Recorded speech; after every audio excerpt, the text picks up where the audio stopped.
Morning. I'm here a bit earlier, which has always been the plan actually. I just need to get out of bed.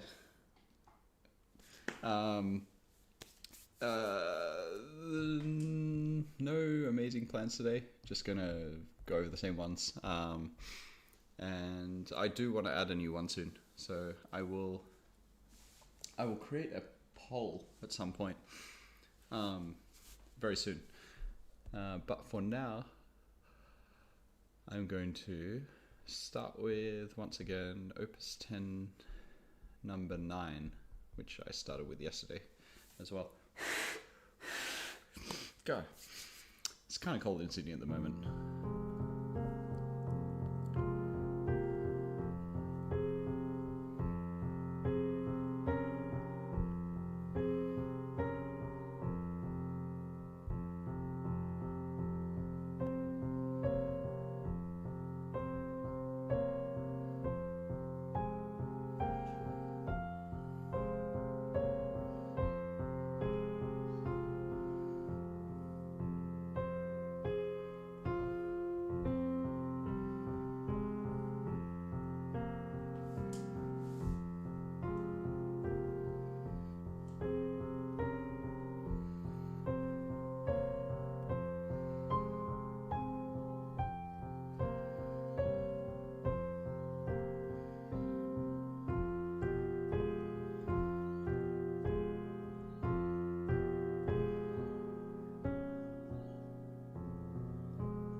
Sydney on piano.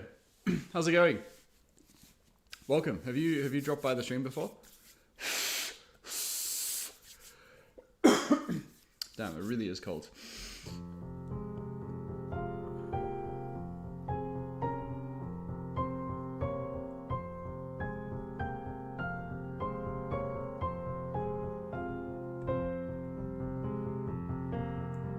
First time. Oh, welcome. The purpose of this, I guess, is to try and get through all the Chopin Etudes as quickly as possible. That's all right. I ask myself that question every day.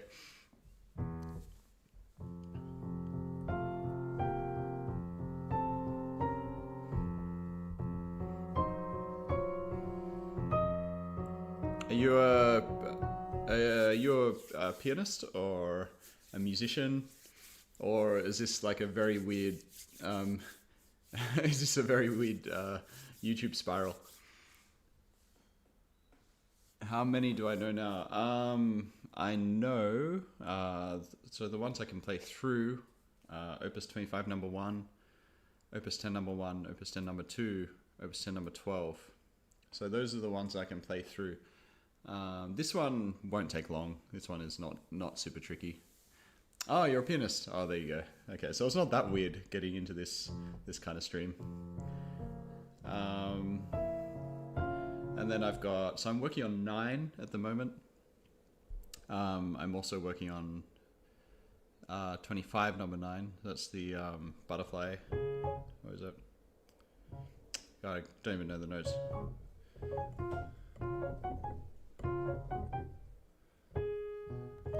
You know the one. And then Opus 25 number 2,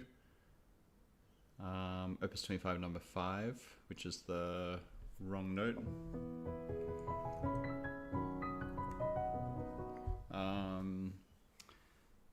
and 10 number 4. That's all of them, I think, at the moment. So yeah, the plan is to get through all 24, or actually I might as well do the 3 new ones as well. So 27 etudes in 12 months, to a decent level is a.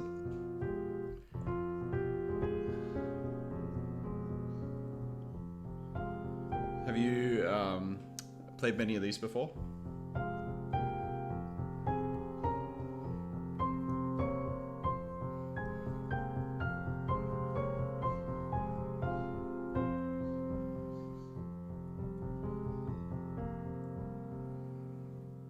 Yeah, that's the plan. I would like to perform them all.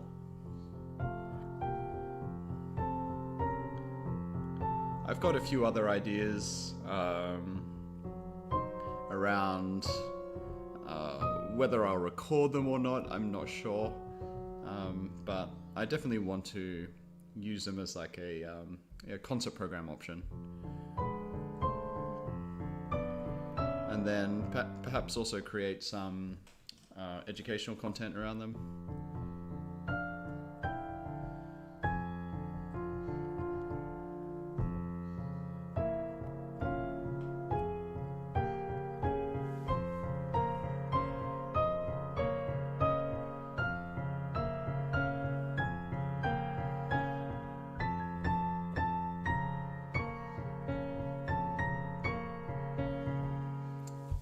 How can I get good at sight reading? Oh god.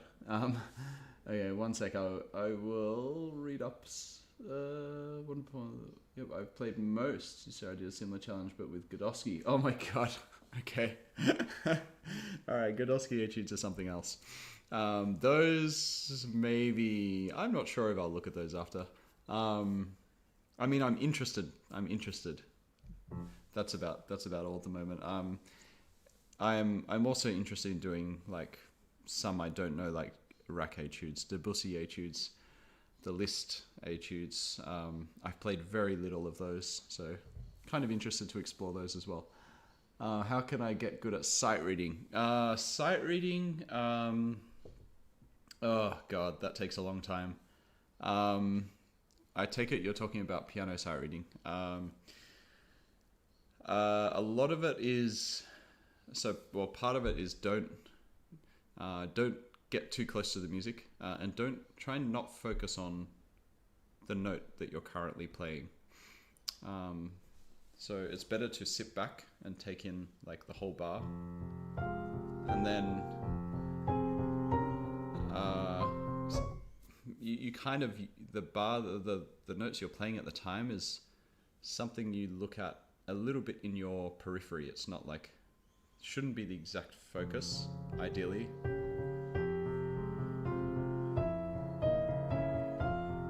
If you can read ahead, it's a lot better. But don't sit too close to the keyboard. Get away from it. God, as for other advice, don't try and play everything. That's one thing I would say is like, if the music is difficult, you have to reduce. That's a trick I use a lot of the time. But if you're just sight reading like piano solo stuff, obviously that you want to learn, that's kind of different. And then you should definitely take it slower. God, it took me years, honestly, because I had jobs that forced me to get good at sight reading as an accompanist. So I worked for a kids ballet school in London for a while.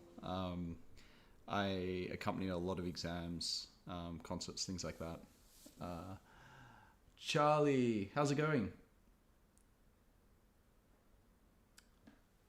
Welcome back. It's really like Godowski, but fucked up the brain if you want to learn them fast. I did 12 of them for my final in like 6 months. Do you mean your final master exam in like 6? I don't reckon. 6 months, yeah. Dear God. Okay, well done. I'm good. I got a decent amount of sleep this morning. Last night, whatever. Actually, it would have been this morning. I think I got to bed after midnight. So, and yeah, I feel like I have energy, and I got to the piano earlier today, so that's a bonus. There's Signor Piano is here. I think, did you say you've played all of these before? Oh, you played most. You played most of them. But you've done all... How many of the Godowski Etudes? Just 12? Sight reading factory if you want infinite material.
It's actually a good thing to know sight reading factory, because I didn't know about it. Scaptori, how's it going? Welcome back. Just 12, but plan doing them all at some point now. I stopped with practice some Mozart to clean my brain. Purge your brain of all of the horrors. The ones I am most interested in tackling are the ones that work your left hand, because I guess the Chopin Etudes, only a few of them, only a few of them really test your left hand, and not to the extent, obviously, that they test your right hand. So I'm interested, like, for instance, like Opus 10 number 2 in the left hand, like how horrific that would be. Or what the music would even be. I think I have seen it a long time ago.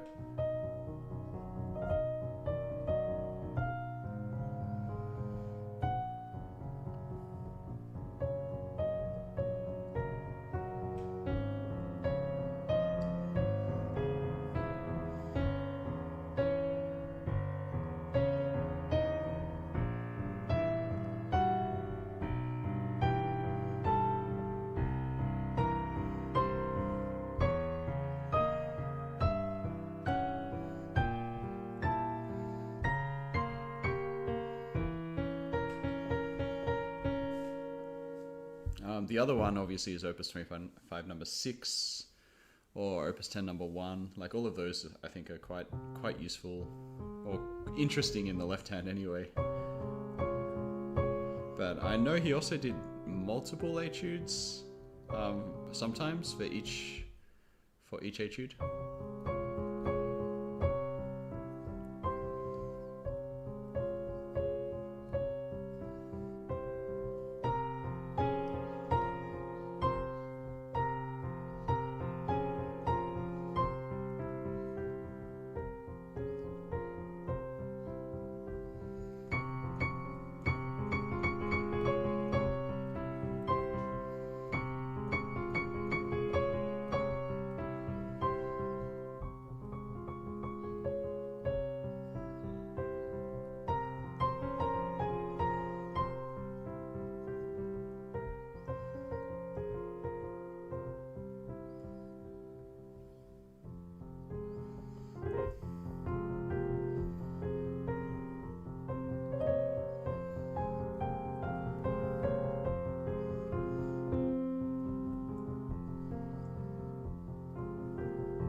Which one is the most beautiful etude in your opinion? Oh, okay. It's probably a toss-up between 25 number 5, 25 number 1.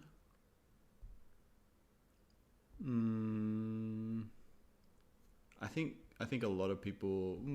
I do like 10 number 3. Yeah, 10 number 3.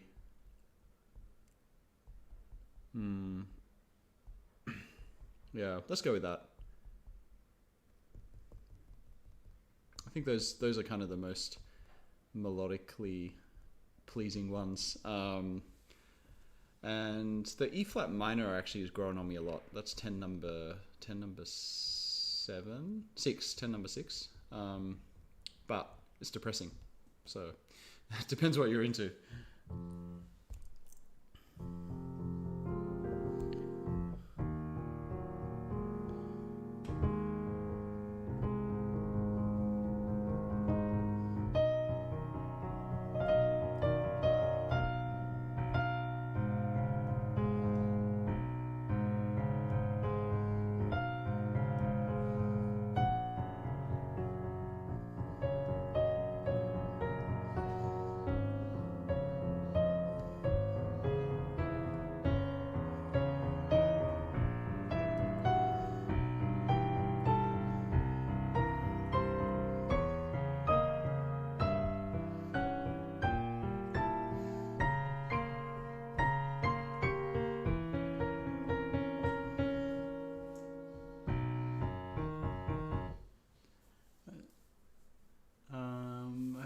My right hand and I was a goalkeeper, and now I feel like my left hand's better than the right hand.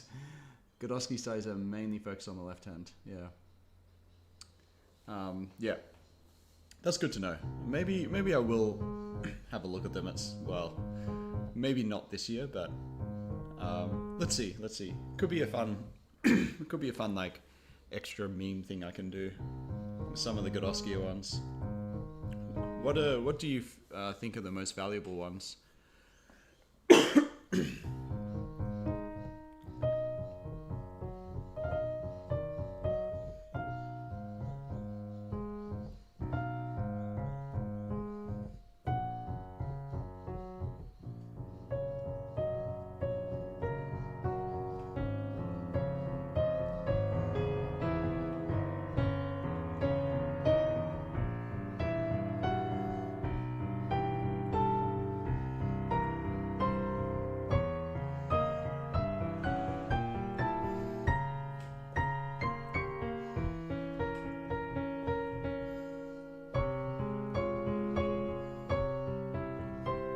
This part is not too tricky. This one I'm not gonna spend a lot of time on. I have other things to do. So usually I do Opus 25 number 1 as part of my warm-up as well. So I'll run through that one. Sorry I'm delayed. Hello Skeptori. It's no problem. Opus 10 number 12. Oh, okay. Opus 10 number 6 for left hand alone. Opus 10 number 2. Ignis Factus for 2-hand synchro. Okay. 10 number 6, really? 10 number 6. The E flat minor one. Cool, interesting.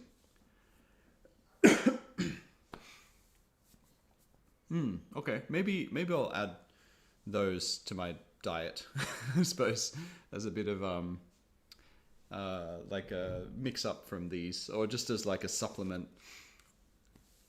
Because I know I mean the Godowski Etudes are just on IMSLP, right?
Yeah, it's improved.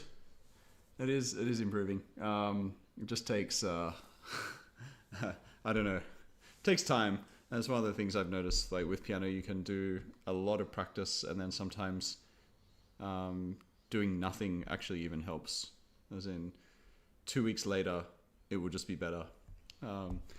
So yeah, I don't know. It's weird like that. There's still moments that I'm not super happy with. Obviously, the hard stuff with this is the leaps, and those leaps take time to be trained in. Now it's getting too warm.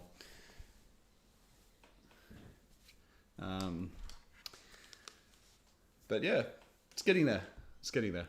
A lot more fluid than it has been, I suppose, in the past. Yeah, exactly. It's one of those things like learning music quickly, particularly piano music, because there's so much going on. It's just not a great idea. Like, you can do it, but if you're doing it and you have to perform it, I mean, yeah, good luck.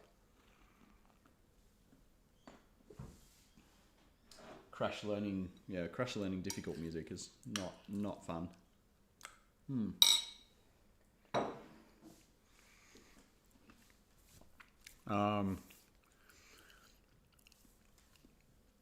Hands are still a bit cold though.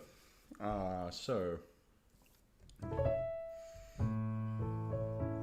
I'm just going to go over a few of the less fun bits, but there's some at the start.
This I'm just making sure my pinkies are secure on the notes. Raven, how's it going? More than 5 minutes. That's all good. If you need to study, you need to study. No summer break. Don't have seasonal breaks. Homeschoolers. We study every day. See you, Raven. Thanks for dropping by.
not sure why, but my left hand does not want to go into the right position for that. Just this bar. This is fine, obviously, but then going to this chord. I don't know why, it's not that hard.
Okay, yes, I did. Kikor, I listened to in the car yesterday. I listened to Kikor World or something, was it? It's like a very early album. Yeah, really, really quirky music. Kikor Hana. So unless I listened to the wrong thing, I don't know. I typed in Kikor, not Kikor Hana. And I think this was like their first album, maybe? It was like super early, maybe 2012 or something like that. Was I listening to the right thing?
They made 2 albums. Kikor is the producer. He mainly makes vocal music. Kikor Hana is a collaboration with Kikor. Okay. Okay. All right, makes sense now. So I was listening purely to Kikor, so that was the wrong one. All right, I will retry that again today.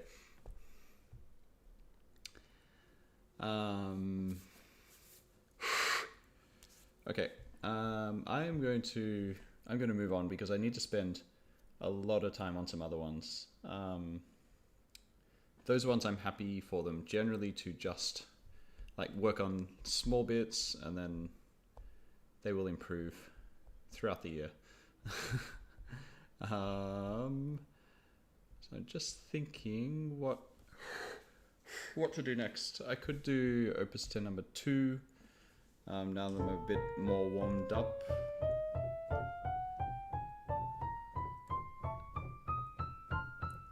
and before D88 drops by and hates it. Am I warmed up? Am I warmed up?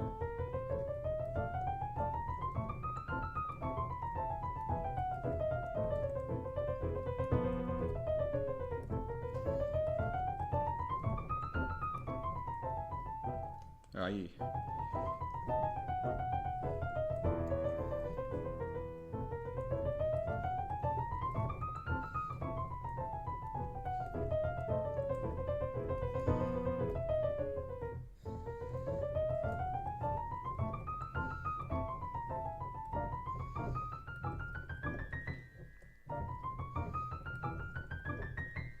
This one I find awkward.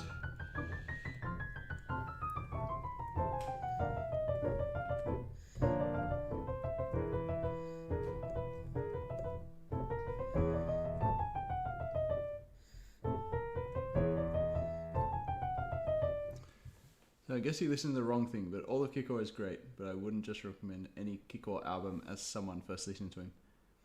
Are you planning to take a long break after this process, as in a day or two off? After this process? By this process, do you mean like after the whole year is finished? Yeah, I'll probably take a break. I'll probably allow myself to have a couple of days off. Once I get to a point where I'm finished with them, like I have to also set like a goal, as in besides just learning them all, obviously that's a goal, but I need maybe like a concert or a live stream performance. I'll probably be doing live stream performances anyway at some point soon. But some kind of event where I'm like, okay, I'm done. Now I'm going to like just have a break, you know, take a week off or something.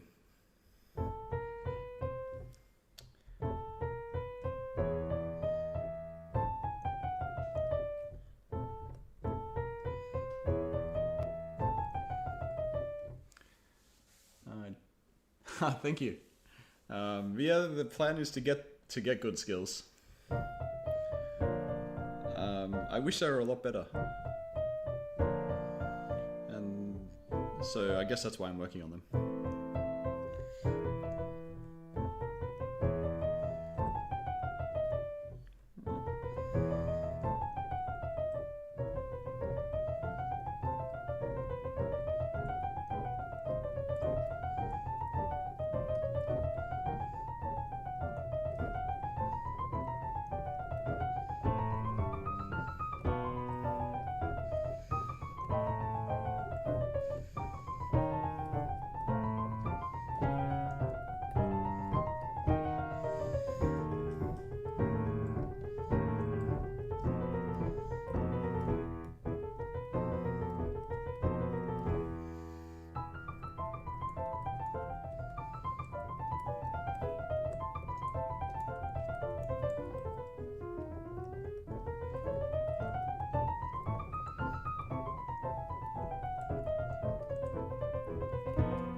Hand is dying.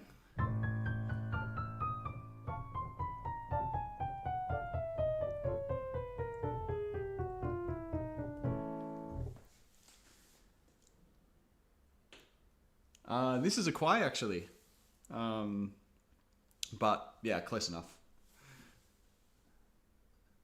This is a hybrid digital, so I'm plugged in directly to the audio box, which goes obviously into my laptop. So yeah, the sound is very clean. There's no exterior sound, so you don't have any atmosphere or anything like that, except the one that they build into the sound.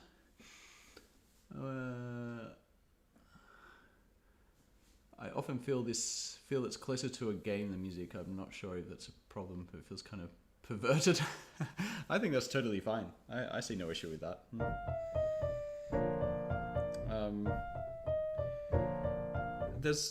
there's like similar. I think there's a lot of similarities between like playing a difficult game and playing classical music, because if you're playing like I don't know, high intensity, I guess a game with like high mental function where you don't get to just, you know, take time out when you like.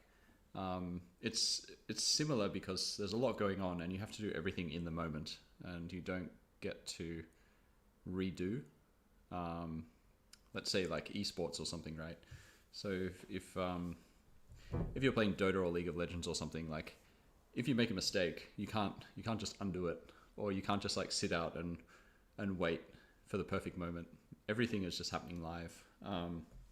Whereas it's very different if you're doing like, you know, I don't know, a maths test or something where you get to redo if you made a mistake, or you get to, you know, think about it and take your time, even though there is obviously a time pressure, like, you know, 2 or 3 hours or something.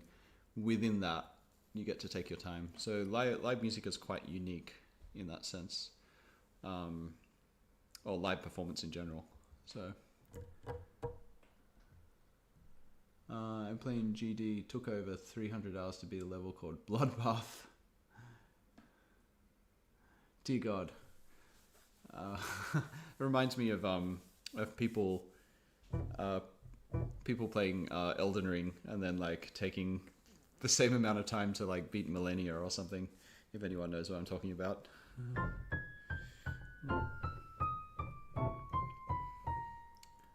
What is GD though?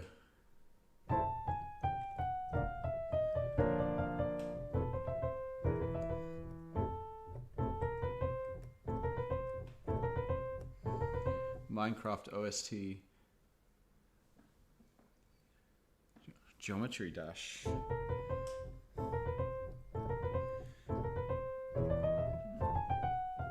Actually, you're not the first person that's mentioned Minecraft music.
Kawai.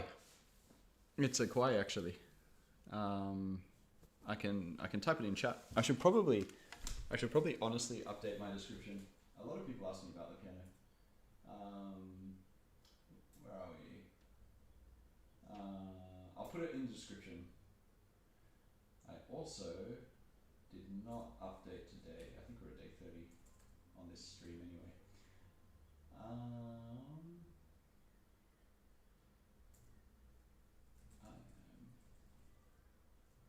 So it's a Kawai Novus NV10S.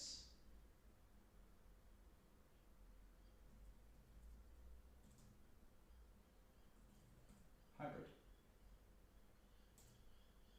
There you go.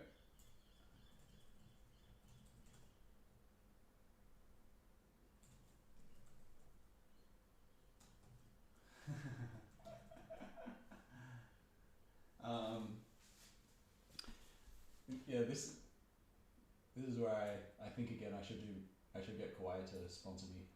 The amount of people that ask about this instrument. If my stream gets big enough, I will contact Kawai and say, hey, sponsor me. I'm selling pianos for you. but they actually are very cool instruments. Like I genuinely recommend them. Like I don't need Kawai to throw me money to recommend these things. So yeah, if you're in the market and you've got like a spare, I don't know, what is it in US dollars, 10 grand lying around, good instruments.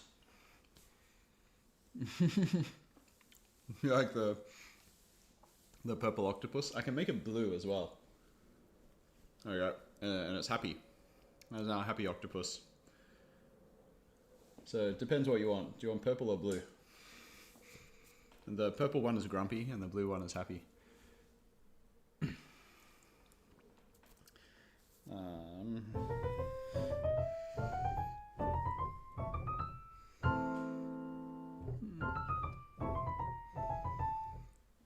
And the Kawai sponsor. Okay, purple octopus. There we go. Purple octopus is back. I think the octopus is unhappy because I'm playing so badly.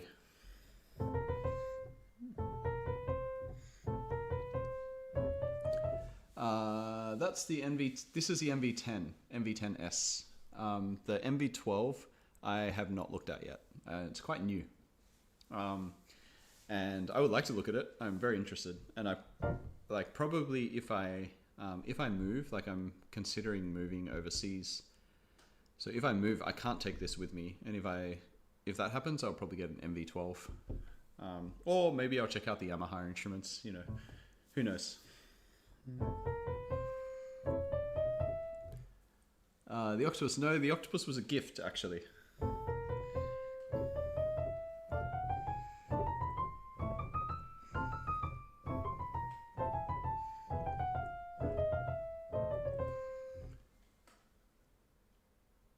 Yeah, I know they don't actually make the NV10S anymore. So this has been superseded by the NV12, which is kind of unfortunate because the NV12 is like 50% more expensive as well.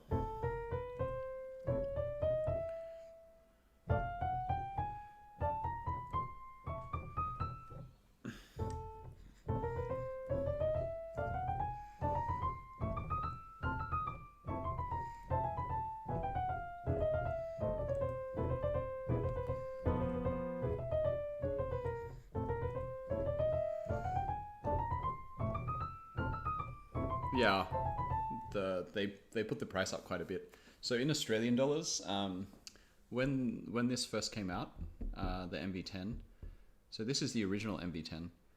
It was like 12 or 13,000 Australian dollars. And then the NV10S was like 16,000. And they made, I think most of that was inflation, and shipping and things like that. Just cost of parts because they didn't really make major improvements to the instrument. It was just like an update.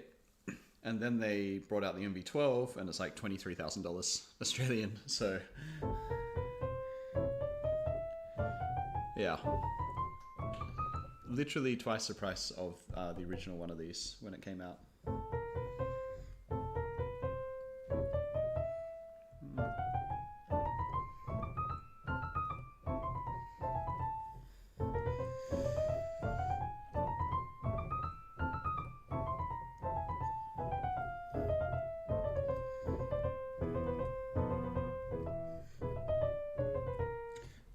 So here if you're new to the stream, or if you're not, I'm just doing practicing groupings because I'm trying to increase the speed which I get off the chord, essentially.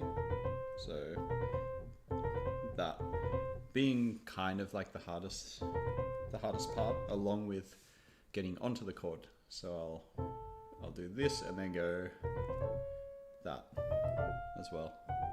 Those are the two most useful groupings, because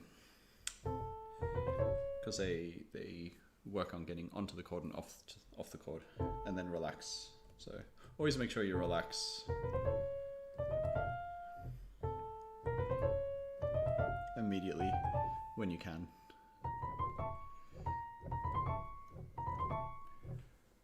time new piano grooves.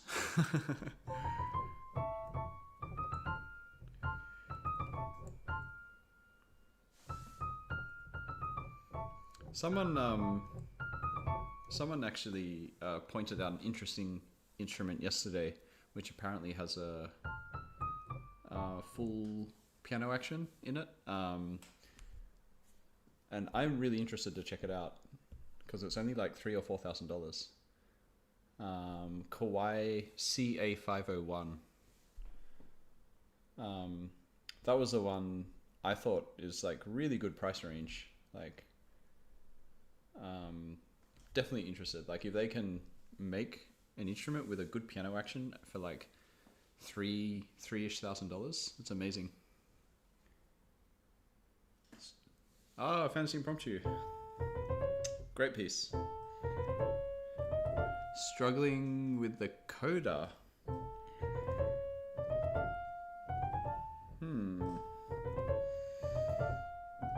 What specifically? Because I could take a look at it, because I used to play it a long time ago, but also a few people have asked me on the stream so far if I can play it. So I'm considering taking a look at it.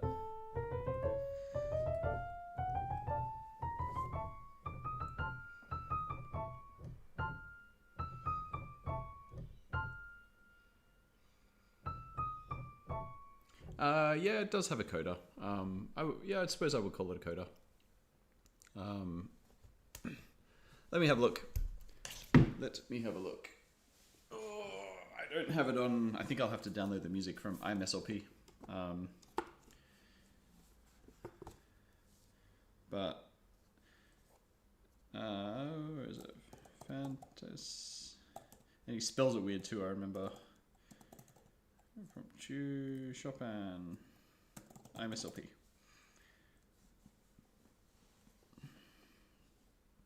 I remember also there's like different editions of this, and I don't actually know what the best edition is. Let's go with this one. This is Breitkopf and Hartl. That'll do.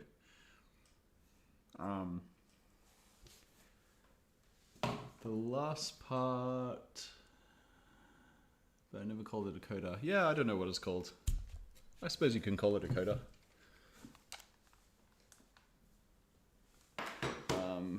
It's the, would be that part, right?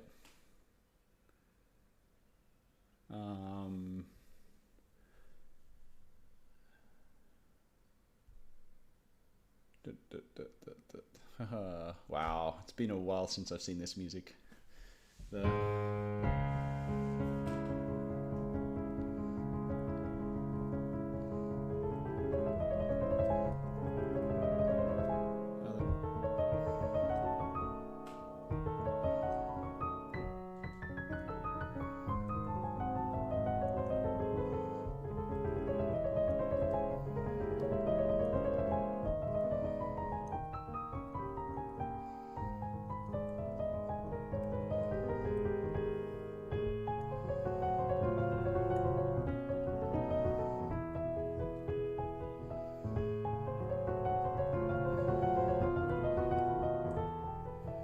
Oh, okay. Nice piece. Let's see, coda. It's the...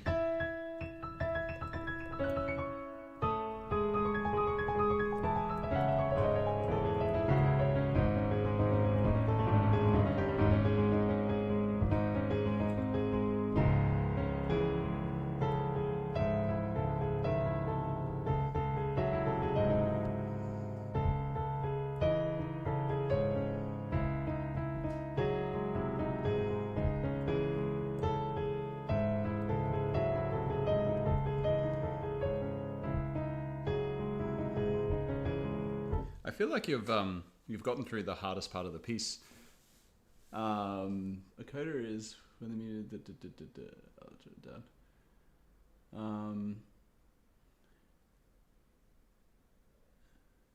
I was on a summer camp where one of the guys had sheet music for that, so I was playing it for fun. There's a couple of days. It was actually really fun. Yeah, it's a great piece. So what specifically in this part? Because I actually think you've played the hardest parts of the piece already. I don't think the coda is the hardest part, for sure.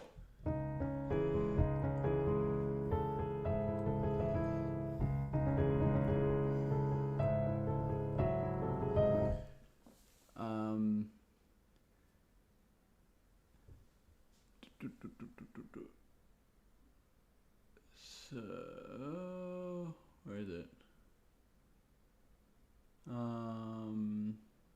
That part is very fast and fortissimo. Yep. So it's loud. It might be that you just lack like baseline strength, potentially, which is why you're finding it hard. My advice, in general, do a lot of practice. Like if you are finding this hard to play because of the fortissimo and the accents, so your pinky needs some work because the accents are on the pinky.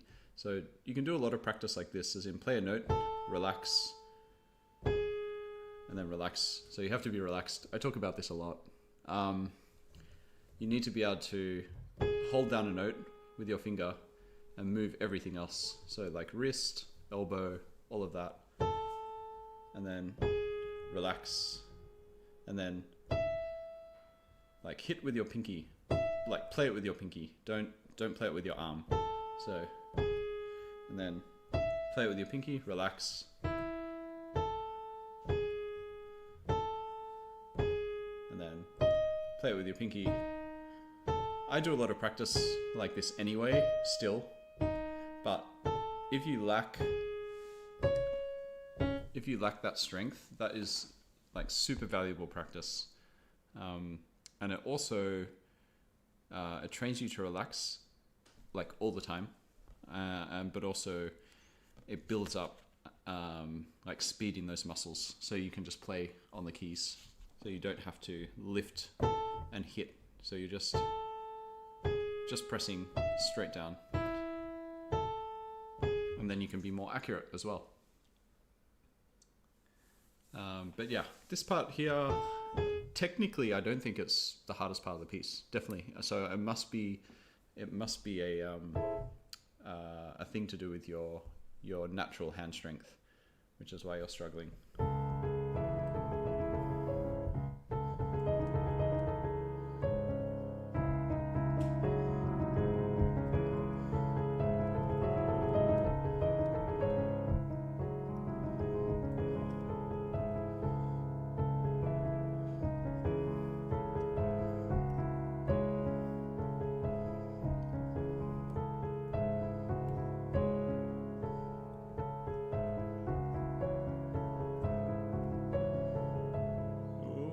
Oops.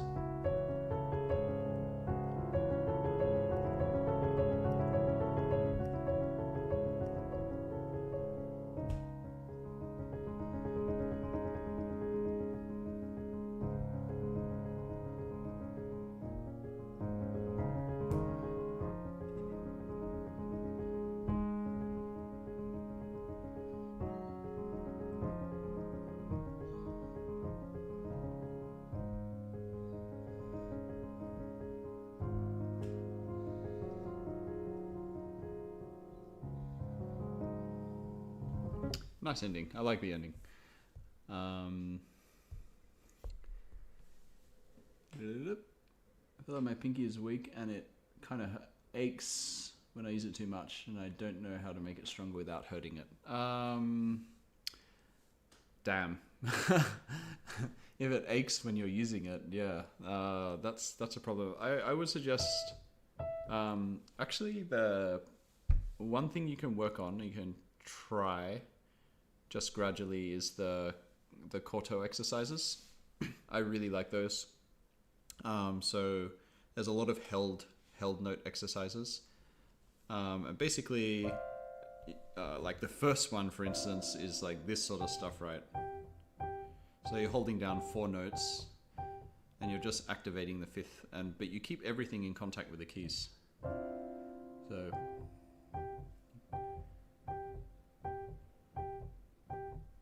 So like that, and then switch,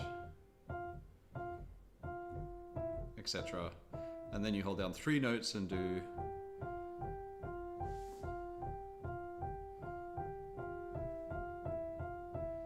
but it might be a good way to start activating your pinky without it being like used. Like you can control its use a little bit in that sense, and building up its strength, and hopefully that won't cause any pain. So yeah, I really like the Koto exercises. I think they're super valuable, particularly those held note ones. Yeah, okay, fantasy impromptu. I'll add this to my list of potential things that I learn on stream as something other than Chopin Etudes. How do you spell this? It's got a weird spelling. That's okay, that's German, that's even weirder.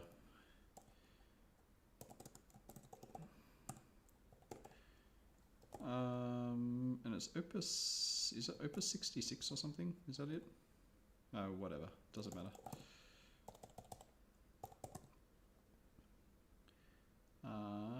Let's create a new tag. Stream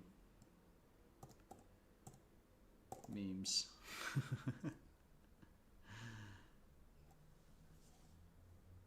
Okay. Yeah, be careful with your weak fingers, but definitely I think if you just start with these exercises, it should be okay. You can at least manage it, and those exercises are really useful. Okay, where was I? Opus 10 number 2. I got distracted by a fantasy impromptu. Not a bad distraction.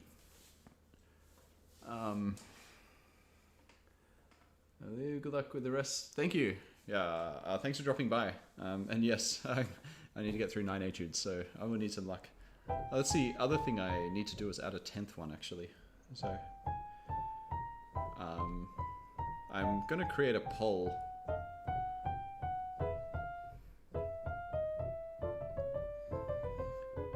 I've narrowed it down at the moment to 4.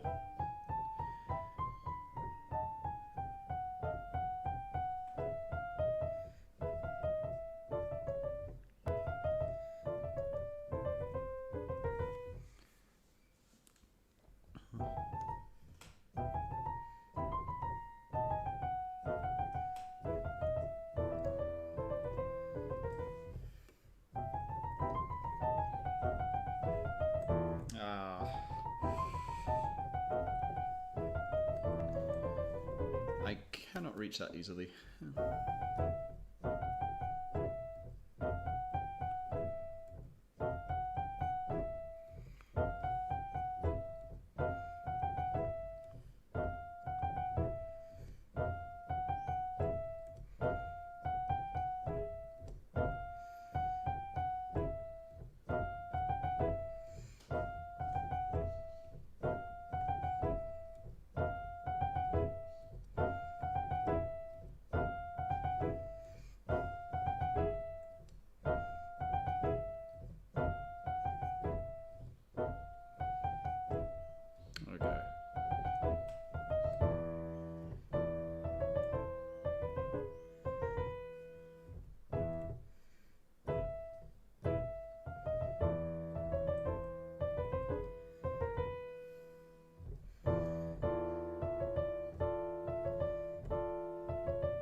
This one.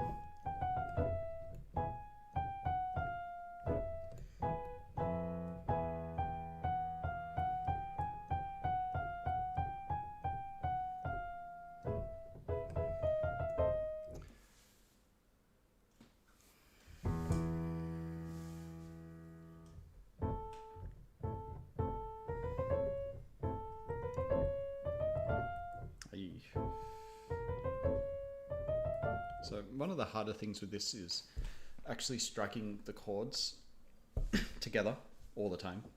So that's what I spend a lot of time working on, is getting into position and then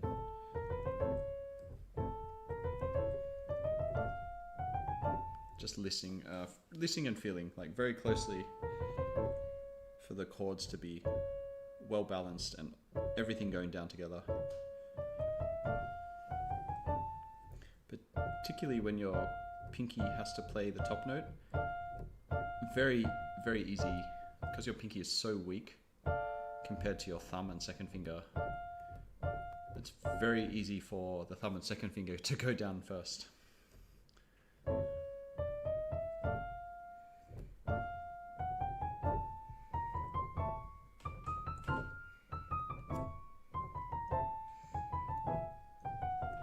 So I'm trying to isolate that specifically, as in relax immediately after the chord and then work into the chord.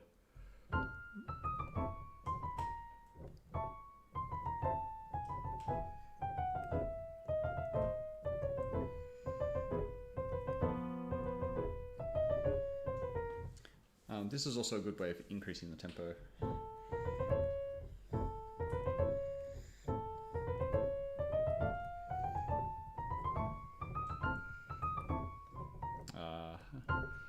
So yes, the top one.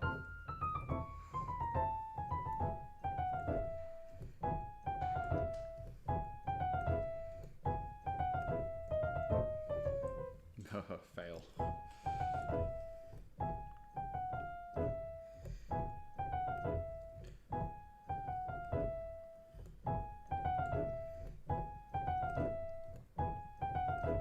I'm just trying to get my hand in position early, so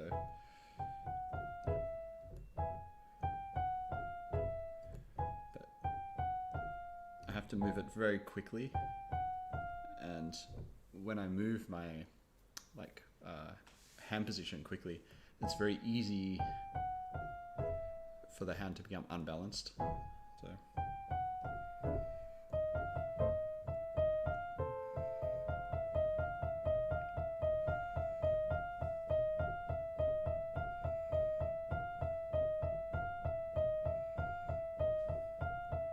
just doing some held note exercises on this one.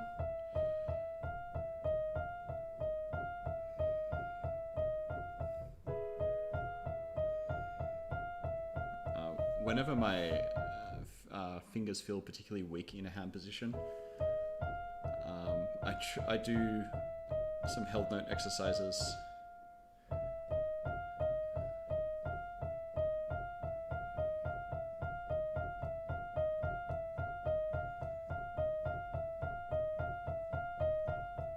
So I'm just holding down thumb and second finger and then playing this pattern.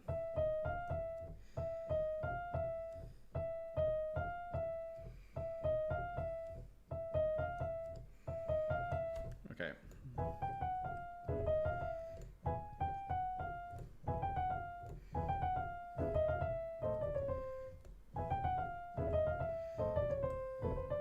So that is the other one.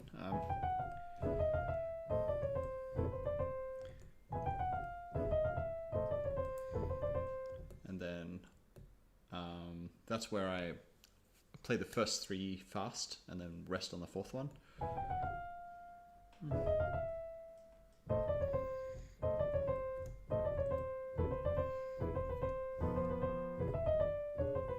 And then hold the first one and then go to, so fast on the next three notes. And then wait on the new beat.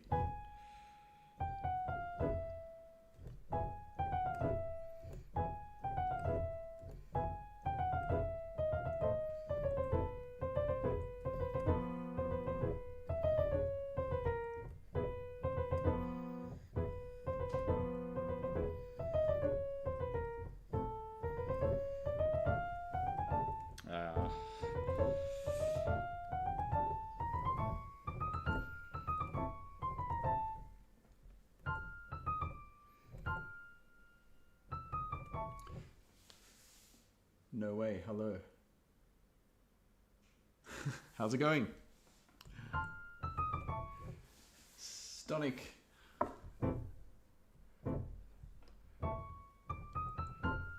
Why no way?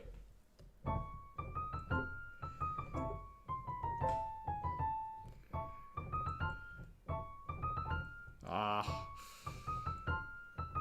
Evenness. Okay.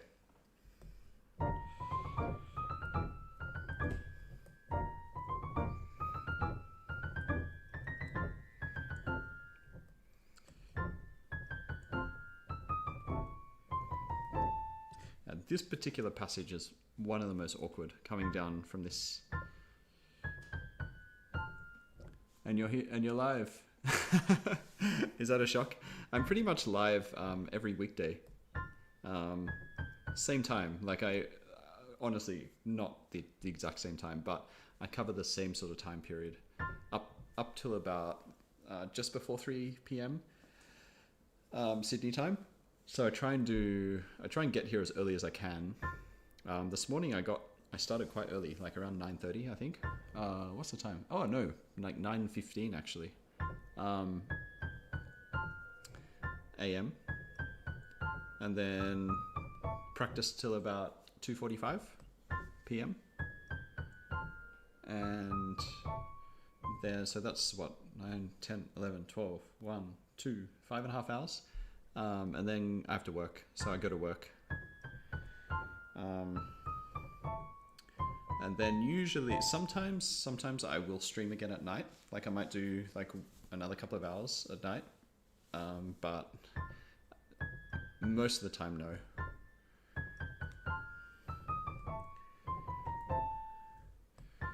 Tonight I definitely can't stream because I have to play badminton. And I don't think I can stream the next few nights. So, but I will stream again tomorrow. Today I'm brave and I will go to sleep now. So have a fun stream. Oh, thanks for dropping by. Enjoy your sleep. Yeah, you should sleep.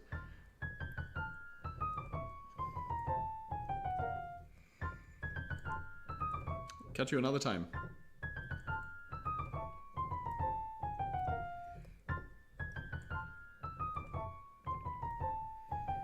And thank you. The stream will be fun. It's always fun.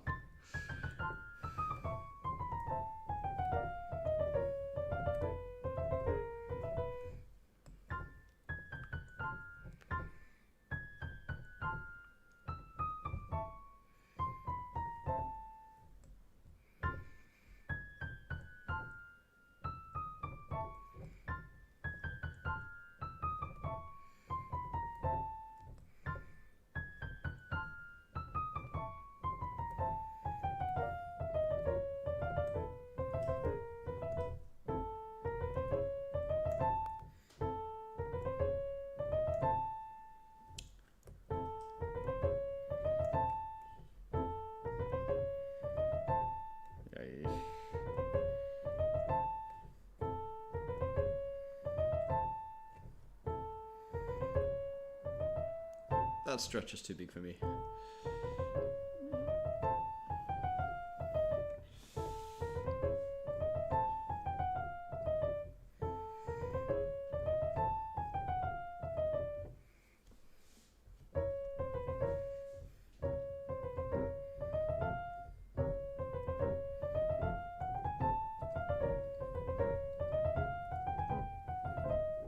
Yay.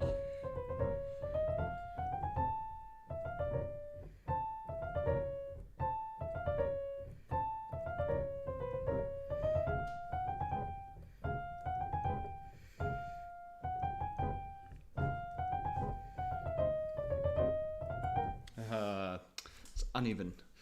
I'm not happy with this.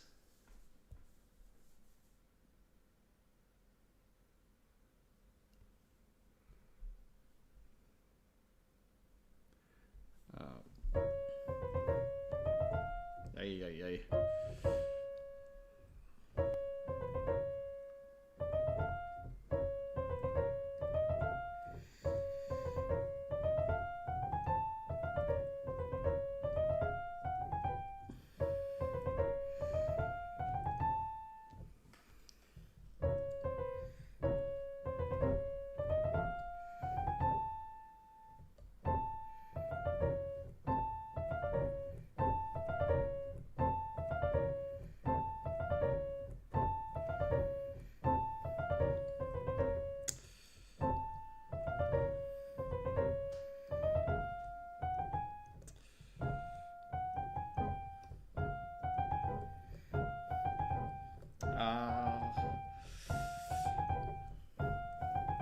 This is why I like doing these exercises, because it really exposes the parts that are dodgy.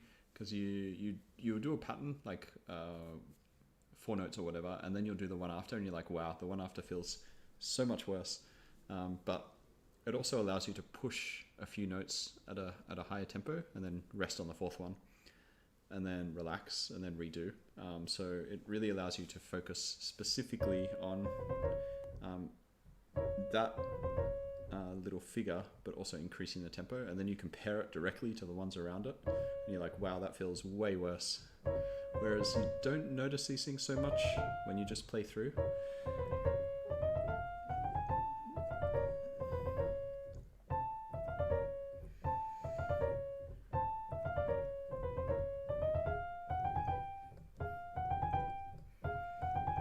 So that there, 4-5-4-5 is tricky.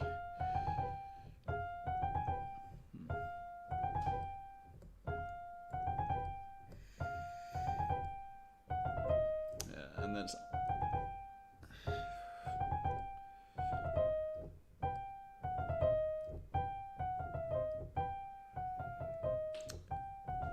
whenever you have to do like a lot of 4-5-4-5, it's just hard to control, but also hard to play fast. But that is part of the challenge.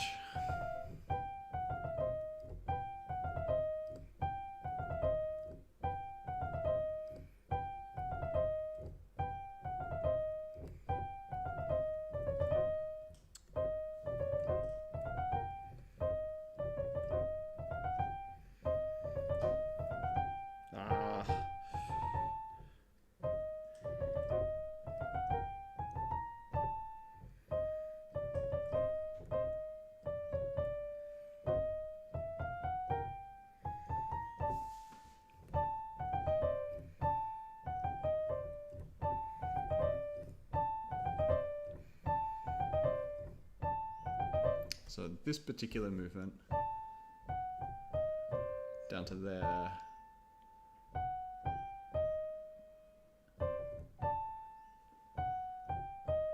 is something that's been slowing me down a bit, because I have to do 5-3-5-4, and the 5-4 is a different hand position, but also quite a stretch. 5-4, like at least at that tempo. And then 1-3, and even this is quite awkward.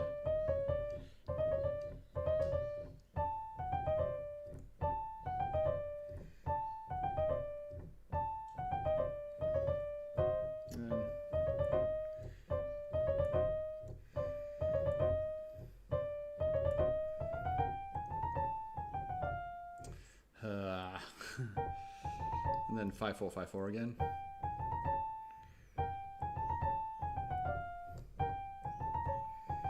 Ah, damn it.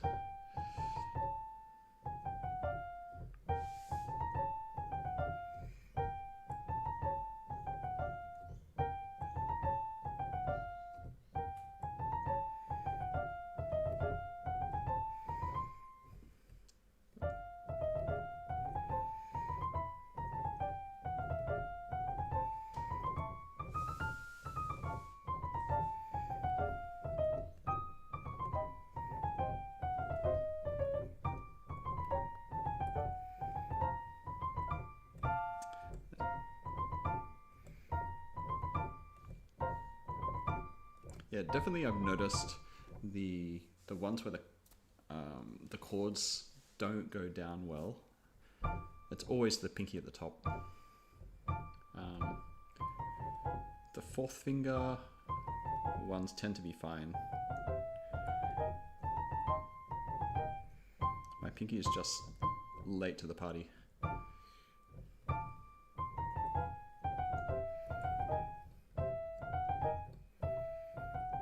The 4-5-4-5.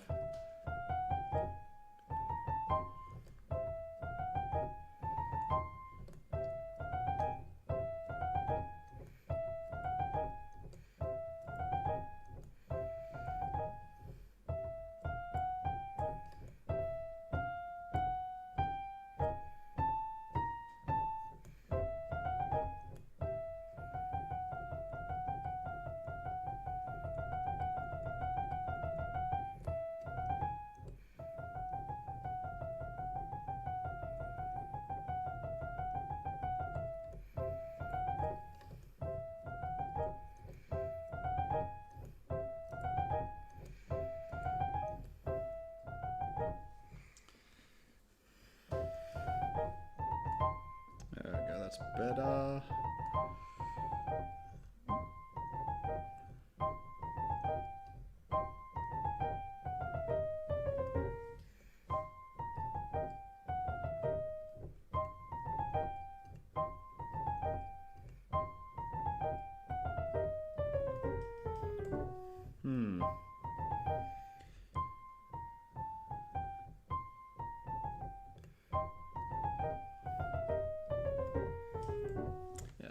This it's not that hard to play this bar, but it's hard to play it in a way where you feel like you're really on top of it.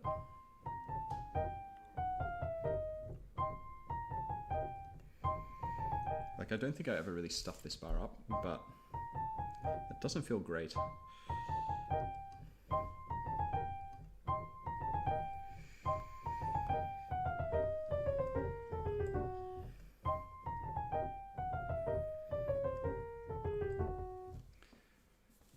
Okay, so I'll do the reverse pattern.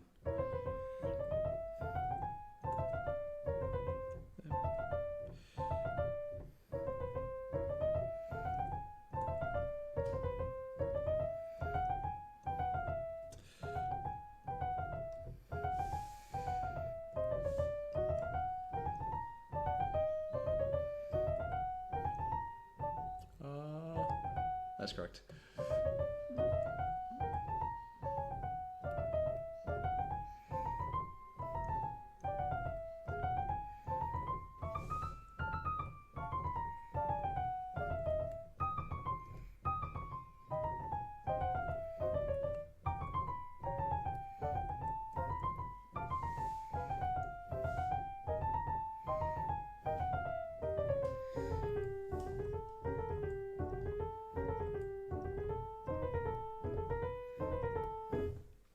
Nice. Okay. I'm going to go through probably slightly slower than that, but without any rhythmic variations. So I'm just going to play essentially normally through here.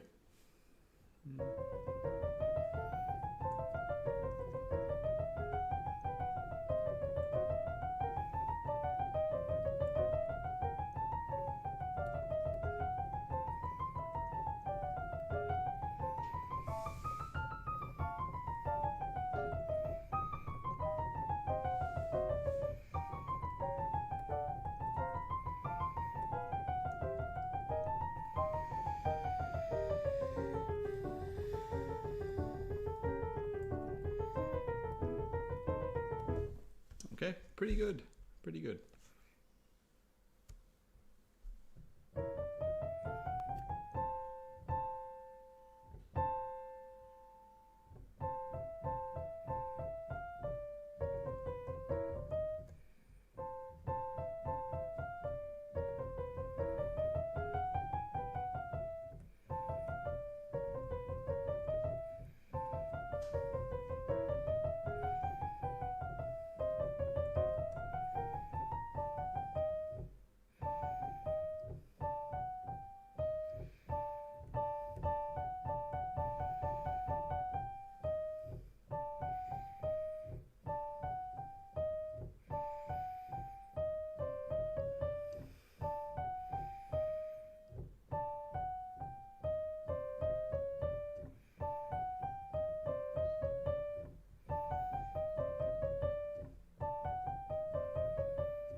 Okay. My hand is starting to get tired, so I might actually take a break from this etude. I don't know if flogging this horse is going to be the most productive. Let's go on to, I feel like doing something happier. So I'm going to do Op25, number 5? No, wait. Yeah. Number 5. Yeah, let's do number 5.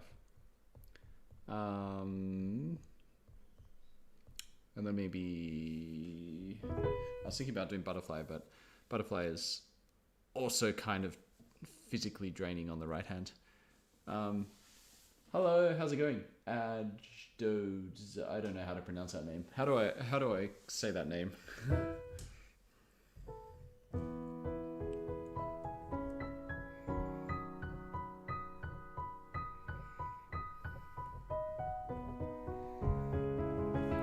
Welcome to the stream though.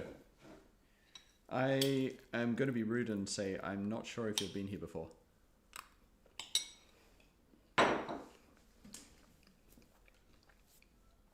Okay.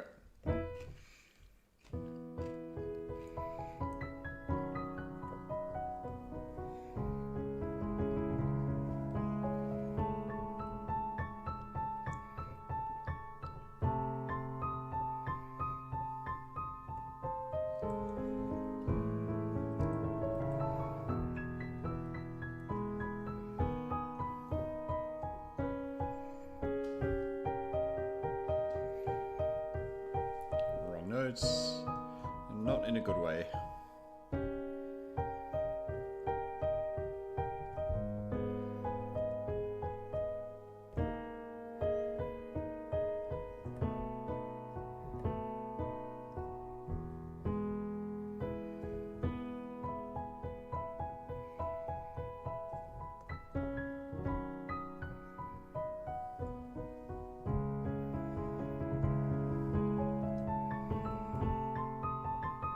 If it is your first time here, welcome, and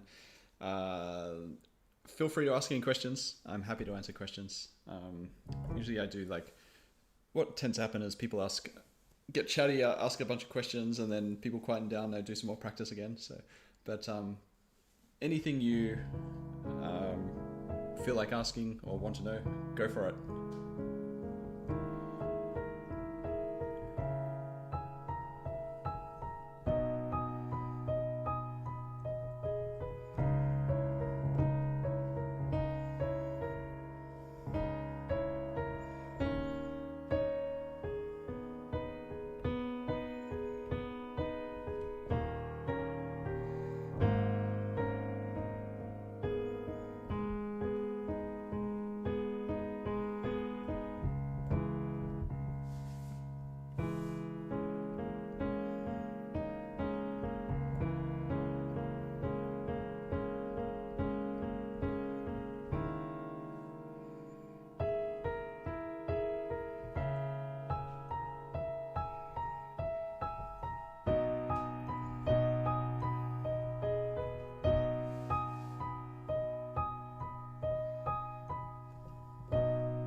This part here, I'm just trying to work out voicings, because there's kind of 3 voices going on, and the timing of those and the balance of those is something I'm just trying to sort out, along with the pedaling.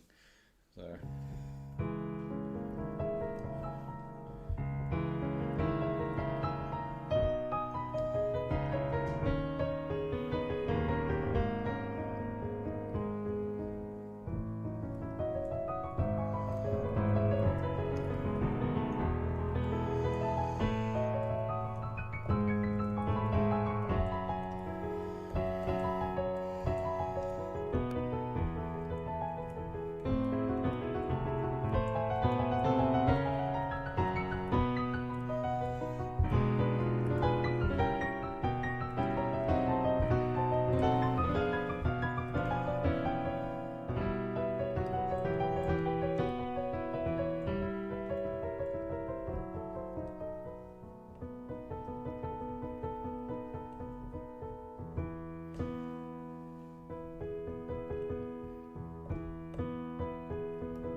Oh my god. Left hand.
Okay.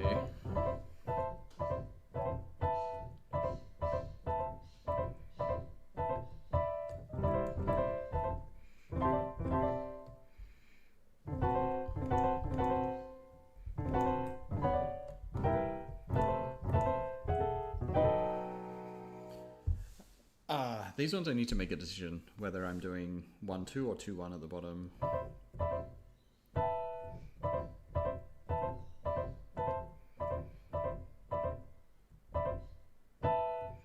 I think I'd do 2-1 there, and then 1-2.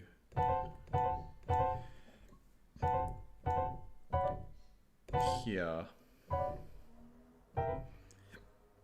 And here. Whoops. Was that? That's correct.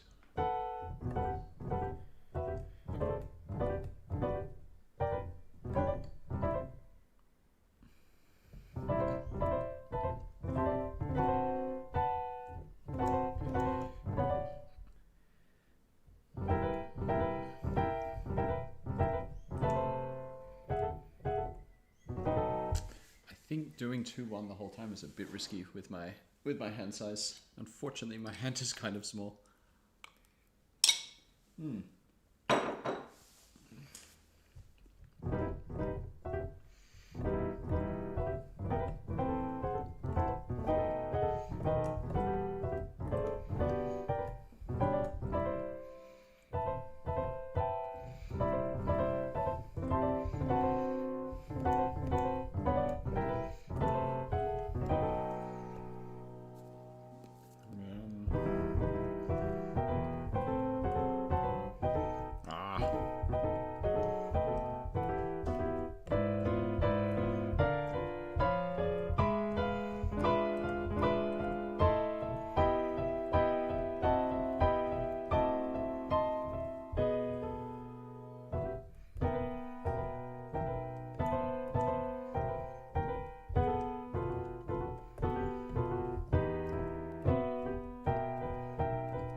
Okay, and then these 3 bars. I still think I need to practice these a bit.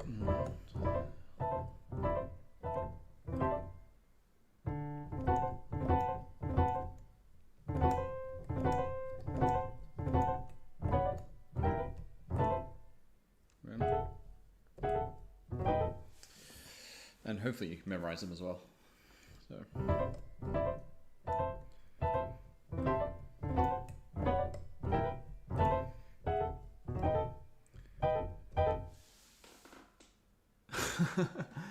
Pee-wee Barnes. How's it going? Welcome to the stream.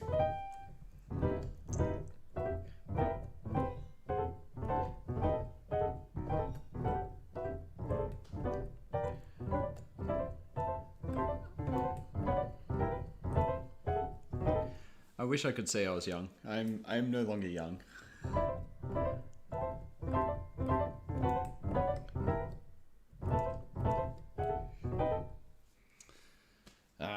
Okay.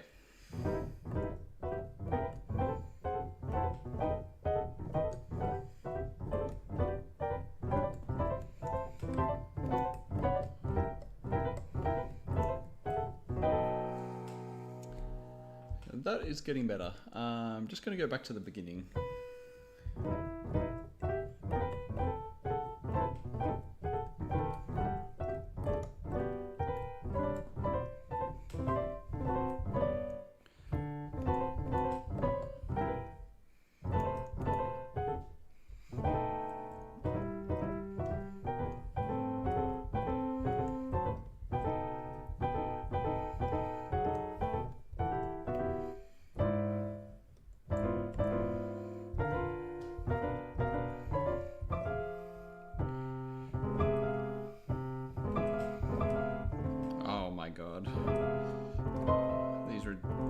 Ridiculous little left-hand arpeggios.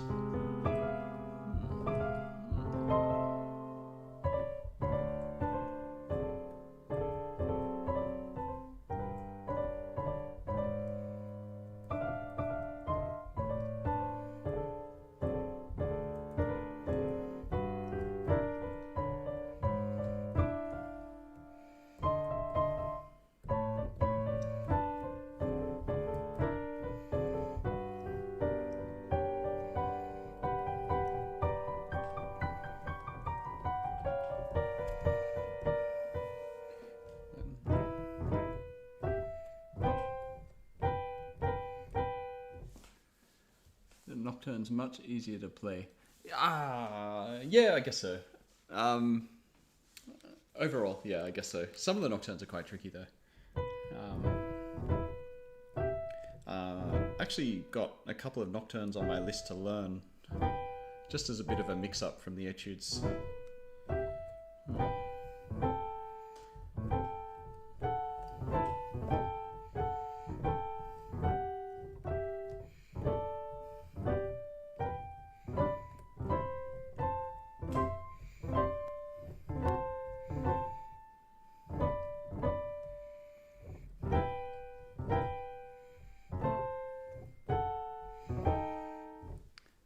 I take it you're a pianist then?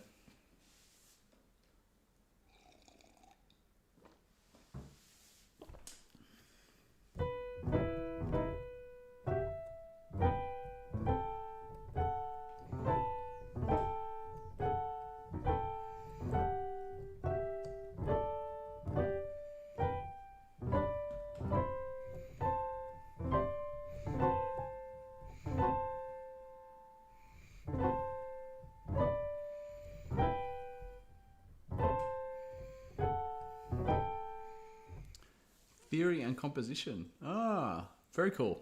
Is there a teacher?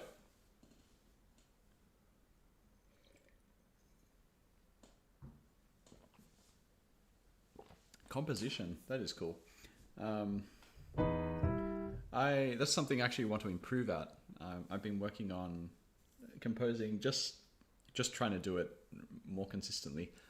I haven't recently, but I was composing every day for quite a while earlier, like not too long ago actually, just trying to do something or come up with something. but the process is like it's difficult, very time consuming, and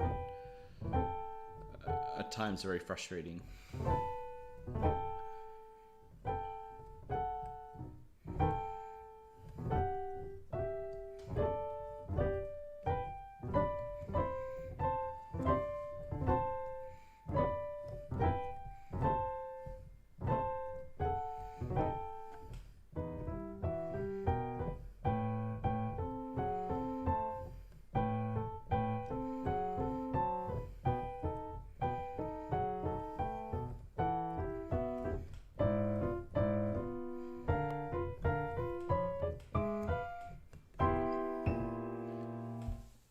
Obsessed with 12 tone. Oh boy. But not a fan of Schoenberg. Yeah, that's not my favorite music either. Yeah. I like early Schoenberg, like before he went a bit cuckoo. So this is like super early, like opus single digits stuff.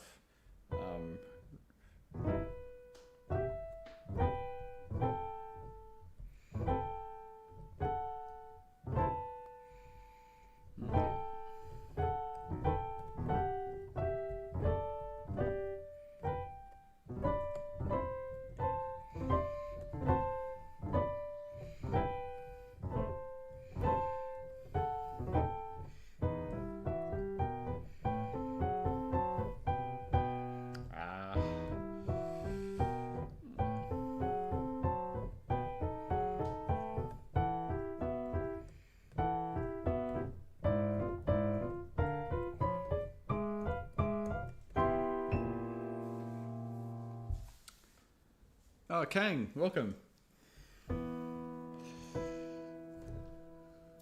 Good morning. Did you have a good sleep?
Listening to this while waiting for my lecturer. That's hilarious. Why is your lecturer late? Oh, it's after the hour, so I think your lecturer is late.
Tonality is garbage, the Schoenberg is God, and Rachmaninoff is overrated.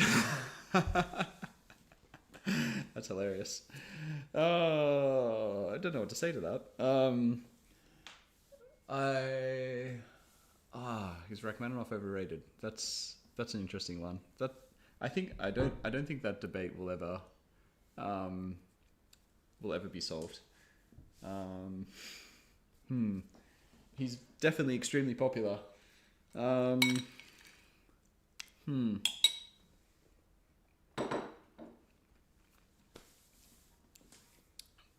trying to relax.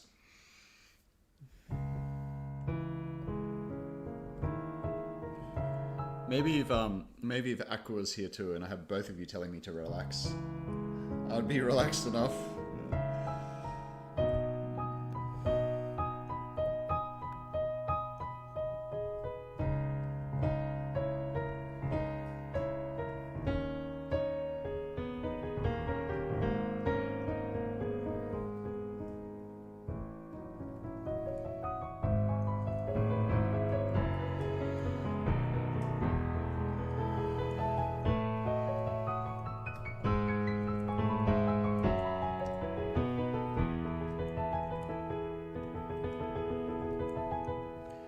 Time is it there? It is currently 10 past 11 in the morning. This is in Sydney, Australia, as opposed to the Sydney in Canada, which is a very different part of the world.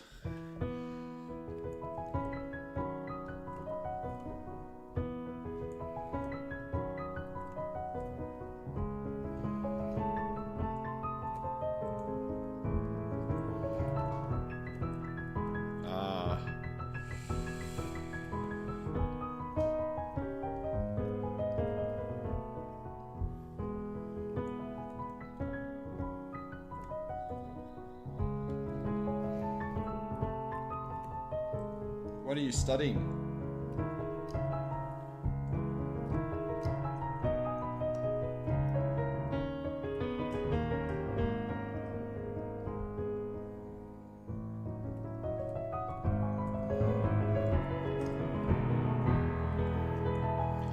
Okay, still not happy with the voicing there. Oh, this part. It's actually very hard to relax in this part because it's so much to control. Sociology and anthropology. Wow. Okay, that is not music. Very cool. What are your plans with that? Like, what is the ideal job or career? This is not my area of expertise.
I'm taking human sciences and probably take degree in psychology. Nice. Psychology has always been interesting to me, but I got I got turned off psychology by a friend who described who is a psychologist and described the path and the I guess the career then since and.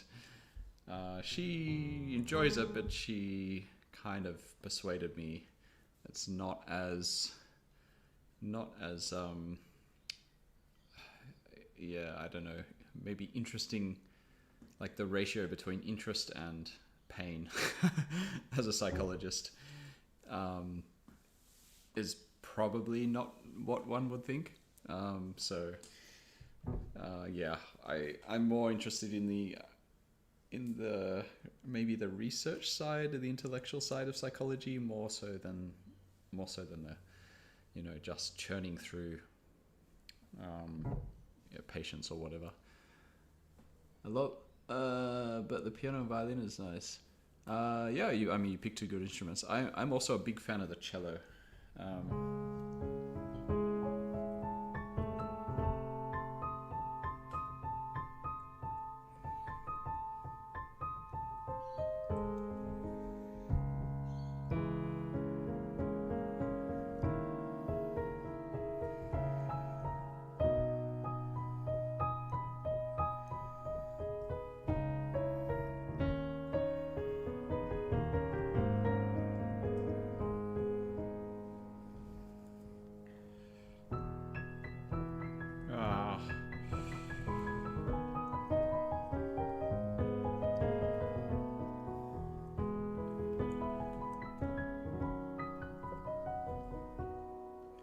Why don't you try writing a piano concerto? Oh dear God, that would be something.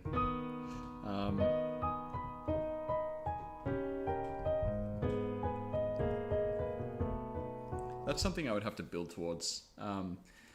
Like writing something of that scale, I would need to work on my composition skills. To get to that sort of point.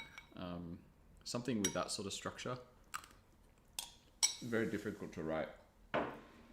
Also orchestral.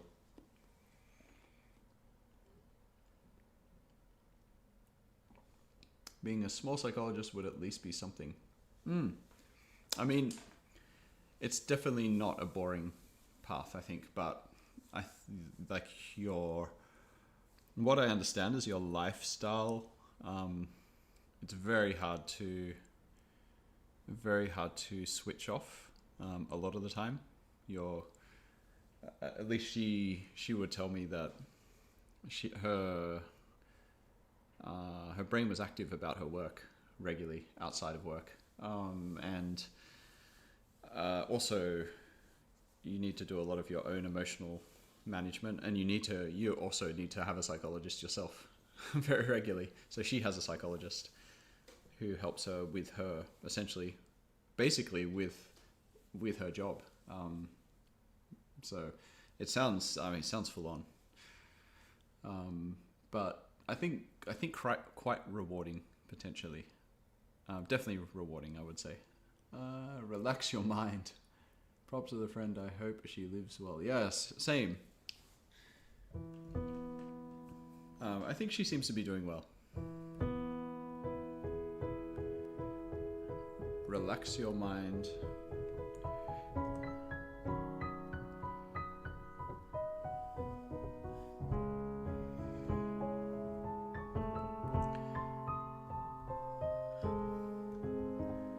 What are your thoughts on Rack Concerto No. 2? I mean, it's a really beautiful piece.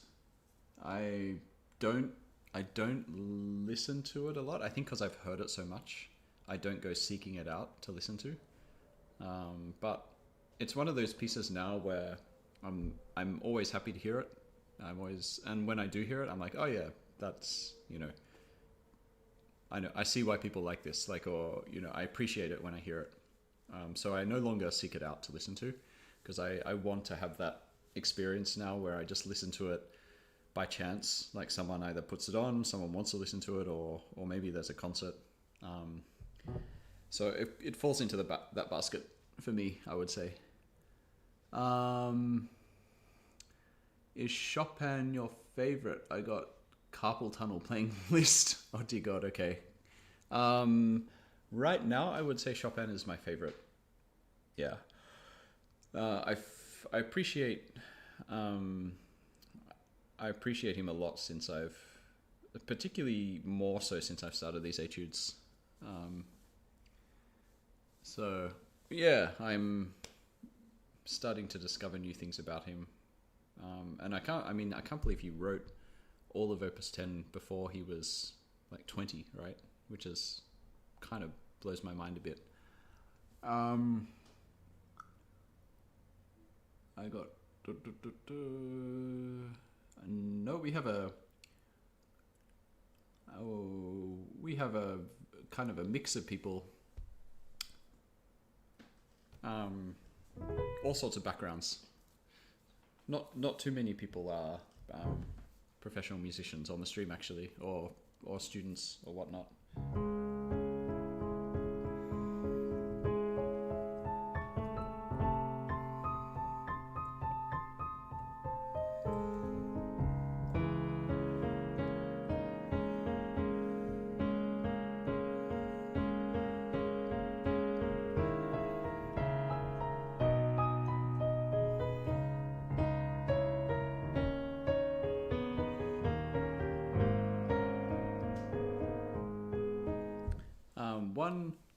If you like the second rack concerto, check out the Cello Sonata. That I would say is currently my favorite, or one of my favorite pieces. I think quite underrated and written at a similar time to the second concerto. So there's a lot of material that is, there's similarities. And it's structured similarly as well, although it's a 4-movement sonata as opposed to concerto, which is 3 movements. And if you're struggling to get into it, I would maybe start with the third movement. The first movement is the hardest to get into, but check out the third movement, fourth movement, second movement are all very cool.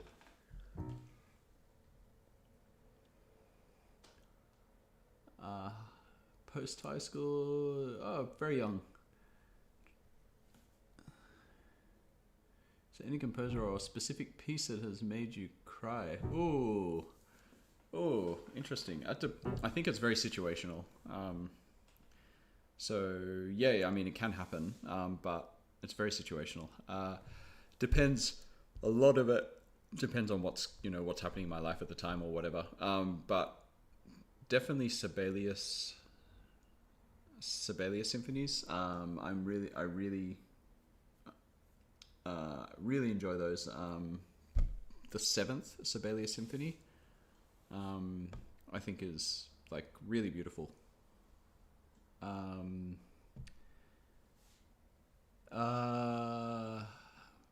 Recently, Mendelssohn Violin Concerto, I would say. I actually think that piece is fantastic. Thankfully, I haven't listened to it, that much because I don't know. But yeah, Mendelssohn Violin Concerto is very, very beautiful.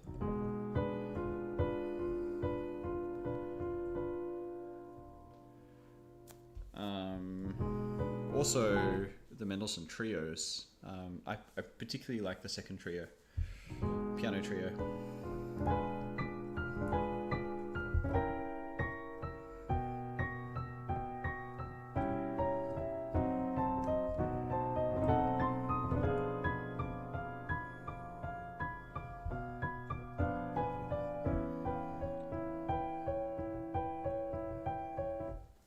I really like Sibelius, big fan.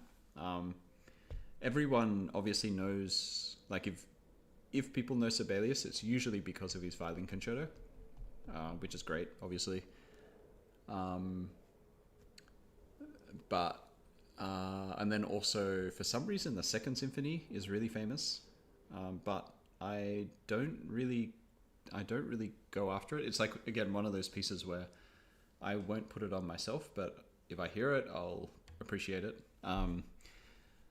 But I really dig, like, third symphony is, I think, fantastic, particularly the slow movement is just amazing. And fifth symphony obviously has the swan stuff, which is really cool.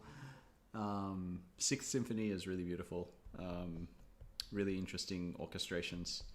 And seventh symphony, I think, is like, it's very compact. It's only like 20 minutes or less. But yeah, some of his most beautiful writing, I think.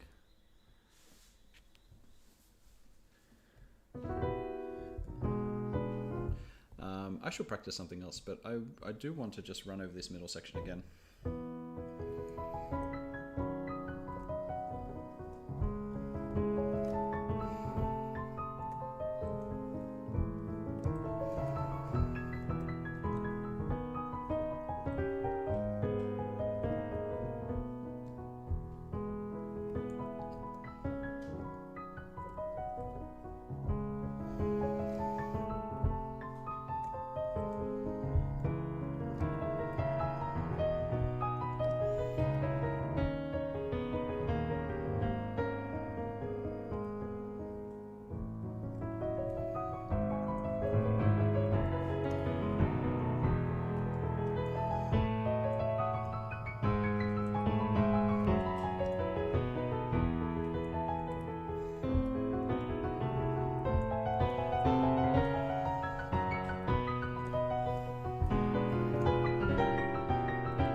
damn it.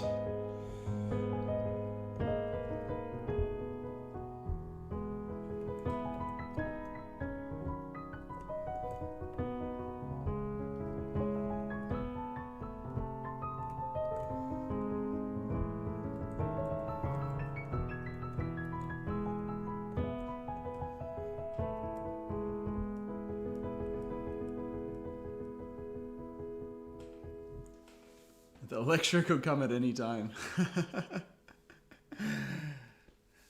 Thank you. Thanks for dropping by. Enjoy your lecture.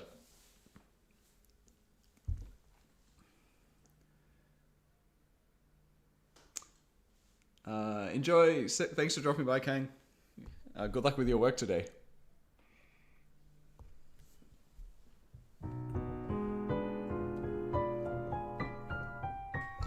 Okay, on that note, I should actually play something else.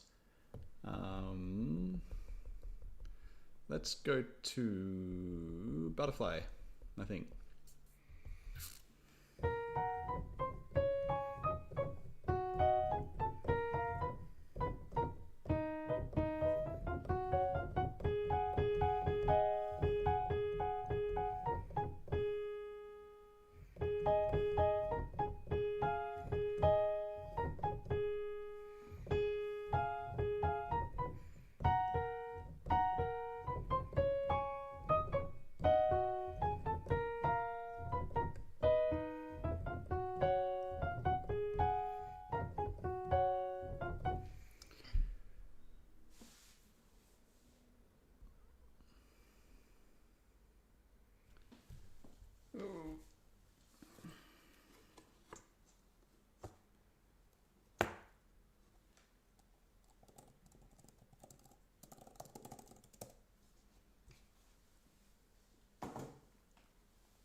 Okay, this one I'm pretty much technically on top of. It's just more now to do with the memory part of it, and hopefully that sorts it out pretty soon.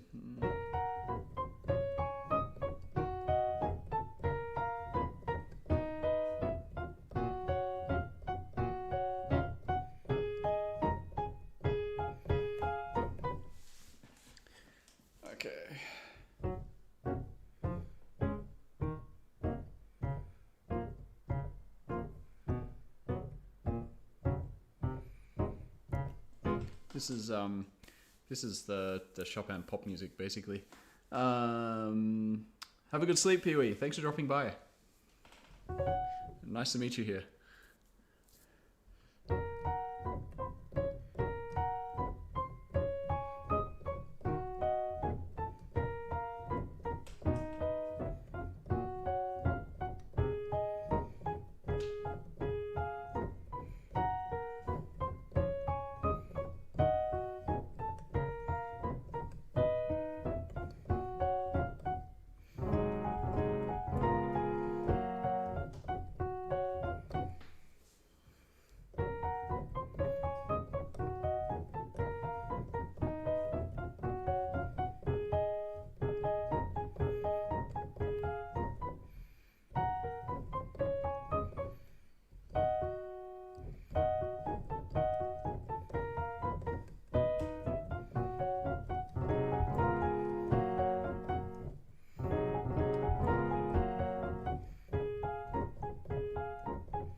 Yeah, I really like this one. It's grown on me a lot since I've started this project. I used to think it was just kind of like whatever, but I really enjoy practicing it. I think because most of his etudes are kind of serious, and this one is not. It's just like very nice. It doesn't take itself seriously.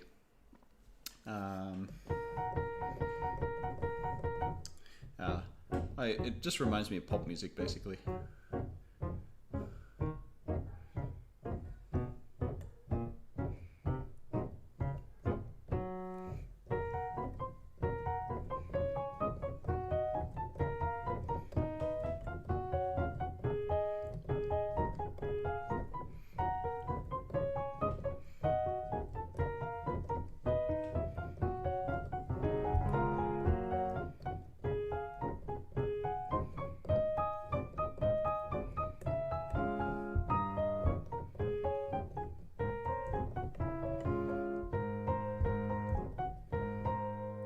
I can't stretch that very well.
Yeah, I know it is serious, but in like in kind of a, I don't know how to describe this. Not chill, but like an accessible way. Like he doesn't write music to exclude or to appeal to like a certain demographic. He writes music, or has written music that sort of broadly appeals to everyone, like salon music kind of thing.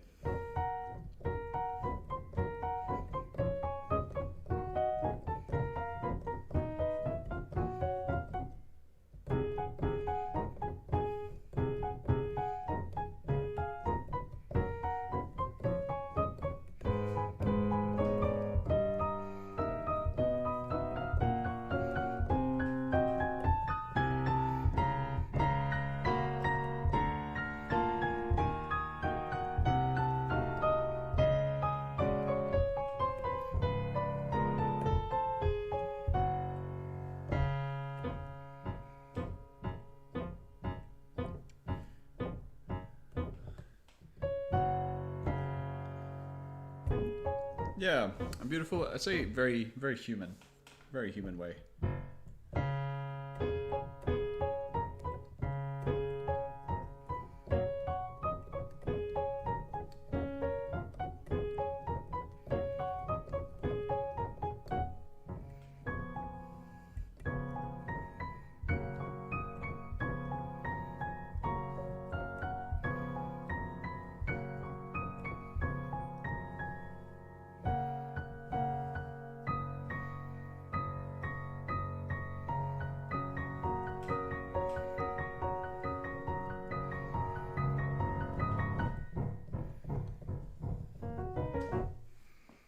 Go.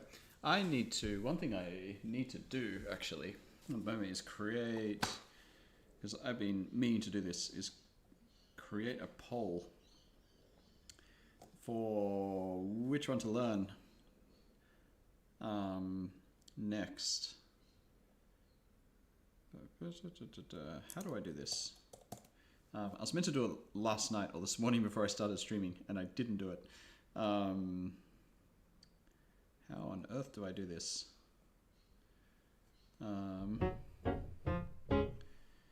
Channel bursts, blah, blah, blah.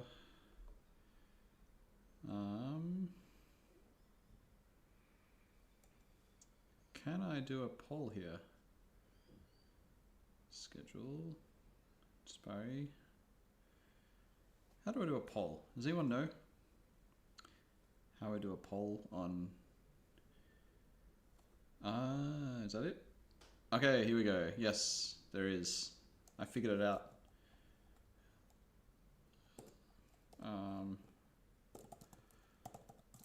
Need to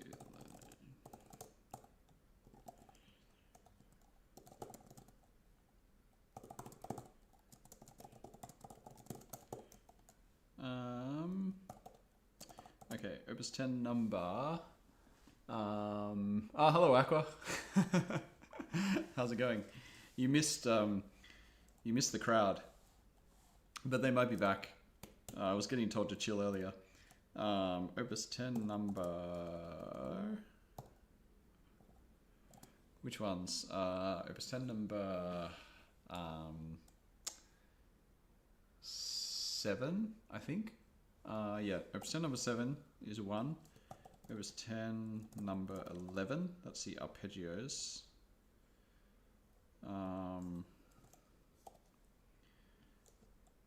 Option 3 is Opus 25 number 4 and Opus 25 number 8. So those are the ones I'm tossing up between.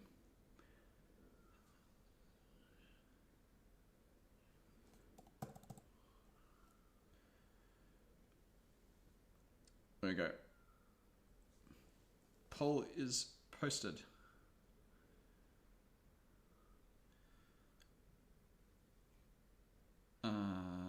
Go. I'll probably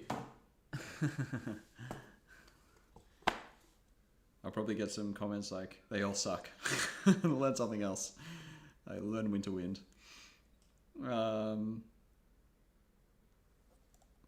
Actually, I'm gonna. Can I edit it? Can I edit it? I can't edit it. Whatever. Doesn't matter.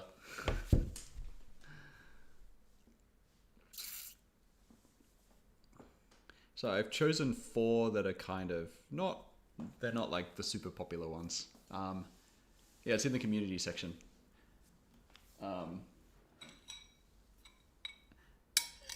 The super popular ones, like the ones I haven't learned yet, like Winter Wind or what is it? I suppose Black Keys is very popular. Opus 25 number 12 is very popular. Opus 10 number 3. Yeah, they're later. None of them I'm kind of none of them I need to learn at the moment. Oh, and the third etude. The third etude will happen later. After I get Opus 10 number 2 sorted out. Where was I? Butterfly. So yeah, if anyone has a preference, I'm open to those 4 at the moment.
Wow. Memory.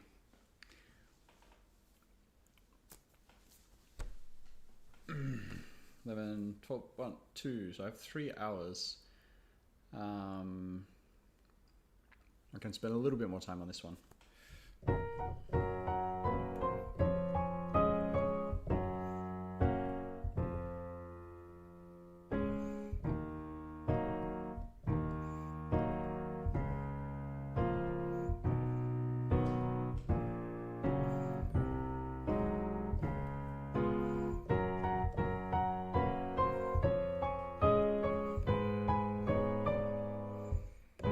Is your trash?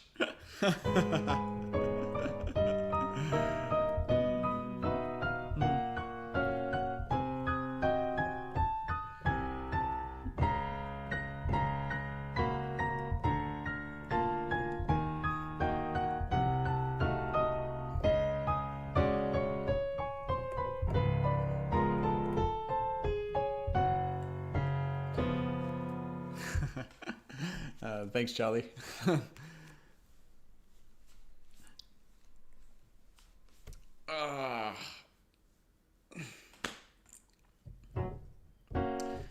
Yeah, I mean, part of it is also like, there's going to be some etudes, honestly, that like I'm not like super keen to play, but I don't hate any of the etudes, except maybe black keys.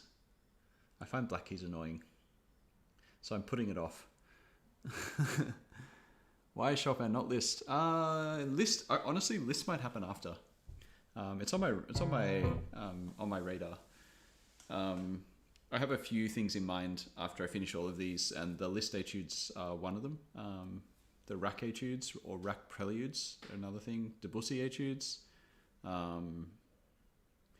Debussy preludes maybe, like something like that, and even Godowski.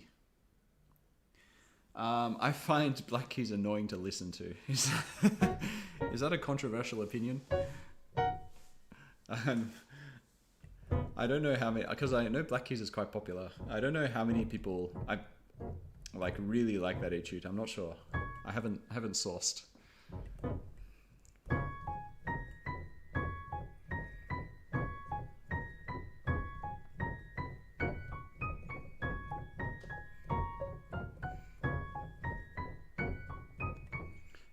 In terms of why I'm doing the Chopin etudes, partly I pretty much like them all, like as in, or can at least get into most of them. I wouldn't say I love them all, and as we're currently talking about black keys right now, hello Kat, how's it going?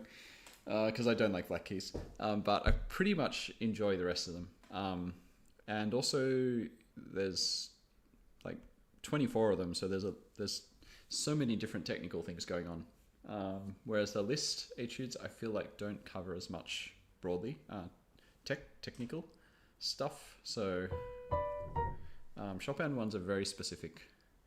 And also, I think part of it also is like the hardest of the Liszt etudes are pretty nasty.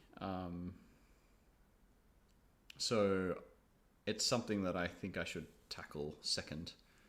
Like if you want to play the Liszt etudes like extremely well, and not just sort of, because with a lot of Liszt you can kind of bluff a bit, but if you want to play them with like extreme clarity, extremely well, I think the technical demands are a little bit higher than the Chopin etudes. Perfectly wrong. Black keys for me are perfectly wrong. How's it going, Kat? I would say black keys for me. I don't know. I think actually, honestly, I think the etude would be good for me, like because I do I do want to work on my stability around the black notes. So it'd probably be good for me, but God, listening to it is just something else. I don't enjoy listening to it. There's like one section of the piece where I'm like, oh, that's kind of nice, and then the rest of it is just, oh god, I can't deal with it.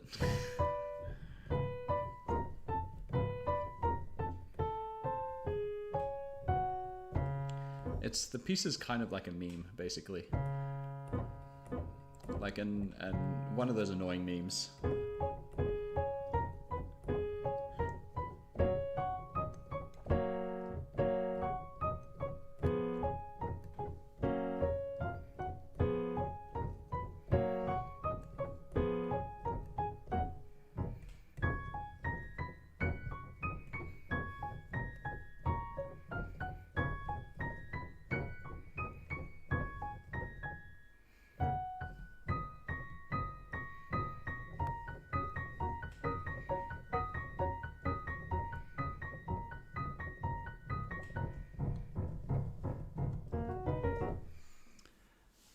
How are the internal speakers? Really good. Yeah, it's obviously it's going to be hard to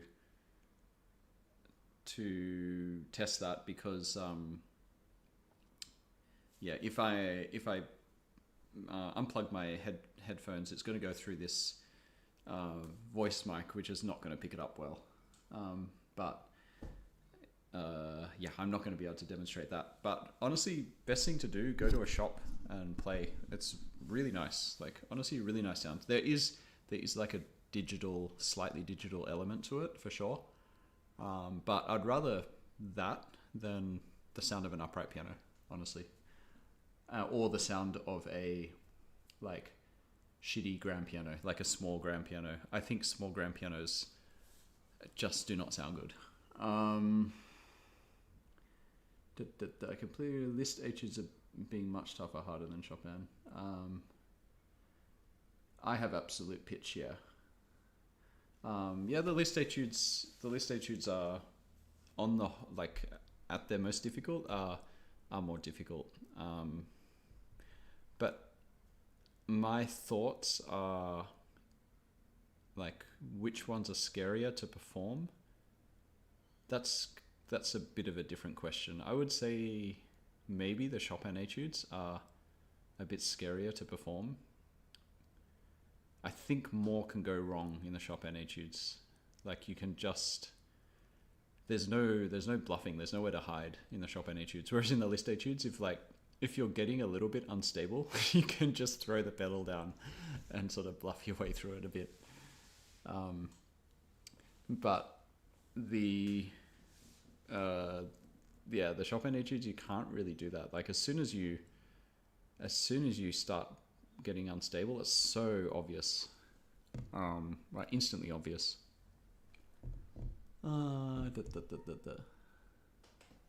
Maybe black keys sound off to you because of that.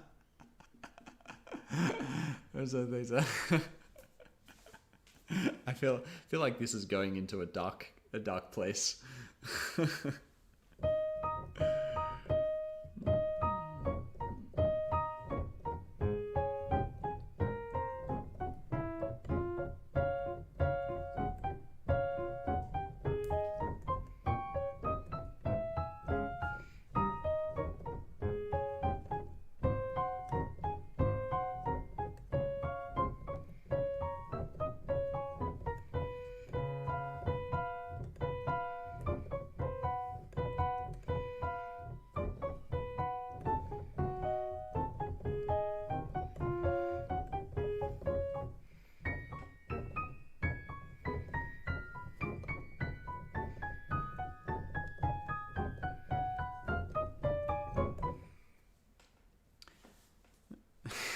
That's my guess.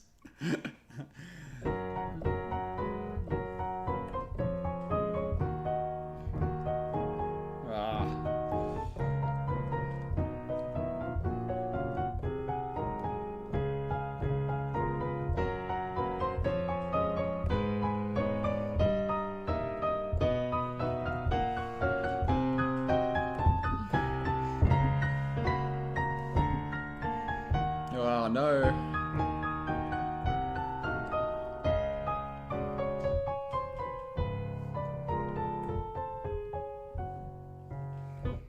very cool climax of this piece.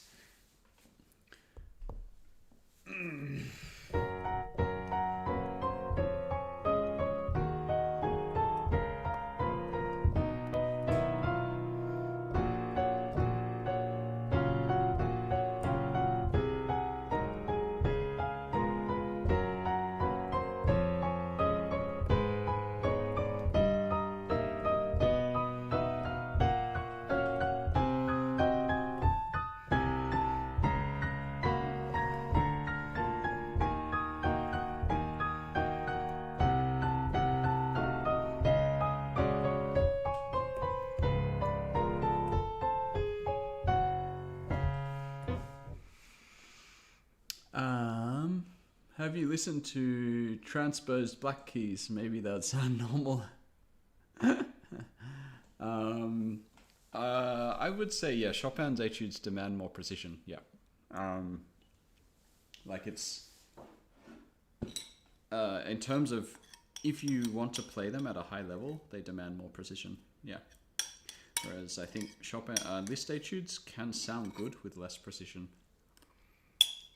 So, yeah, you can get away with less accuracy, and them being less polished, I suppose.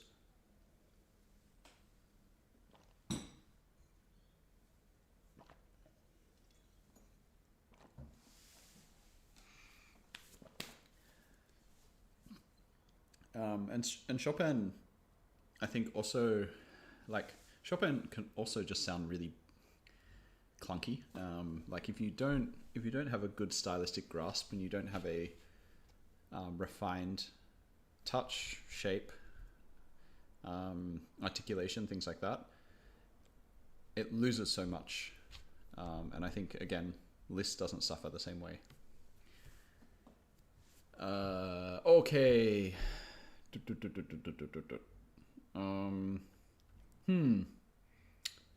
do I want to do? Opus 10. Should I do Opus 10 number 1 or number 4? Does anyone have a preference?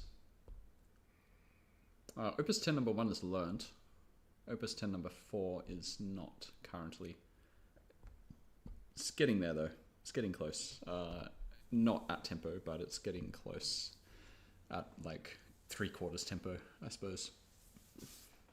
So this is number 4. And number 1, obviously, everyone probably knows, is that one. Number 4, Cat prefers 4. Okay. Alright, I'll do number 4 before D88 gets here and demands number 1. This video just finished with Chopin Opus 10. Oh, you did all of them. You did all of Chopin Opus 10.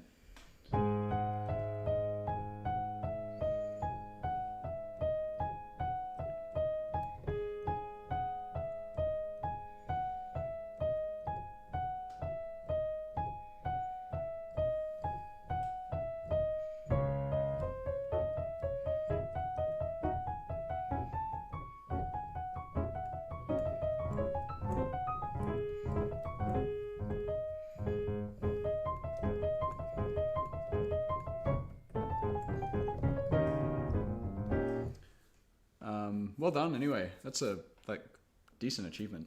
I am not quite close to finishing a set yet. But it's okay, I've got time. What did you find, from Opus 10, what were the main kind of things you learnt? Like in terms of what surprised you, or what did you think was most valuable for you?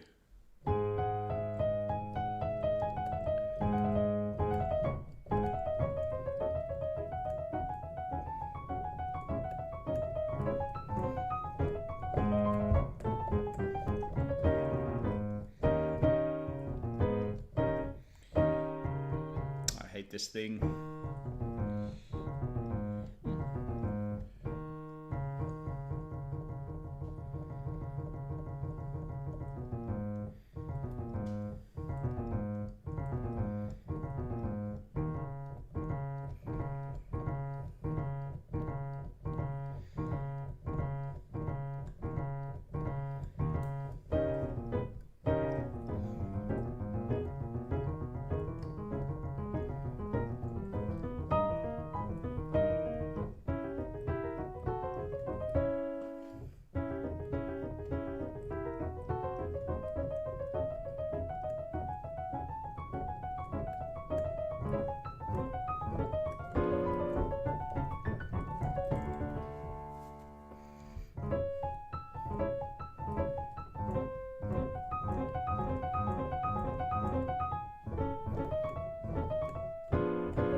Okay, I need to work on this bit a little bit slower.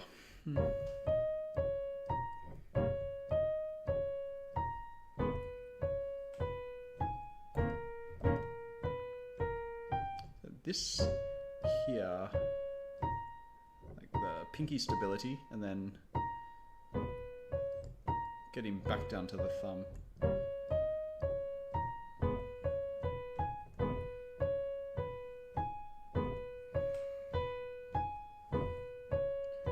I hope you're typing an essay. I'm very interested to read.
This also, these little movements from the octave and then getting the fourth finger down, because you then have to hold this and then put your thumb down there on the next bar. So you have to do 5, 4, which is a really big contraction at high speed.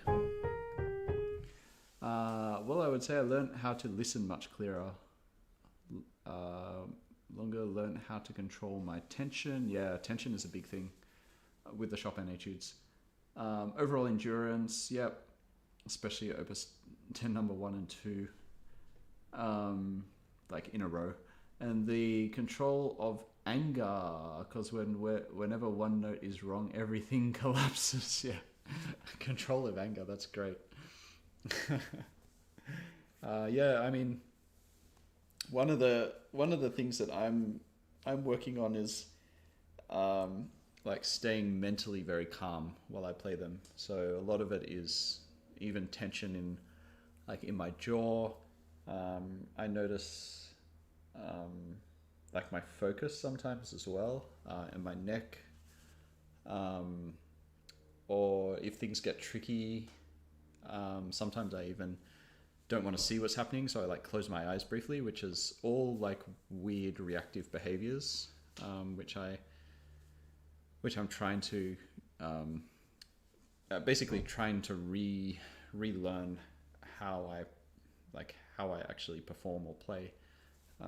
So managing my focus, managing my tension is a big thing, and that involves a lot of slow practice and a lot of concentration.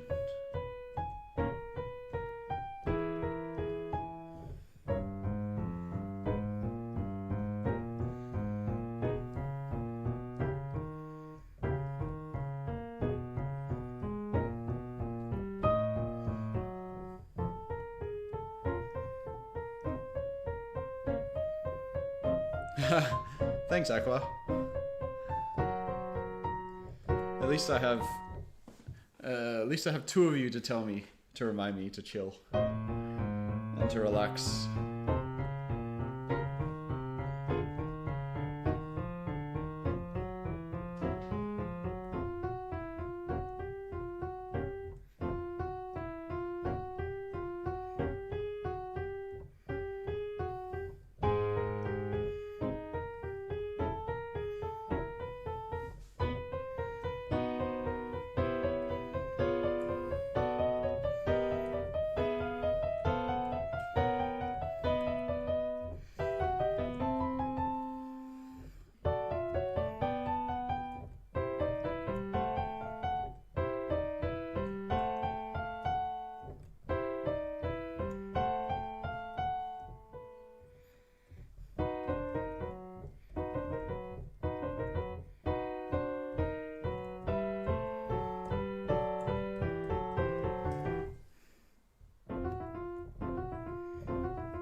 Were there any particular etudes in Opus 10 that surprised you with either how difficult, how easy they were? I think that's the main thing. I'm interested because I have not learned them all, and I'm trying to time my run with a lot of them. So obviously Opus 10 number 1 and 2 and 4, I'm trying to I start early because I feel like I need the most time with those over the course of the year. But I don't really know much about a lot of the other ones. So I've obviously got Opus 10 number 12 at the moment as well, and that one seems to be fine. But what is it? Opus 10 number 7, the C major one, I heard is actually more difficult than one thinks. Not to practice mechanically, always with dynamics, musicality.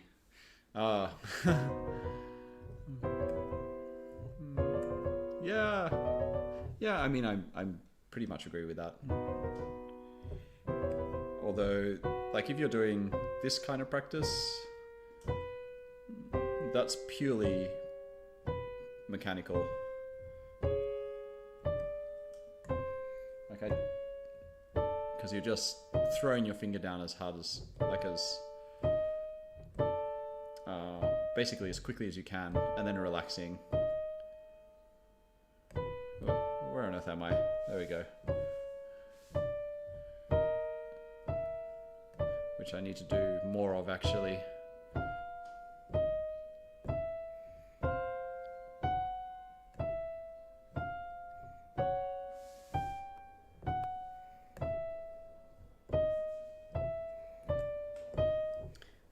But for this sort of practice, you can definitely still play musically.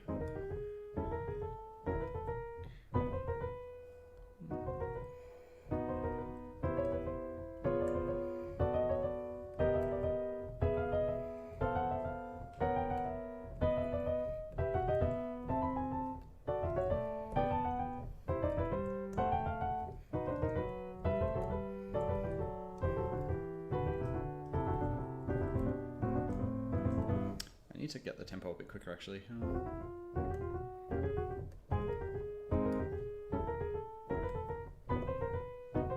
Oops, these are held.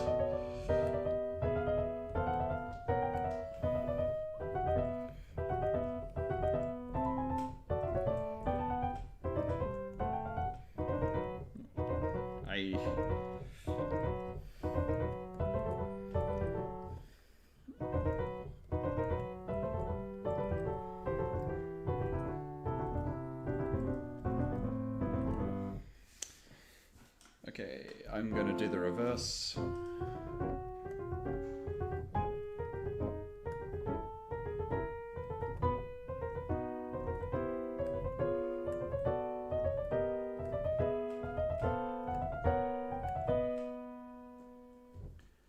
Oh, interesting. Yeah, number 1. I have an interesting theory on number 1 in that it's probably not the hardest etude. To just play to a high level, if you're willing to accept a few mistakes. But if you want to play it cleanly, I would say it's probably the hardest.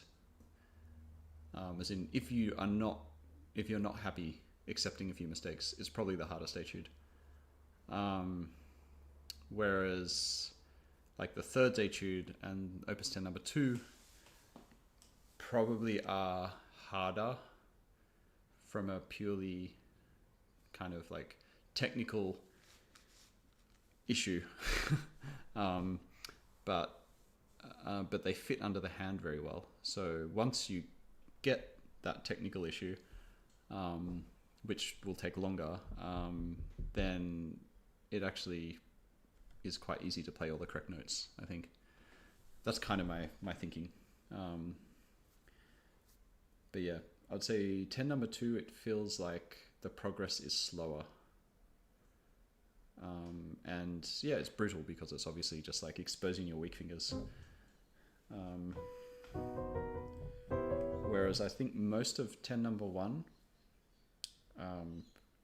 most of that happens quicker, but then actually trying to hit all the right notes, I think takes longer. That's really, really awful. I think like some of those arpeggios are just horrid. Ugh. Which one are you looking forward to the most?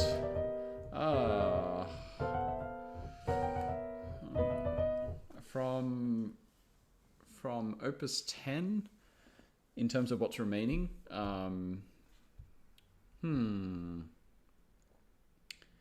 terms of what's remaining from Opus 10, okay, so I haven't done 3. 3 is obviously beautiful.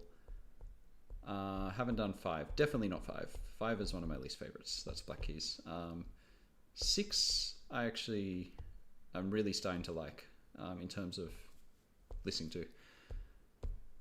7 might be the most interesting from a technical perspective for me. Number 8 is actually... Number 8 almost falls into the Black Keys camp for me, in that I don't really love the sound of it. It's not as bad as Black Keys, but I think it's not far off. So not that one, not number 8. Number 9, number 9's already close to finished. Number 10, I've actually played a long time ago. I'm interested to see how that feels these days. But not necessarily looking forward to it the most. It's a nice one. Number 11, not really. This is the arpeggios one. I don't find it that musically interesting. So that's Opus 10. So probably on a technical perspective, number 7. And then maybe on a musical perspective, maybe either number 6 or number 3. From Opus 25, I'm definitely intrigued by the Thirds Etude, obviously. And then I'm actually kind of looking forward to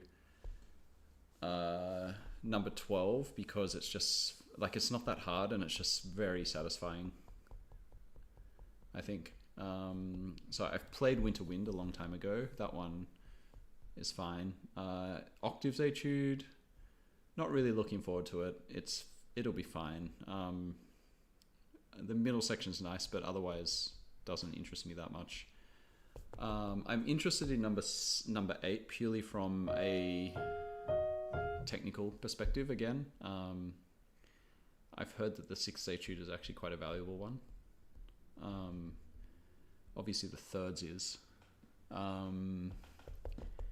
So maybe the thirds Etude overall. I think technically the thirds Etude, and then musically maybe number 12. Number 7 is also nice, the slow left-hand one, but yeah, it's fine. No, it's nice. Just it's not blowing my world. And then 4 and 3 are just kind of like, yeah, they're fine. Whatever. So yeah, I hope that answers the question. I probably gave too many answers.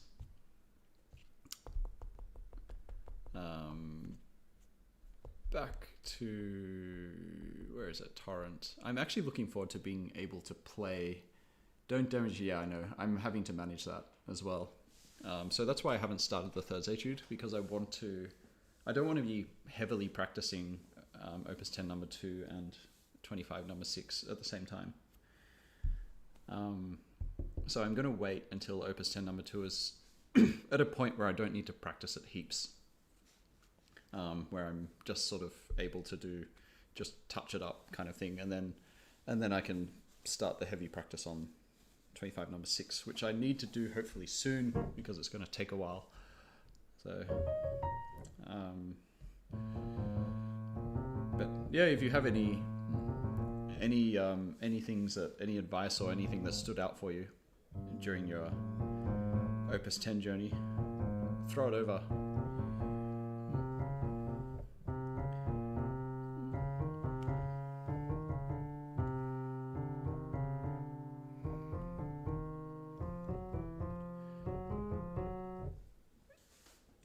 Is a very not that comfortable to play and practice. Have to be very careful. Yeah, you're right. Sometimes he's actually not that comfortable.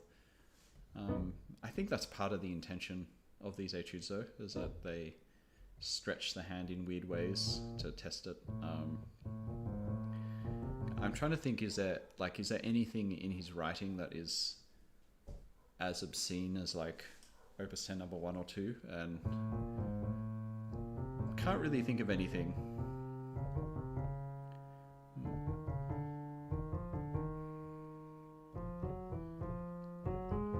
Because I've played all the ballades.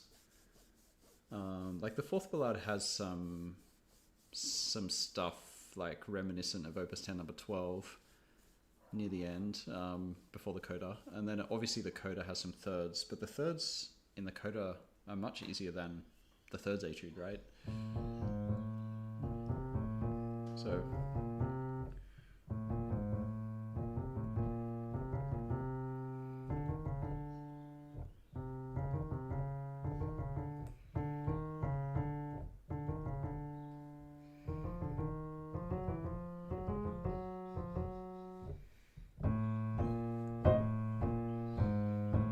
I just need to activate my left hand a little bit, so I'm going to bash some notes out.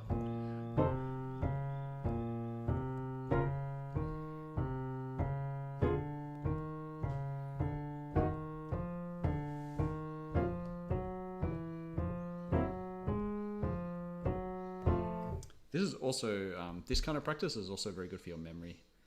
One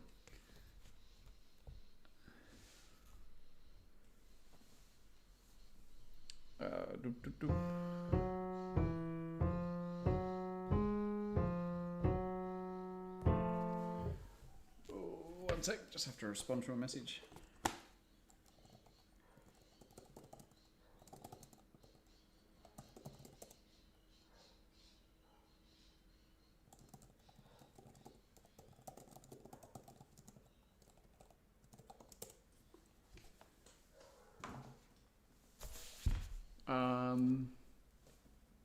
What is your background? Where have you learnt piano? So I grew up in a city called Wollongong, which is not far from Sydney. I then did undergraduate at Sydney Conservatorium.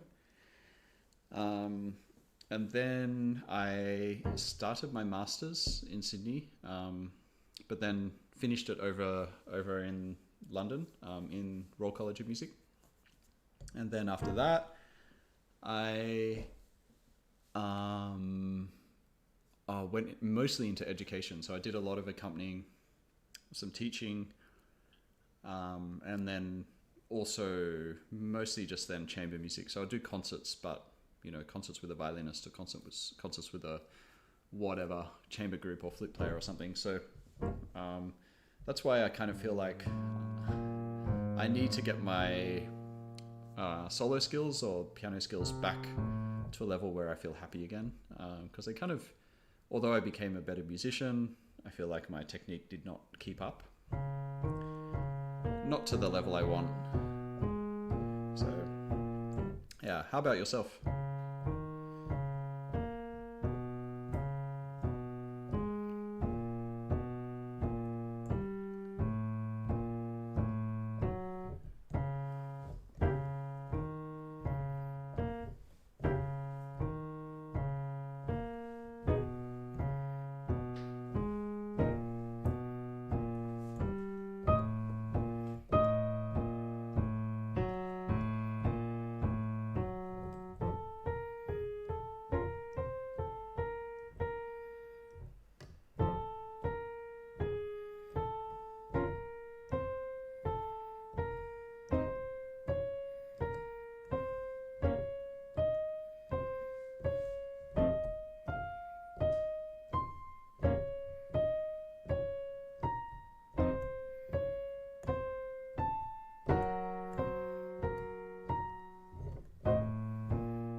Okay.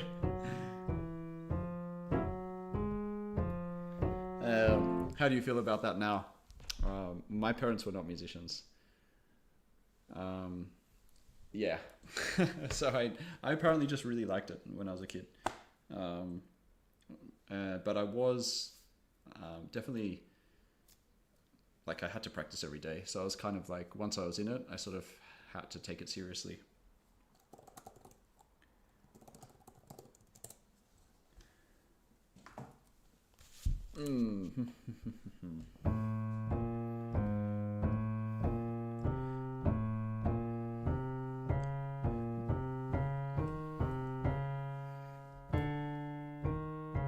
Oops. Is that correct? Yeah, that's correct.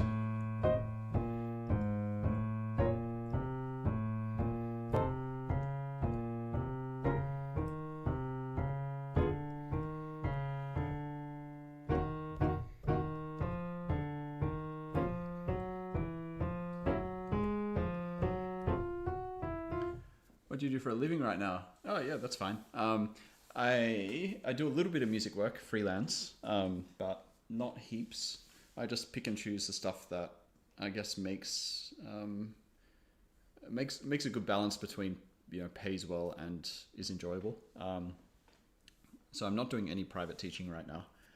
Mostly I do accompaniment or I do gigs, and then randomly I'm actually a badminton coach. So my regular work is badminton coaching in the afternoons and evenings, and so I do a few hours of that per day, just to, you know, it gets me out of the house, and then I often do some training or gym while I'm there, things like that, and it's something just totally different from this. And then because I come from like a tennis and swimming background, I've always been quite active, and so badminton sort of I got into more like in the last 10 years or so. So yeah, then I got a qualification and started coaching.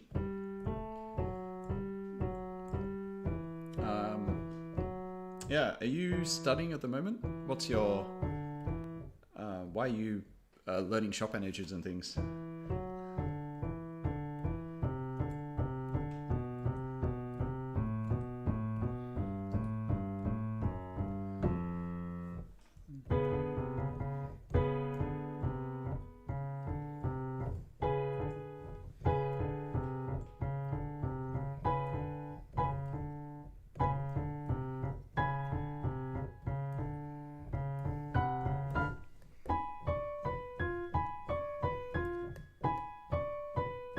Ah, cool. Wow, another badminton player.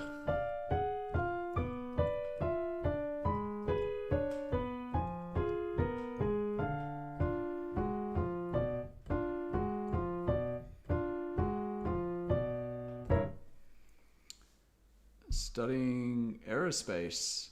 Wow, studying aerospace and learning all the Chopin Etudes. Like, what on earth?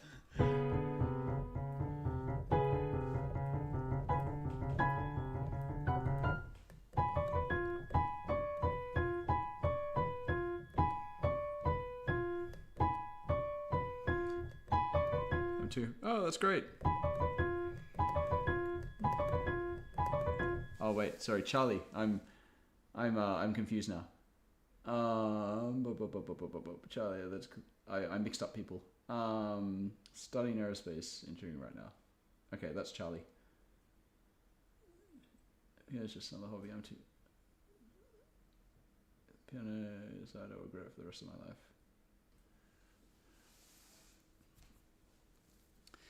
Yeah, I mean, that's the thing. You can just move it a little bit, right? It doesn't have to be totally discarded. It can just be like, oh, okay, it's not as important, or I'm not going to dedicate as much time to it right now. And then you can come back to it, you know, with more purpose, more intent later, things like that. It'll always be there. To become a great composer. Oh, nice. I actually have similar goals in that sense. I want to write some music that will hang around, hopefully.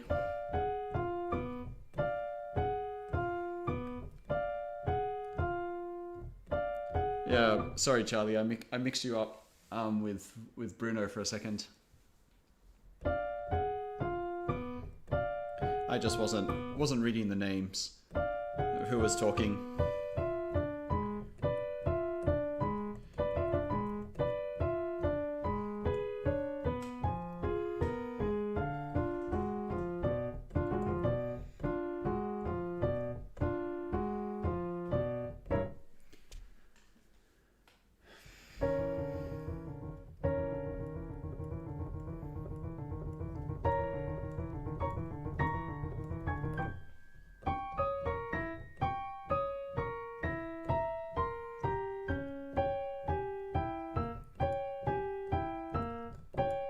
Number 6.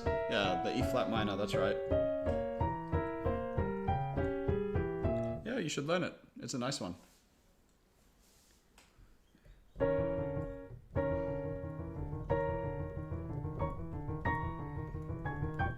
I think it's one of those ones where you won't, like it will be tricky in terms of like the voicing and, you know, obviously holding down some notes while you play others, but it's not going to like strain you, like, and you can just practice this like super slow,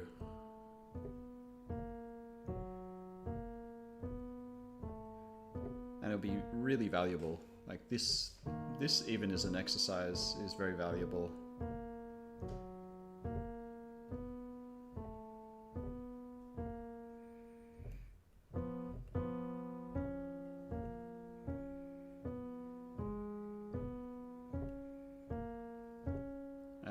It's something that, you know, pretty much any intermediate pianist can work on this.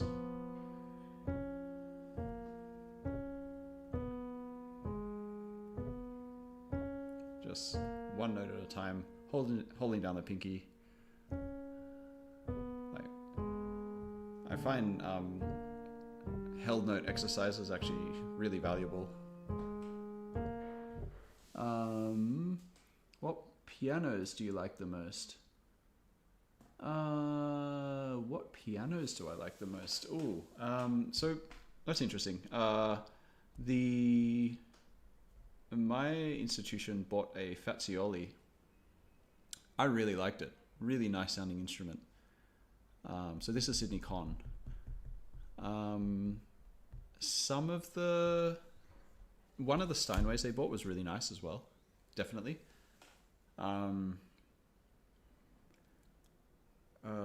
What else? In terms of like more mid-range pianos, I really liked the Yamaha Conservatory series before, like maybe not the newer ones. I haven't kept up lately, but I know the old ones. You could buy like a C5, C7. You know, well under $100,000. And I thought they were really good pianos. Like if you got a good one, they were really nice.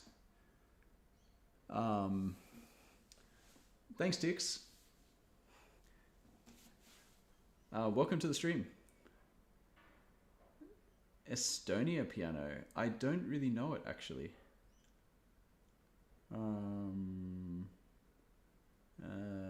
Below my level, but a nice introduction. Yeah. Yeah, go for it. I mean, if you like the sound of it as well, that's very valuable. I mean, I will find it useful. Neofluxer. Good guess. I am. You could tell from the accent. Welcome also. Nice to have you here. Estonia piano. I don't know it. Is that like a sub-brand of another maker? Or are they just their own thing?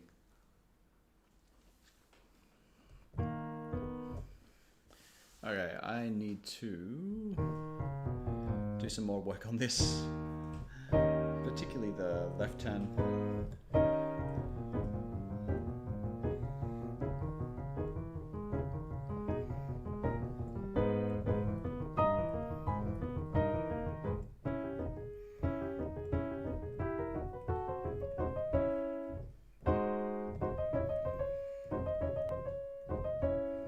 Oh, you're in Sydney. I am also in Sydney. Actually, I think there's one other person currently in Sydney, although he's not Sydney based. But he says he's in Sydney at the moment.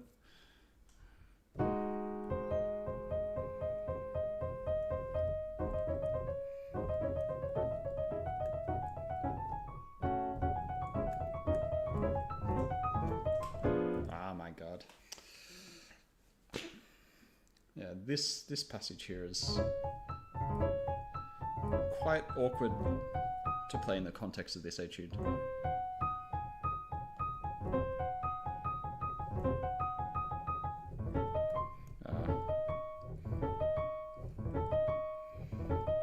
What brings you? How did you go down into this stream?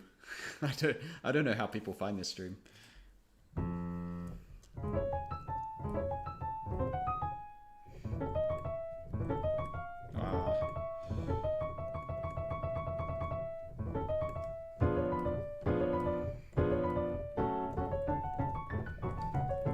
You actually might be the first Australian that has popped on the stream.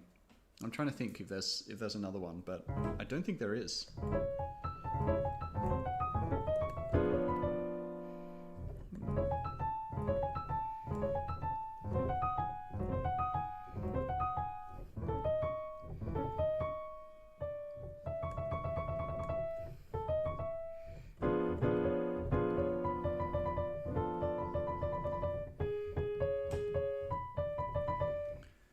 No, Estonia only because of the piano.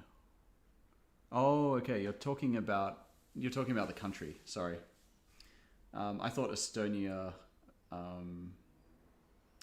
Yeah, Estonia was actually the name of the brand. Oh, but it is named Estonia Piano. Okay, and it's in Estonia. There you go.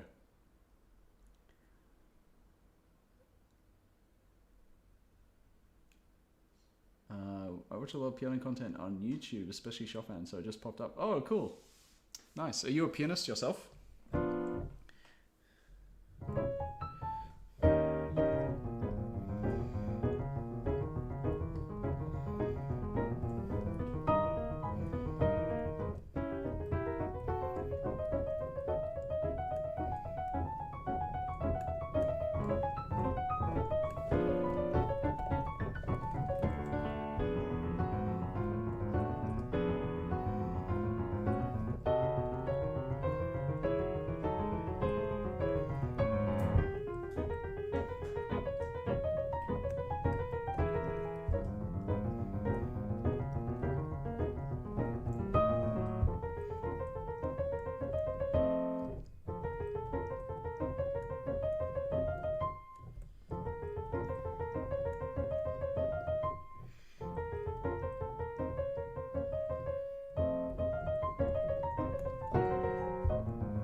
Music.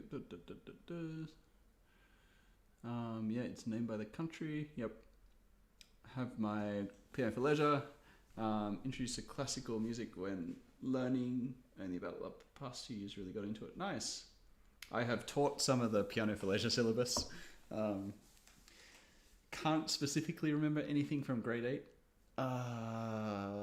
Grade 8 piano for leisure. I'm blanking at the moment. First Ballade, nice. Opus 25, number 5. Oh, I was just practicing that earlier. Really nice. Opus 49, Fantasy is really beautiful. I've played that a lot, in multiple countries as well. But I heard it's a First Ballade, yeah. Fantasy, F minor Fantasy, harder than First Ballade, yeah. Yeah, I would say so. Estonia, the country, and because of the piano, that's hilarious. I do know Estonia, and I know Estonia, and I don't know the piano. if I had to point to it exactly on a map and I had like no references, I probably couldn't. But you know, it's in the east. that's about all I got. Eastern Europe. I played the Sprightly ones and Bumble Boogie from Grade 8. Not sure if you did Bumble Boogie. That sounds familiar. I might know that one. So you did Grade 8 Piano for Leisure, and you've jumped up to like First Ballade, which is like way harder than Grade 8 Piano for Leisure. Which is not a bad thing. I mean, you can still definitely get a lot out of it. I'm always an advocate of working on pieces that push you, like as in quite a bit, obviously not stupidly, but a bit higher than your level, as long as you don't, you know, work yourself into a tension corner or something.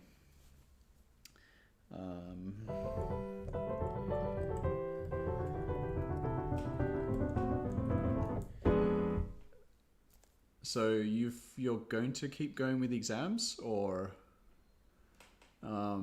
what's happened with piano for you? Is it just now purely a hobby?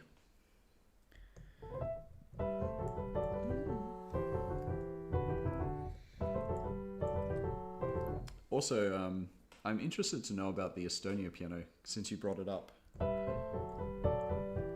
Is it particularly good?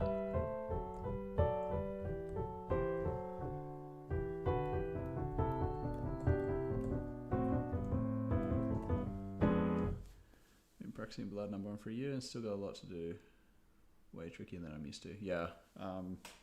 If you've done it, you've done that kind of jump for sure. A lot of slow practice, a lot of like rhythms, particularly. I would say a lot of different rhythmic practice, which I do with this anyway.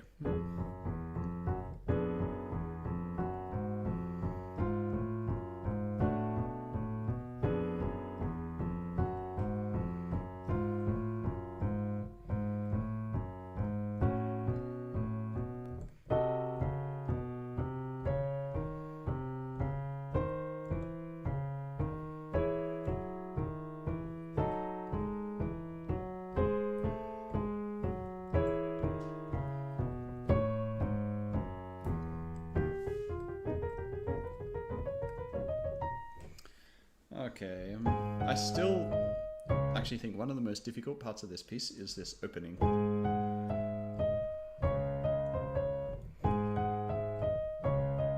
So that, and then also this, like the octave, and then the contraction straight away.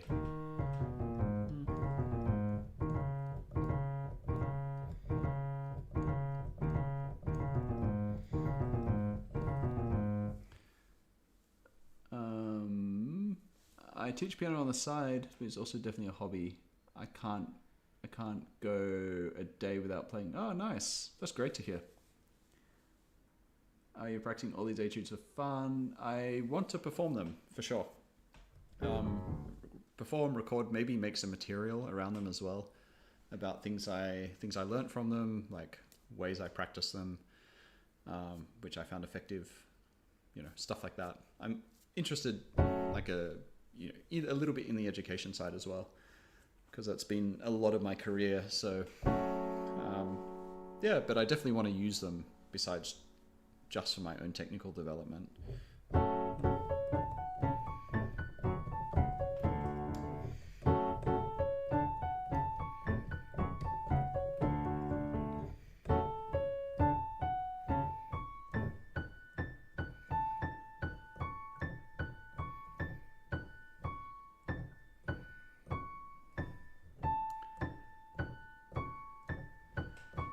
Cool. Yeah, for sure.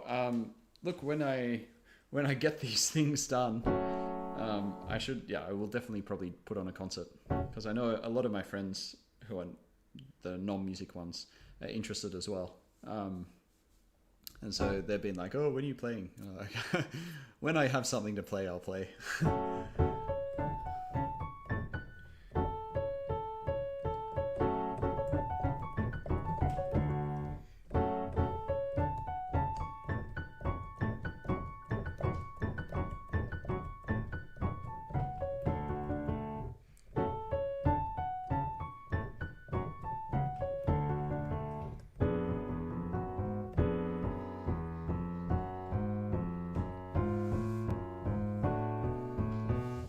So what's your situation now? Have you, are you studying at the moment?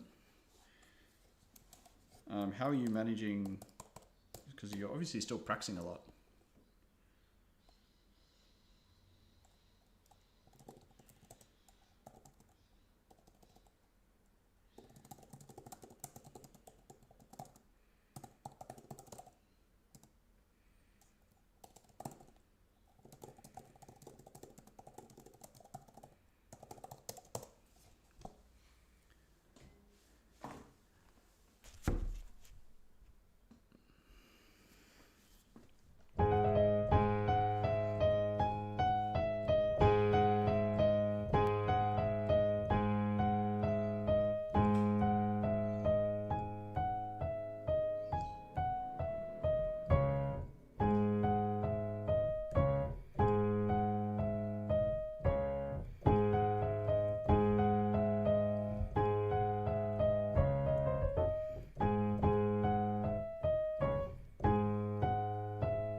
Environmental engineering, second year.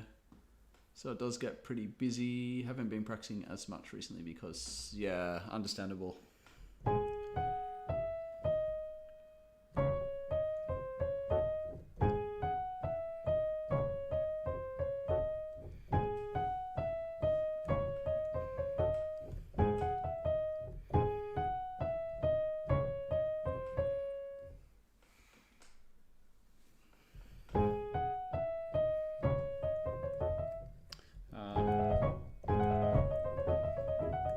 Good luck for your finals. When will they happen? It's break at the moment, isn't it, for universities, or just starting back?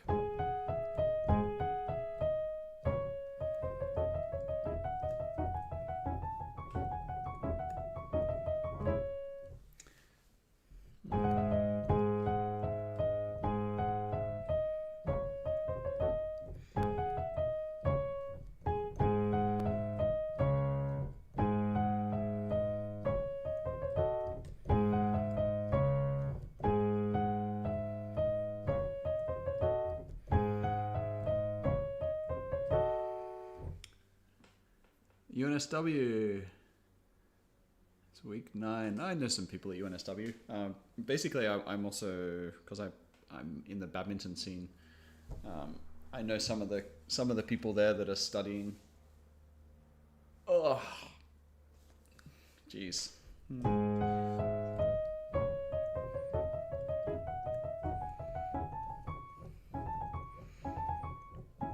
Top 3 favorite composers. Jeez, that's hard.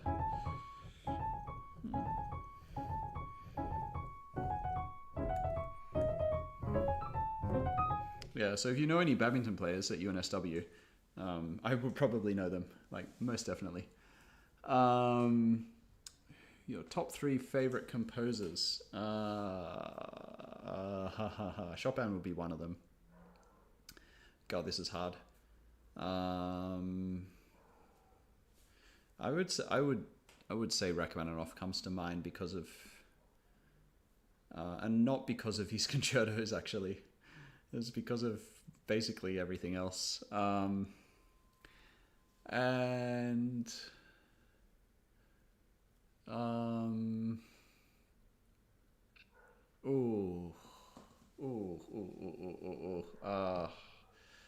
thinking either Ravel, Mendelssohn, Sibelius.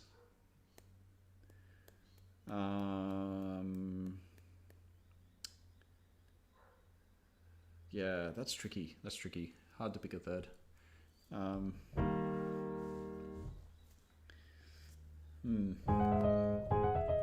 think it goes in phases for me.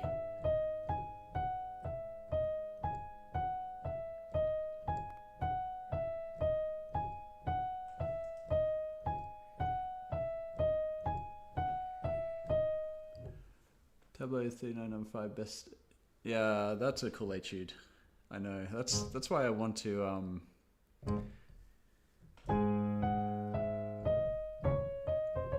that's why I want to learn the etudes. There's some really cool stuff in there that people don't know very well.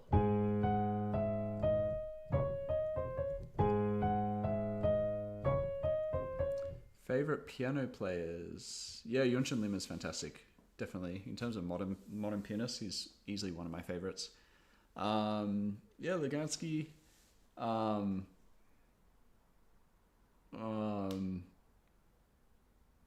Chopin Debussy. Yeah, I know it's hard to pick. Like once you get past the obvious ones, it's like, oh, so many. Martha Argerich. I actually really like Yuja Wang. I think she's a really good musician.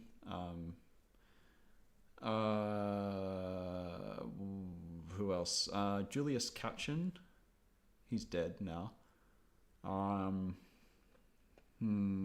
Obviously, like, and then from there it's like, okay, I like specific recordings. I don't like all their stuff. Like Horowitz sometimes is amazing, and other times is a mess. Arthur Rubinstein, same. Like, sometimes sounds great, other times just sluggish. So it's kind of hard. Generally don't like Glenn Gould's playing. Just find it too bizarre. But I don't want to start a war.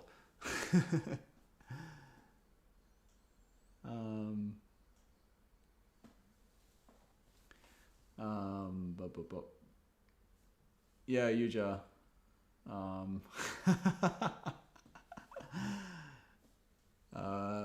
Other from Twitch. I've got a Twitch guest as well, which obviously YouTube can't see. How's it going? Prelude in C minor. Is that, you mean the Chopin Prelude in C minor? But well done anyway. Keep going with it. Learning all the Chopin Etudes, practicing that. I have not learned them all. I'm just practicing. I'm still learning them. So I've only learnt, I would say, maybe half a dozen of them so far, and then another few are coming along. And then I still have, like, you know, what is that? 13. God, how many? So 9, 15 more after that.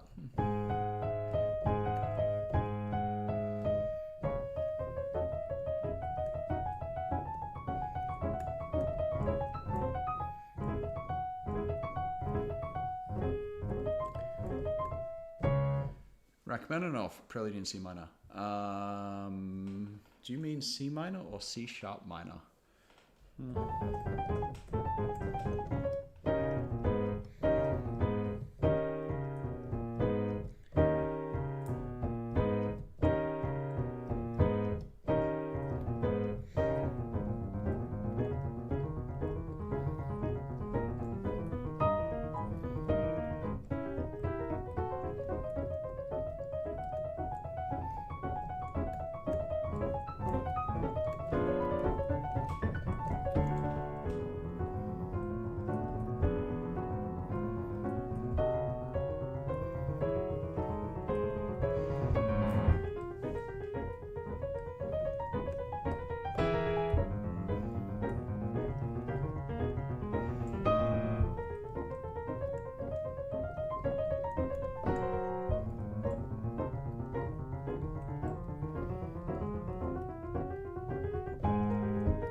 No.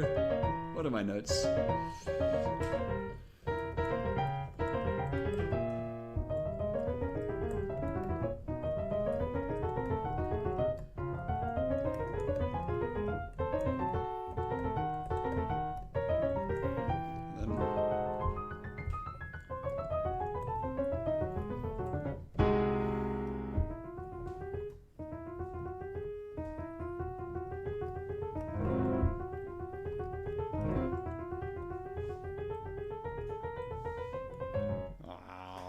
is it?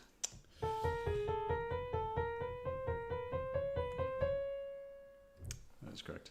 Things I need to. Playing sounds good so far. Your hands look so relaxed. It's great. Oh, good to hear. Yeah, this one, yeah, it's coming along. Like, I can't play it all through yet, obviously. And obviously it's below tempo still, but it's coming along gradually.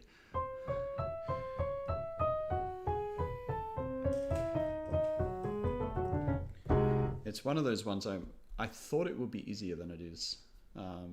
I knew it was hard, but it's proving to be a little bit trickier than I anticipated.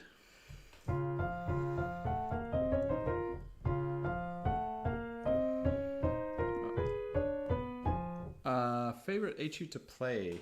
Okay, it's very easy to say Opus 10 number 1. I find it very satisfying. But on a purely technical level, like what feels good to play?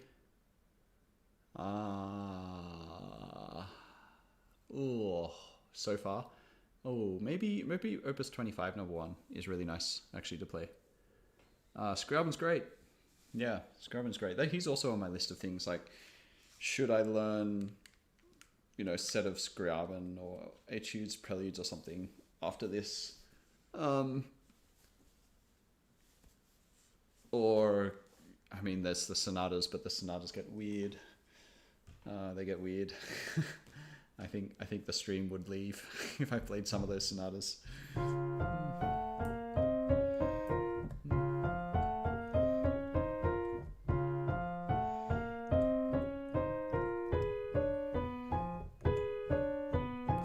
Yeah, C sharp minor Rachmaninoff. Yeah, that one I've never played it actually. Some people have asked on the stream. It's one of those ones that every so often someone asks, "Can I play it?" I'm like, I've never played it. Never played it. But good luck with it. It's got some. The middle section is quite tricky. Liszt Sonata. Liszt Sonata. I would like to play actually. I really like the piece. There's a few pieces of Liszt which I think are great. The second ballade,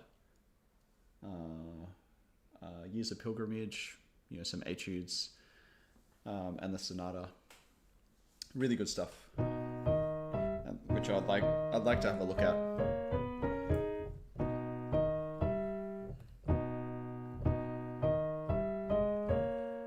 Head off now to do some studying. Enjoy your study. Thanks. Thanks for dropping by, and nice to meet you. Good luck with the study.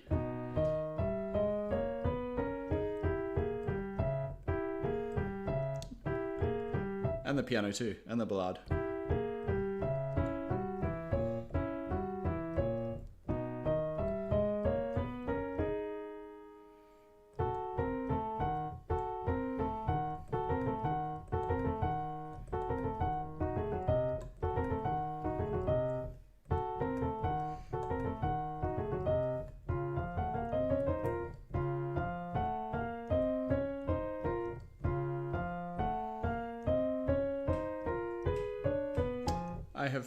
I played both the Rach sonatas actually.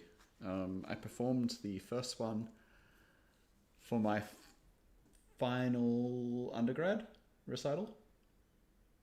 And the second one I played, I want to say my third year. So yeah, I've done both of them.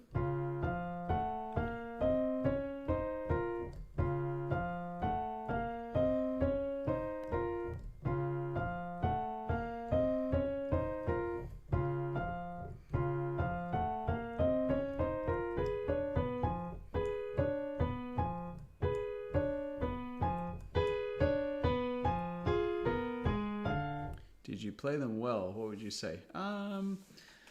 Yeah, pretty well. Was it first?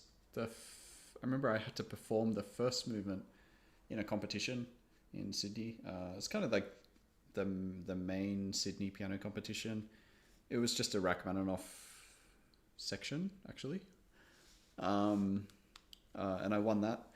Won a couple of $1,000, I think. So that was nice. I struggled with the third movement a bit of the second sonata. I found that just didn't fit for me as well. But the first sonata, I put a lot of effort into that, and I used it for my auditions in London after I finished my undergrad. And yeah, did well. You know, got placements in academy and college. Got offered scholarship as well. So kind of been too crap, I guess. I don't know, because I never recorded it actually, so I don't know how I would think about it looking back. Unsure.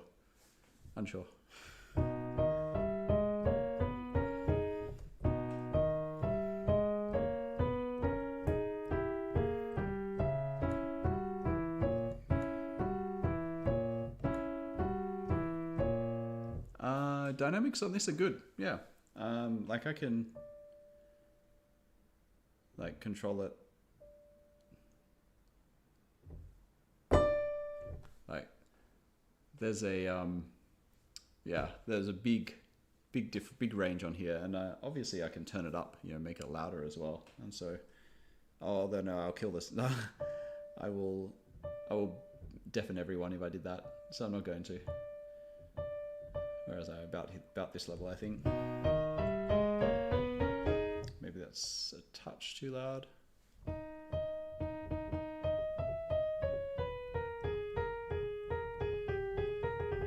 Very hard technically and musically. Yeah. Yeah, the rack sonatas, they're structurally a little bit difficult. Like I mean, he wasn't happy with the structure of his second sonata, which is why you've got the two editions. And then the first sonata, I know when he sent it to someone, they did some editing on it as well. So I think he struggled a little bit with structure. He also struggled with the third concerto with the structure as well. So.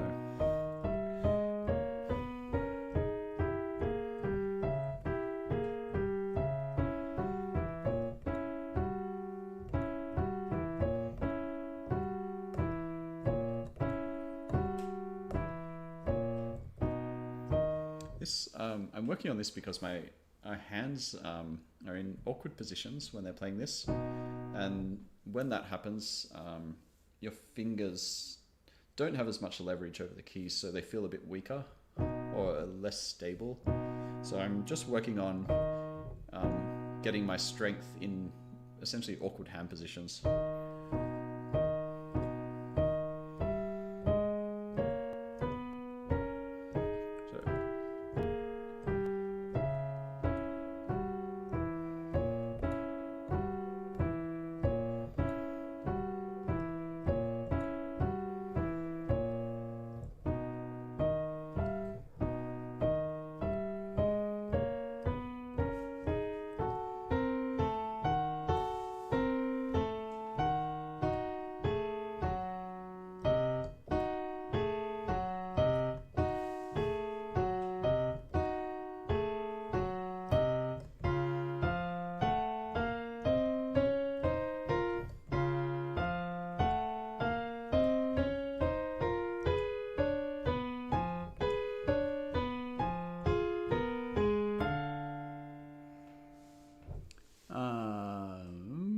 On how to sight read sheet music proficiently. Oh god. A lot of practice. One thing is don't focus too much on the notes you're playing. Try and have good peripheral. So you want to process that quickly and look just ahead. So sit away from the piano as well. You need to stay relaxed, so don't like get too close to the score. The other thing is you need to get better at practicing not looking at the keyboard, and that goes for pretty much anything. So even if there's like leaps and things like that, you need to get better at that as well, so you can just focus on the music. Probably two of the big things for sight reading.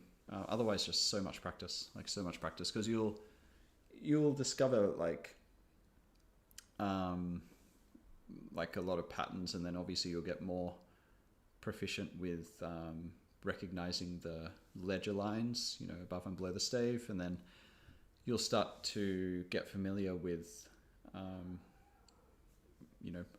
harmonic progressions, patterns, and things like that. So those things will come with just a lot of practice. Haven't found a great recording of the second. I'm quite calm with Horowitz's performance. Do you have some suggestions? Oh, God, can I remember? Play Cherney. Oh, okay. Yeah, great recording of the second sonata. Ugh, that's tricky. I'm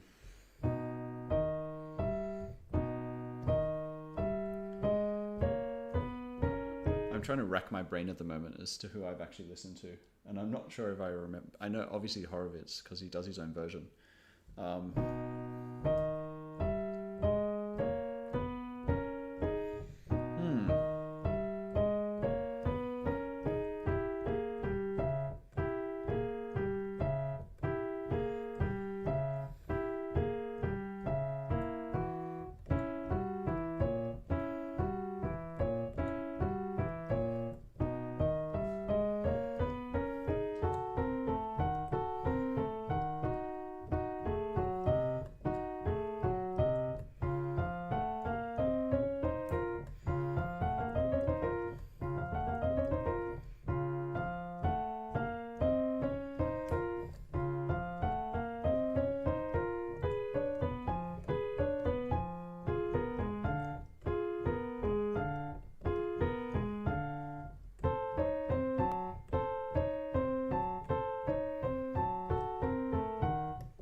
I can't think of anyone. Yeah, I don't know what recordings I was listening to back in the day, because this is like 20 years ago for me. So I have no idea what recordings I was actually listening to, and there's obviously probably been so many since then as well. And it's not a piece I've actually actively sought out since after I played it, really. So.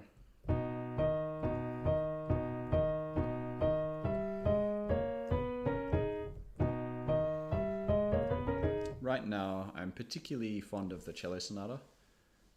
It's something that I would like to perform at some point in, just whenever. So that's on my radar as well to finish that off, because I was meant to perform it before COVID, but then COVID happened.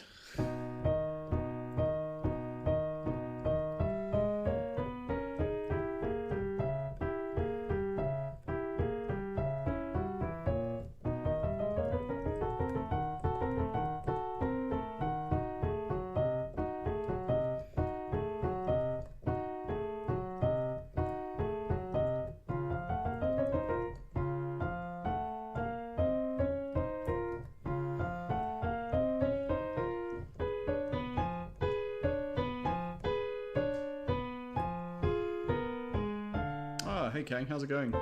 Welcome back. How's your crazy day going?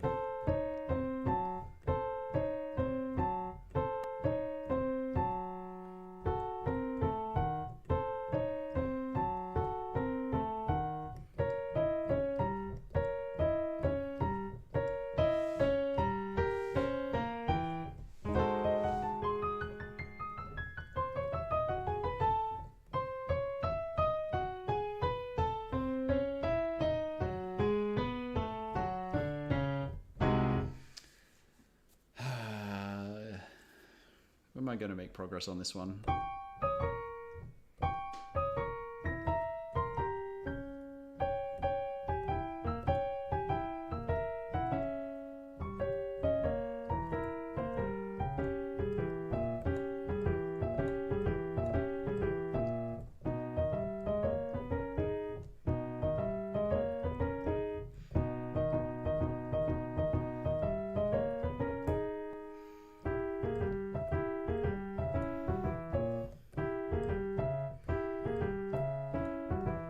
Frank, yeah. Where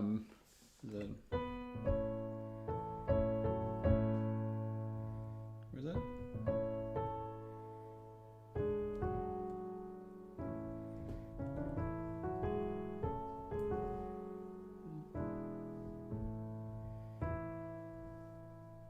Where was it?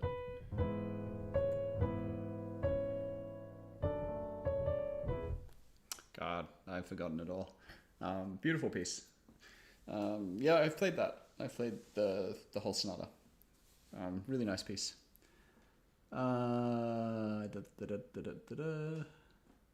Finished lunch, by the way. Today is my last day in Sydney. Oh no! Are you going back to Vietnam? What was the reason you were in Sydney anyway? Just holiday or work?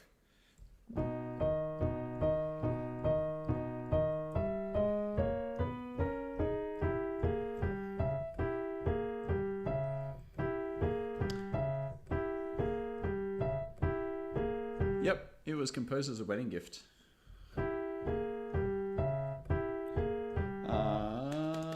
God, who was it? I know this. It was a violinist. Very famous violinist. Isai? Was it Isai? I think it was Isai. Is that correct?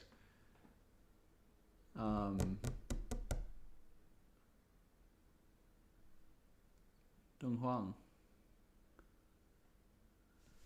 Is there Dong Huang? Is there a Dong Huang in chat? I can't see. I cannot see at the moment.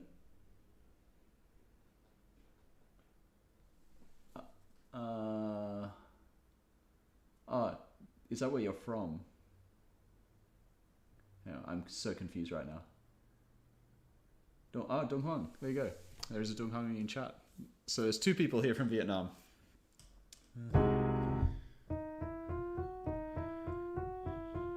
Wow, I didn't realize Vietnam was so big on classical piano music. But that is cool.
Nice to meet you, and welcome to the stream. Are you in northern or southern Vietnam?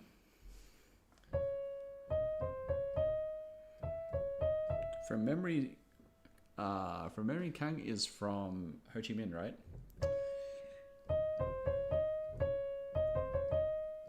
Oh my God.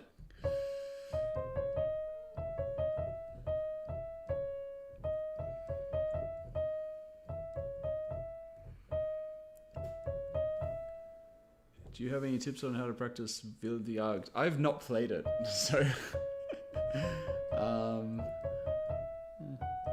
I don't have any specific tips for that piece. The only Liszt Transcendental Etude I played, and this is kind of bad on my part, is Harmonie ce soir, number 11. But I would like to tackle some of them after this. If I do Liszt or Scriabin or Rachmaninoff, it's probably either Rach or Liszt I will do after this.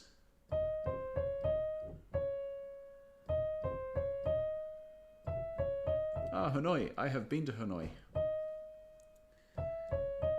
I spent I want to say 2-3 nights there.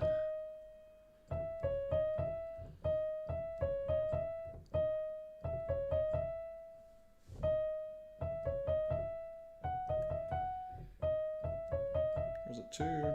Maybe 2.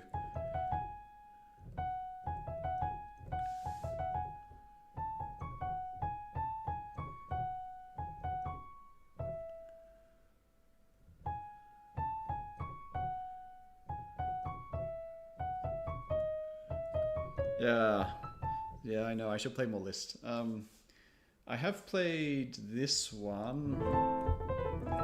Oh my god. Oh my, yeah, a long time ago. And I played one of the concert etudes. Can't remember how it goes. I think he wrote like a set of 2 or 3 concert etudes.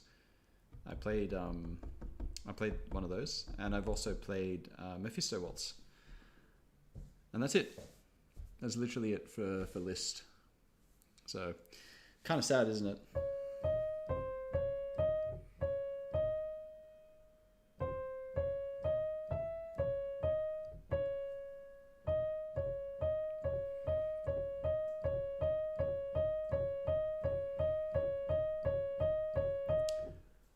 Have a good sleep. See you, Charlie.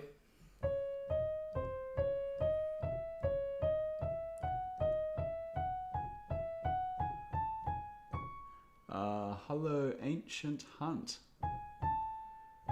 How's it going?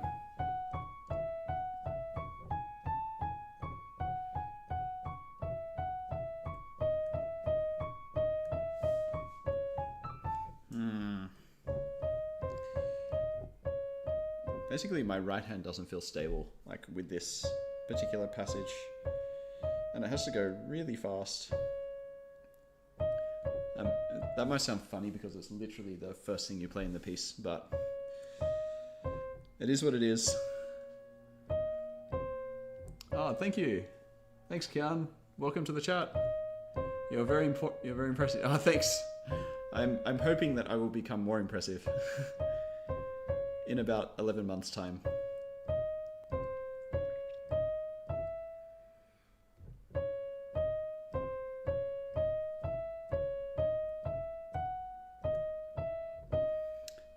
These hand positions are a bit awkward, and my fingers are not always stable.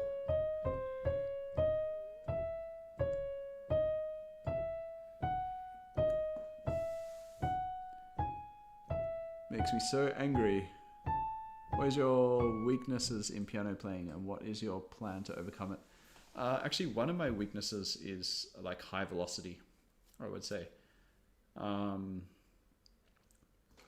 Yeah, I'm good with stuff like octaves, fine.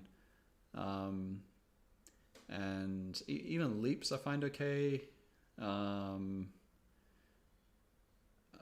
velocity, like finger work. And also particularly left hand related, I would say, which is why I was kind of considering looking at some of the Godowsky etudes. But just stability around very fast tempos with like intricate finger work is probably one of my biggest weaknesses.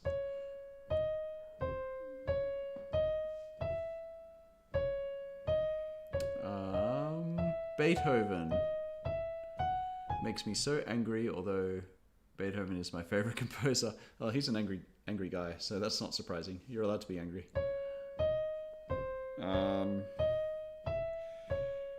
Why does he make you angry though? What type of piano do you like the most?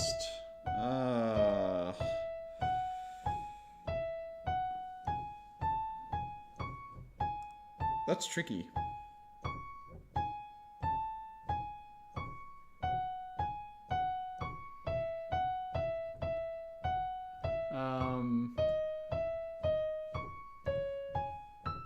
I mean, probably the nicest pianos I played on from memory. Fazioli, Bosendorfer, and Steinways. But Steinways, it really depends, like where they're made. I haven't been a fan of the American Steinways so much. I prefer the German ones.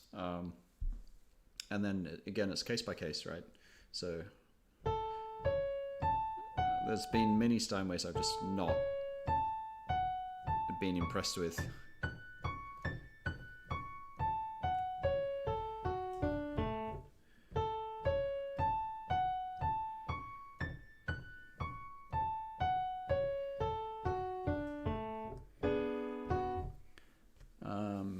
Trying to think of any other pianos that I've really liked. The old, like the kind of like big Kawais and Yamahas and mid-range ones are nice, like good pianos. So we're kind of looking at what is it? The old C3, C5, C7, and some of the Kawais, like the Shigeru. Yeah, they're nice pianos, honestly. RX, do they still do RX? I don't know.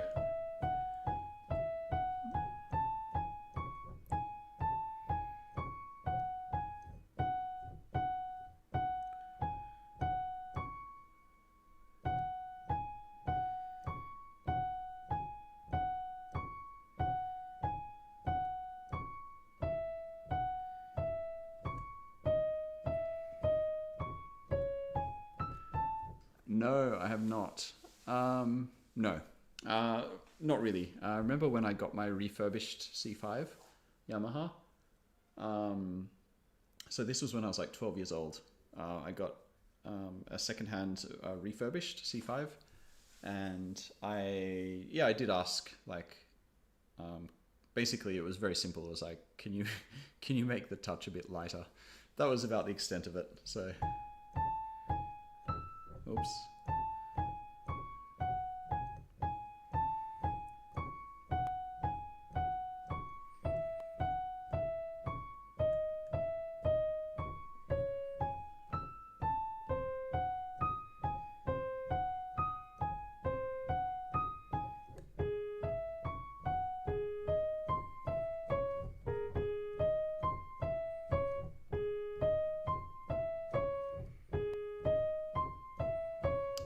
Complex, but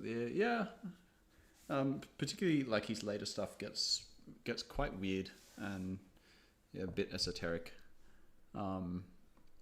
I haven't played. I mean, I played a bit of Beethoven, like maybe 5 of his sonatas, and some of the violin stuff as well. So I suppose I've played quite a bit, and cello sonatas actually, and a trio. But I don't seek it out so much, at least anymore.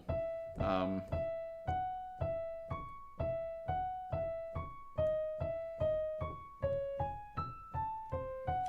have not played his concertos, no. My concerto repertoire is actually tiny, because I kind of saw it as like there's such limited there's so limited opportunities to play concertos, so I kind of saw it as a bit of a, like, I don't know, wasted investment a lot of the time. So I've played Prokofiev 1,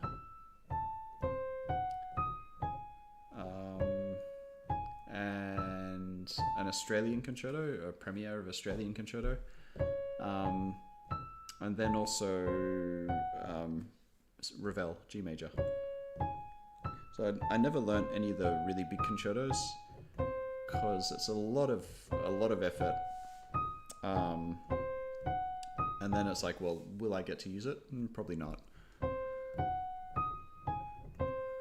Yeah, Beethoven 4 is great. You always play the piano in the dark. Is that true?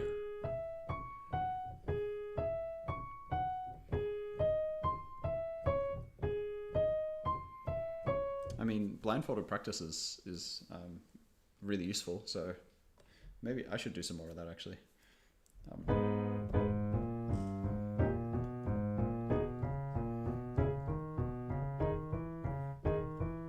Oops.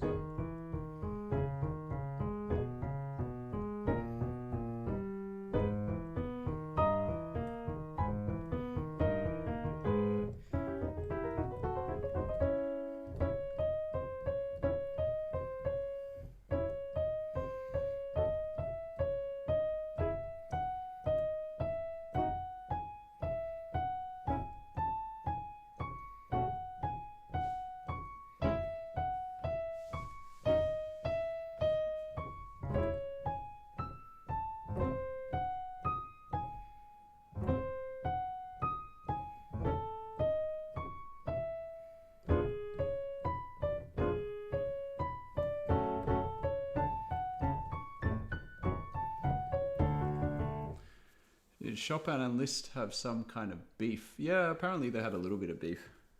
But not, I mean, I don't think it was too serious. It was just over ideological differences around how to play piano, basically. Yeah, that was pretty much it. And you can probably guess what those were based on their reputation and the kind of music they compose.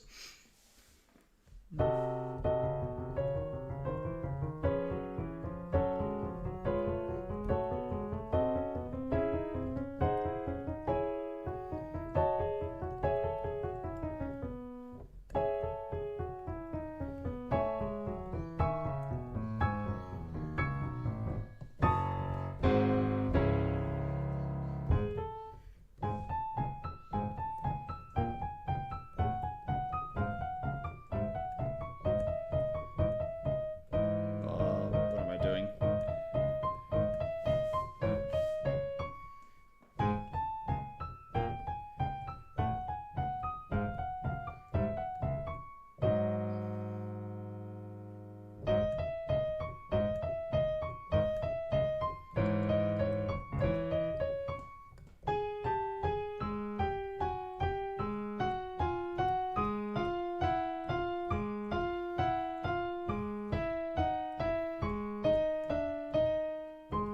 I'm going to put down the soft pedal because this is probably painful.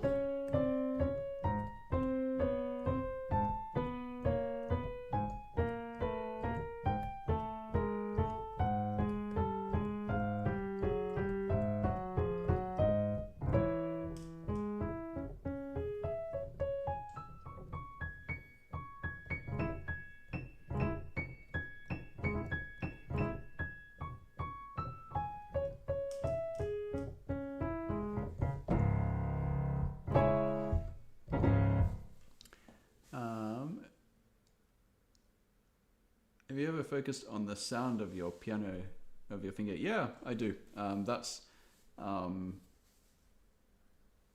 something that I do separate to this. How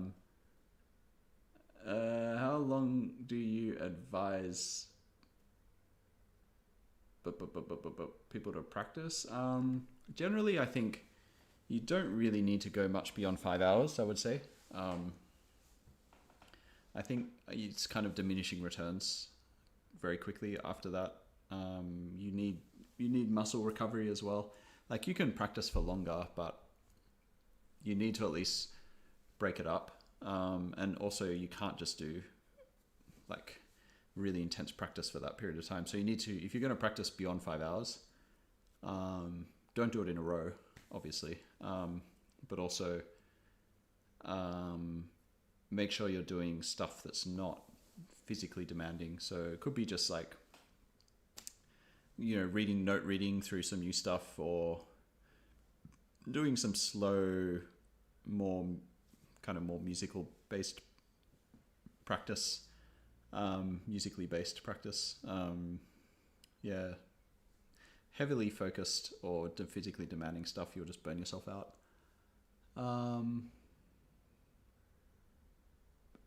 Chopin, but he isn't the only composer.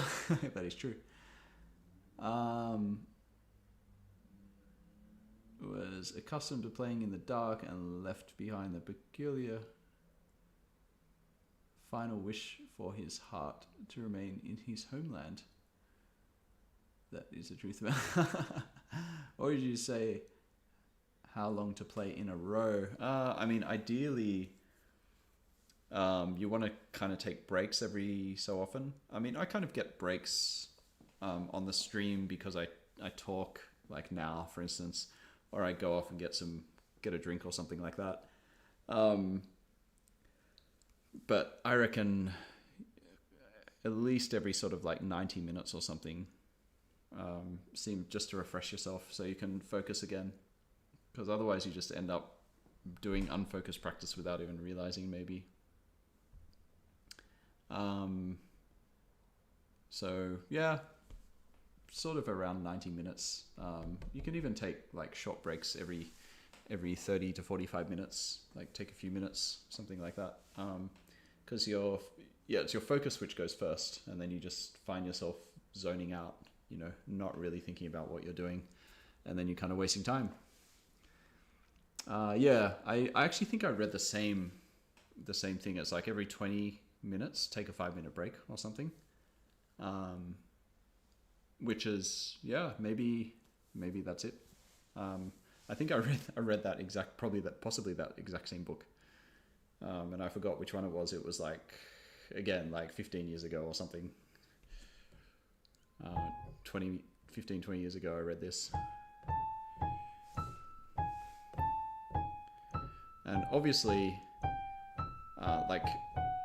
like today I'm streaming for like 5.5 hours, but I'm not just, you know, focused on my practice for 5.5 hours. I do other things, chat to people. I do different types of practice. So it's maybe not necessarily always super efficient, but it works for me. Like I enjoy it. And that's the main thing, is I'm enjoying what I'm doing while I'm practicing. Complete pianist. Okay, yeah, it's a good chance I read the same book. Should I practice Opus 10 number 1 right now? So I've got this. I haven't done this one yet. I haven't done Opus 25 number 2. Is there anything else? Oh, Opus 10 number 12 I haven't covered either. I could do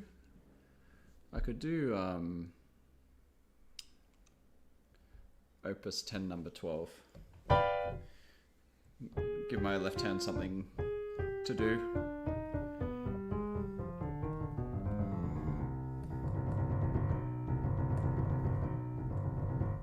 Do one? Do number 1? Oh, okay, I'll do number 1. I'm not too bothered which one I do first. So, give me 1 sec. I'm just going to get a drink. 1 moment.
Okay.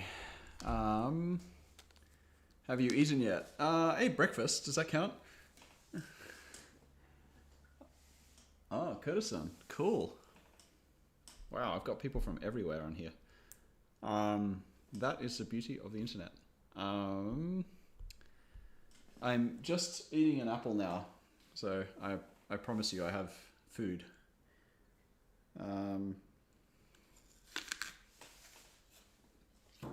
But I will have lunch later.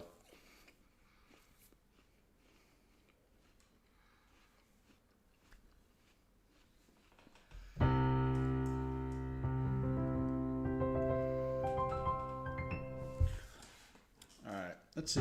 I want to try this, see how it goes, because often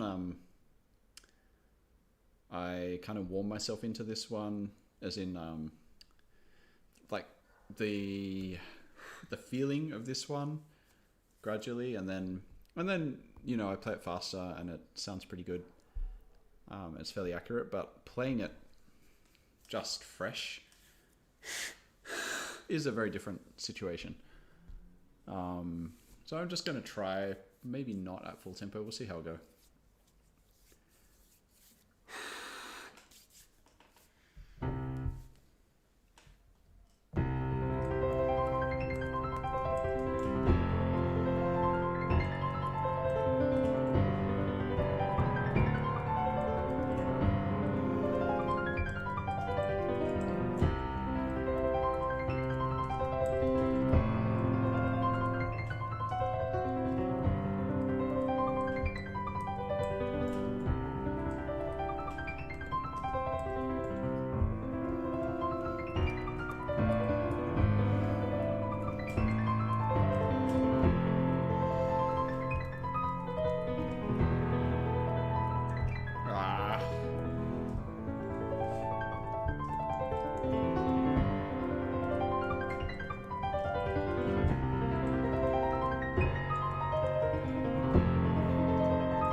God.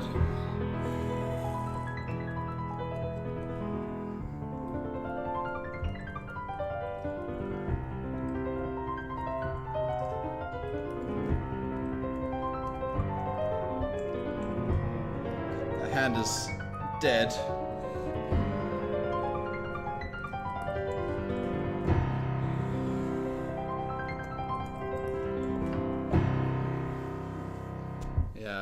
Stamina is still an issue with this. It's just real struggles, especially in the last page. Yeah, same old issues. Bar 21 is problematic.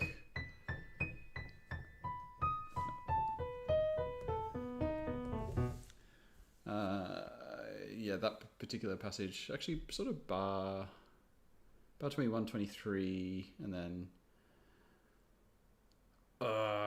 28 to 34, those passages. Oh, I have a bunch of questions. Those circular motion, tension fatigue, and a different rhythm, bring out. Yeah, so I do a lot of rhythmic practice on this one.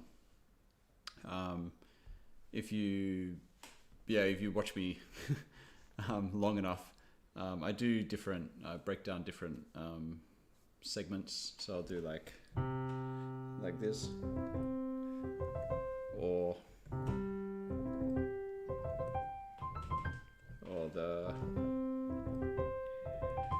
that kind of thing, and then I'll do rhythmic practice as well. So then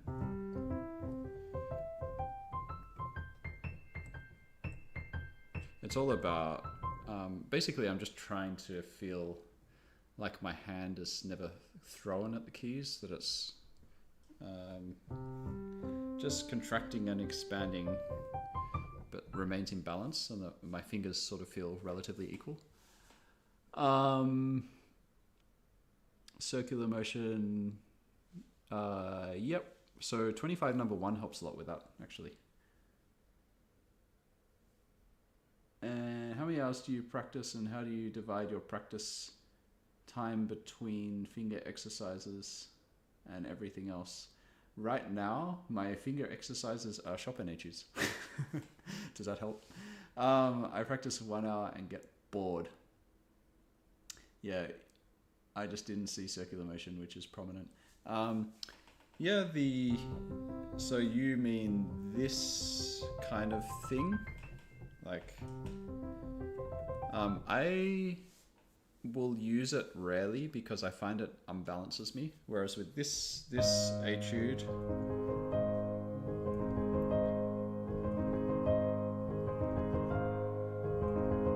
because you're just going up and then back, and it's very consistent. The circular motion is a bit slower, whereas with this one, like it's so quick, it's so regular.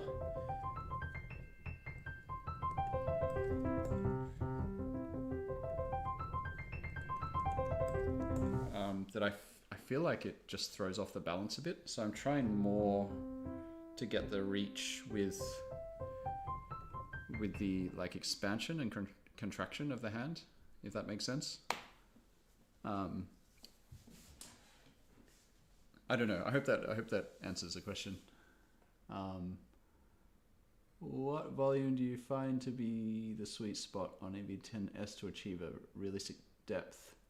I don't play at full volume. If I played at full volume, the stream will be unbearable.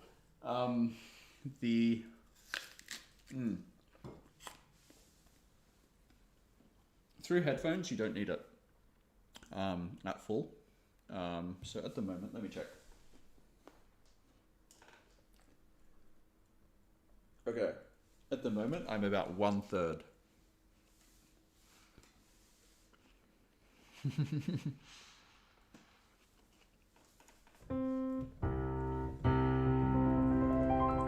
So with the headphones,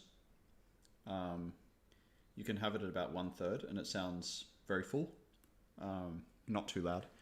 The tone is really good. If you are using the speakers, obviously much louder. So, and then you're probably looking at something like closer to 2/3. I don't think I've ever put it to full. Full volume is kind of insane. I don't think you need to.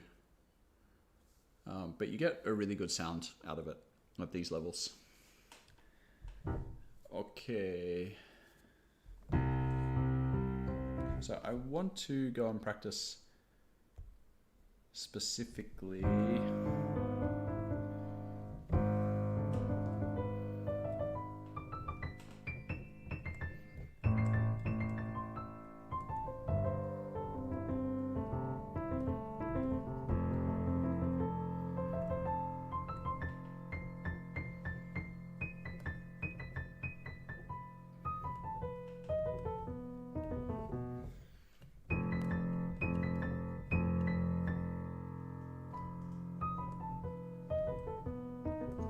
So that's one instance where I do need to use a more circular motion because my reach is not adequate.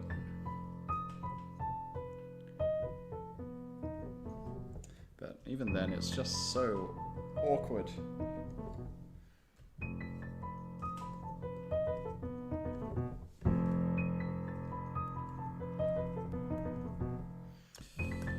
I'm just trying to find different approaches to this.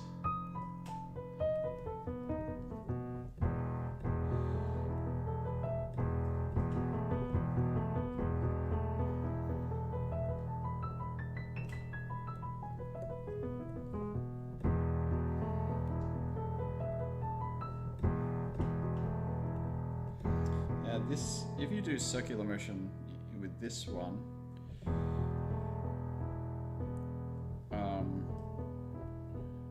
like my control, then putting the thumb back down is really awful, and I don't know if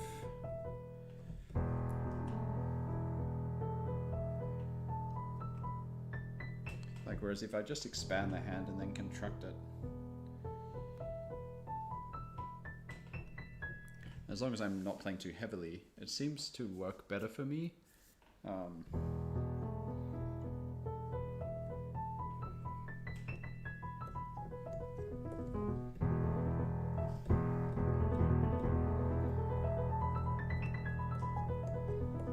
Just doing this.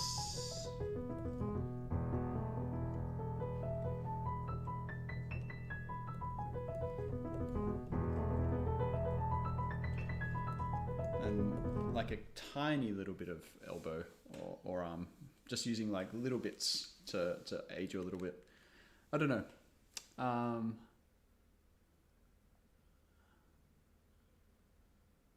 Becomes limping with the circular motion, but it seems to be the only practicing, because overdoing it afterwards with fast tempo becomes smaller waves.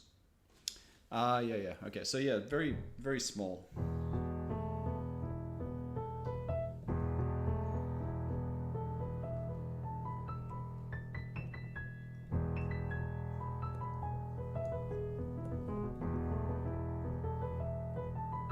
Yeah, I mean, I'm happy to try it because I got a year. I don't need to rush. So I think that's the main thing though, is in it has to be very small because the piece is so fast. Like this contraction and then expansion, if you're using any significant sort of arm, elbow movements, wrist, whatever, these other joints, anything besides your fingers, it gets very unstable very quickly.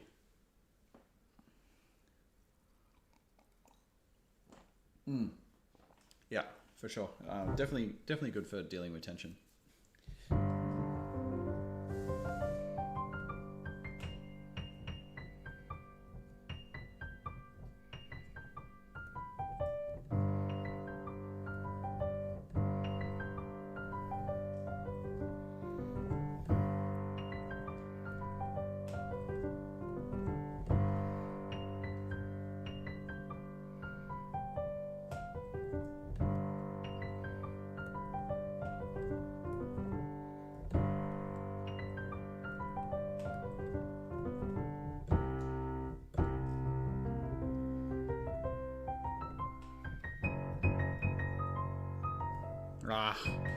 And this is awful to control.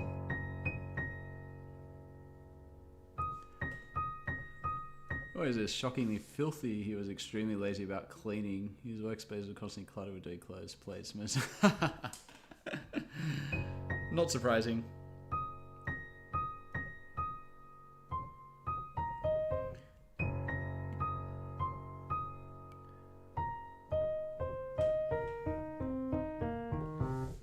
My feeling is that Beethoven sort of played into the tortured artist persona.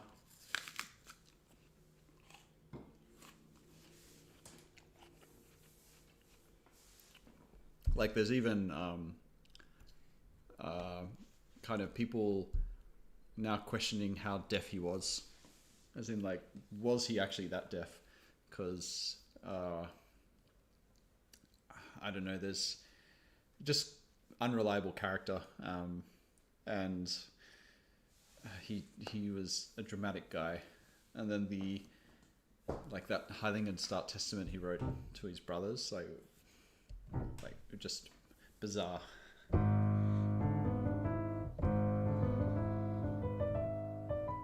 Obviously, great composer,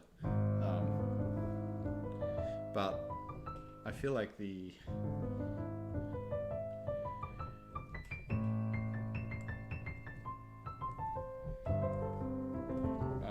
definitely the kind of like deafness and the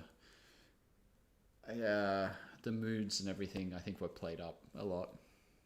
I'm not sure. But that's all part of his personality. I think if you're doing that, it's still a choice, right? And we are defined by our choices.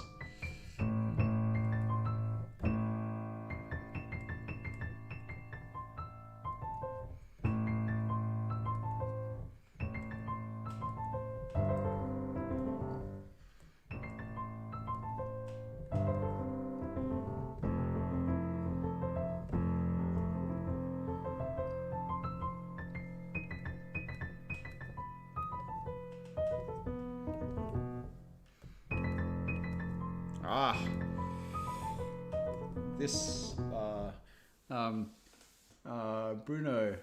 Bruno, do you have any advice for bar 21?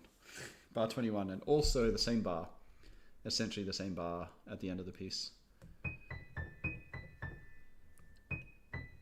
So the one at the end of the piece is 1, 2, 3, 4, 5, 6, 7, 8, 9, 10, 11, 12, 13, 14, 15, 16 bars from the end on the last page. Has the 2 harmonies. I cannot find a good hand position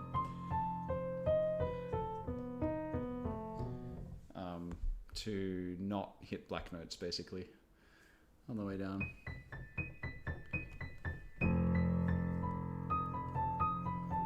And I'm trying to also avoid what fingers to use. I use 5, 3, 2, 1. I know that there's an alternate fingering potentially where you do like 4, 2, 1, 2, whereas you put your second finger over, like. But I'm trying to avoid doing that because I don't feel like it's the point of the etude, kind of. But if I can't find a good solution for this and I can't reliably hit the notes,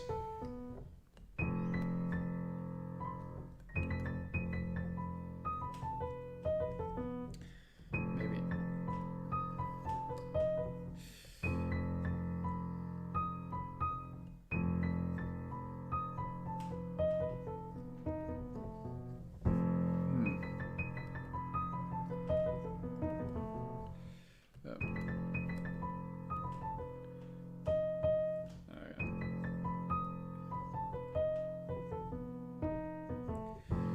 Yeah, awkward.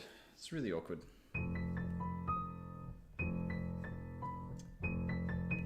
Ideally, you can, like, ideally I want to just be able to kind of go over the top of everything.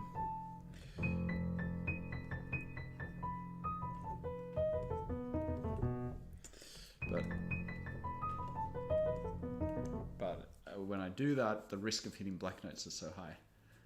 So it's, I don't know. Anyway.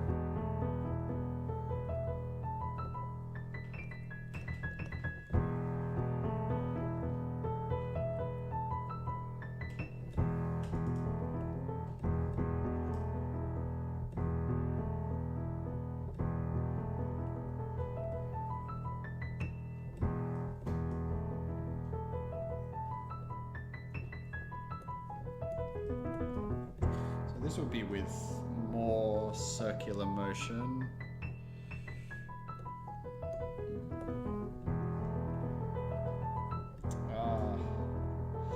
Yeah, it feels.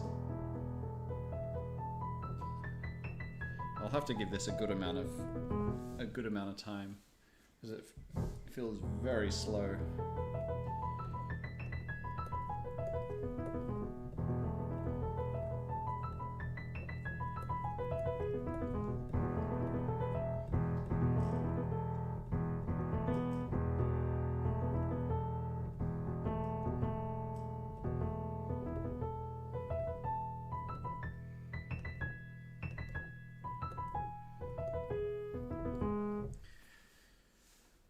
XKEX concert grand rendering.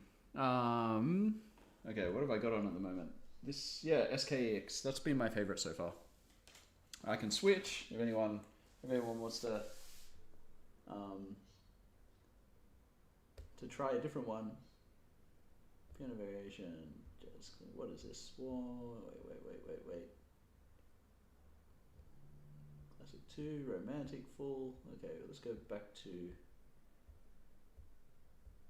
Oh my god, boogie. This is classic. Piano variation. Concert, jazz, clean, warm. What the? I thought it had.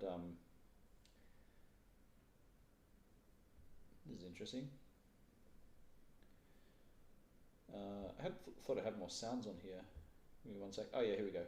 SK5, upright piano. Why on earth would you want that? EX as well.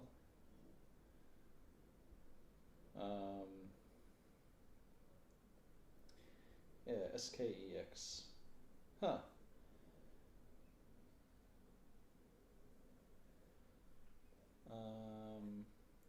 That's interesting. I thought there were I thought there were more samples on here. But yeah, SKEX is my favorite so far of the sounds.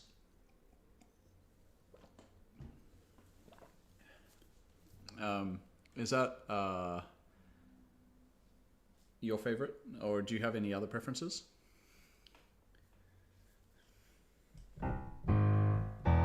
Whoa, what's going on there? That sounds different. What'd I do? I did something. It sounds different. I'm not sure what I did.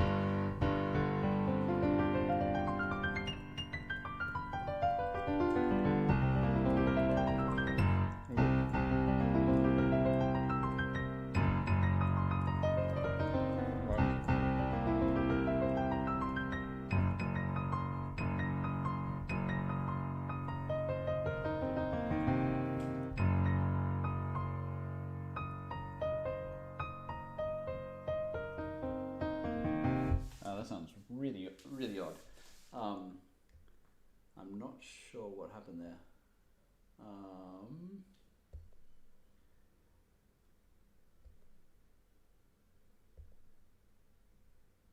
Classic. Let's go.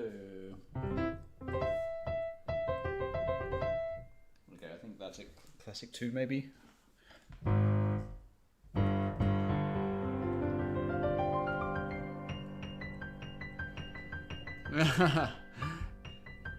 By far, they sampled that one the best. All of the other ones, you just don't have the same vibrance. Yeah, I changed the sound. the sound went funky. But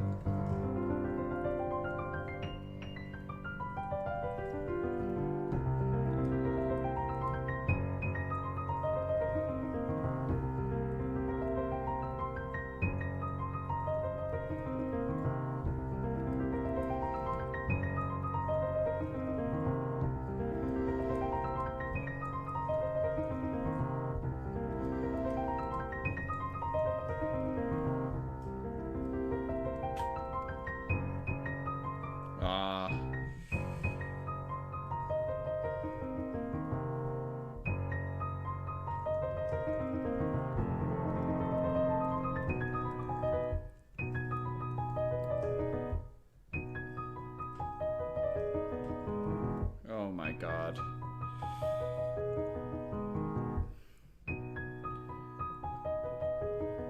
This is where my fingers feel quite dry at the moment, so it's easy to slip off the keys. 5, 3, 2, 1. Yeah, same. I use 5, 3, 2, 1 on this bar. But the 2 to 1 bit, going 2 to 1, I can't find a great, like if you stay into the keyboard like this, it's very high chance you hit a black key. You skim a black key. If you come outside of the black keys, and you've got this awful like sideways wrist movement or something, I think. So trying to find that balance where you're just reaching, and I don't know, it's really, really awful, and maybe my hand is just not big enough. I'm not sure.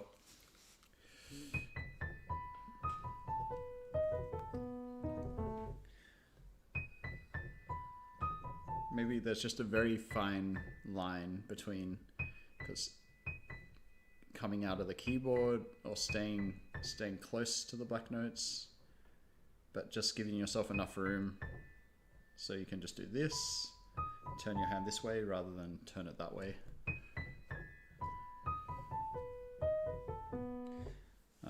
Yeah, I don't know. I should have next week I should have a second camera, and then I can show exactly what's going on here. When playing the second finger, bring 5 close to 2. So like that. So basically when you play the A, the hand is already contracted. So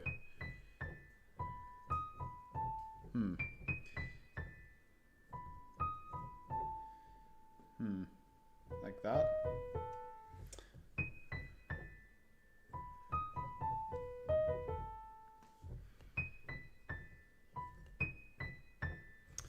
Yeah. Oh, I need to play around with it a bit more. It's probably... Sorry, wrong bar. Oh, okay. So yeah, this is bar 21. I'm pretty sure. And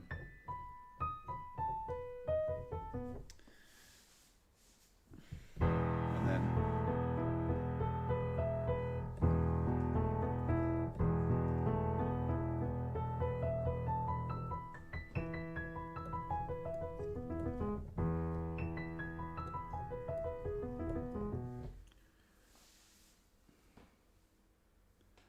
Logan, do you own one of these? Do you? The NV10 or NV10S?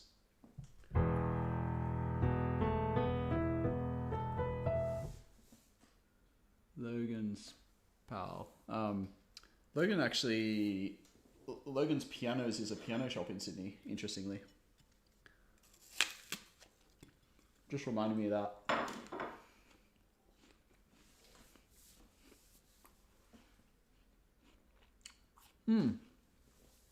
I recently acquired one. Cool.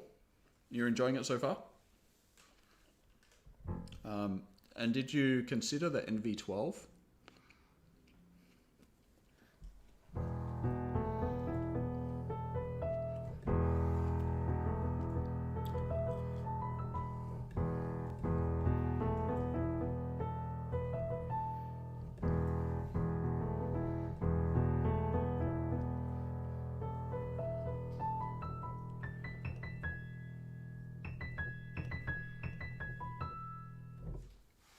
To go or I'll miss my flight. Oh, have a good flight.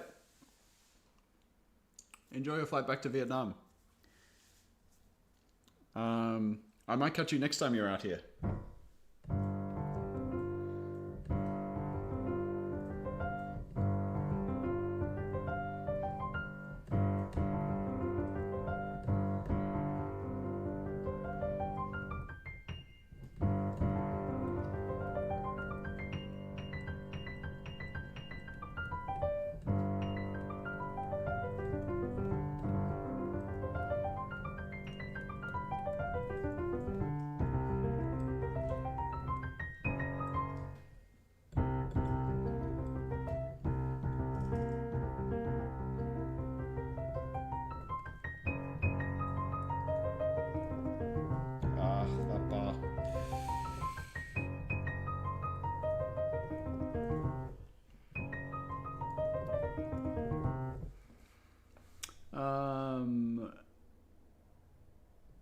Absolutely, it's such a step up from the...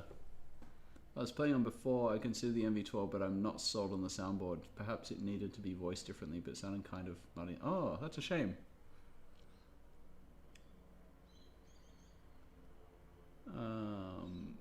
One of my friends advised me playing 5-4-3-1. Oh. Yeah, I mean, it gives you better reach for sure. And then, would that also be the same for the end of the piece as well? So just 5-4-3-1.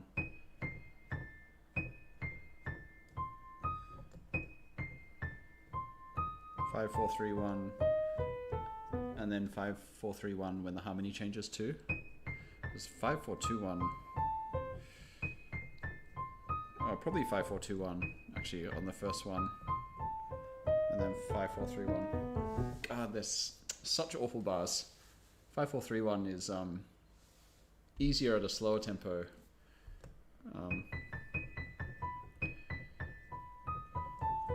I'll have to work on that because obviously you're just using all your weak fingers at that point,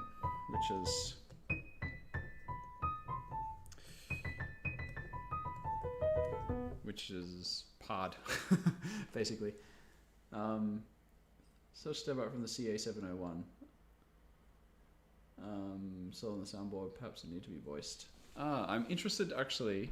Someone here recommended or was interested.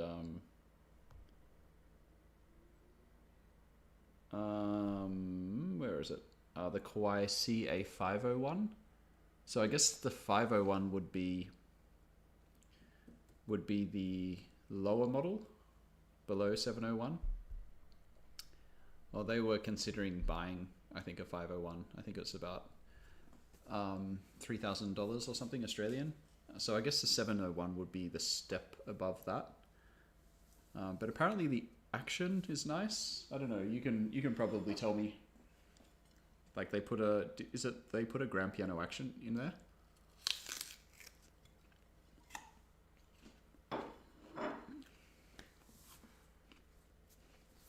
Five, three, one. Yeah, maybe I'll just have to bite the bullet and do 5, 4, 3, 1. Anyway, thank you. That's helpful. I will add it to my list of things to practice.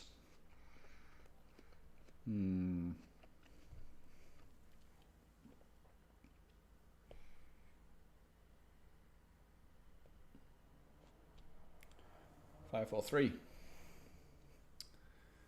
Okay, and then over here, 5, 4, 3. Okay.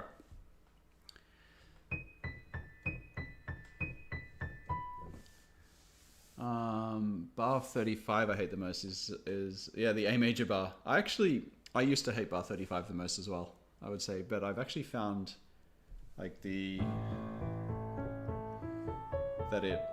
if I stay quite high on the keyboard, it becomes a lot less awkward.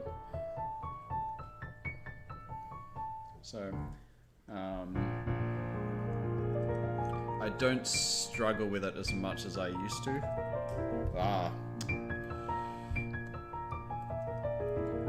I'd say the bars before are more unreliable for me now.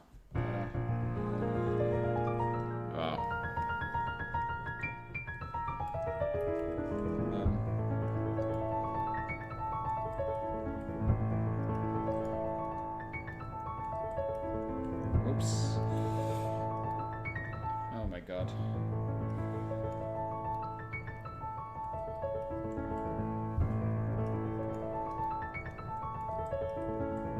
So just staying out of the keys. Well, not getting stuck in them. But I mean, all of this area, I would say between bar 21 up to 35 is really, really nasty. It is what they call a grand feel action. It approximates it quite well. Okay, good to know. Would you recommend it? Like, is it significantly different to digital keyboards in terms of the action? Great challenge. I've played 19 of them. Don't know how you are, but good luck. Thanks so much. You played 19. Wow, that is fantastic. That's a lot more than I played. So well done.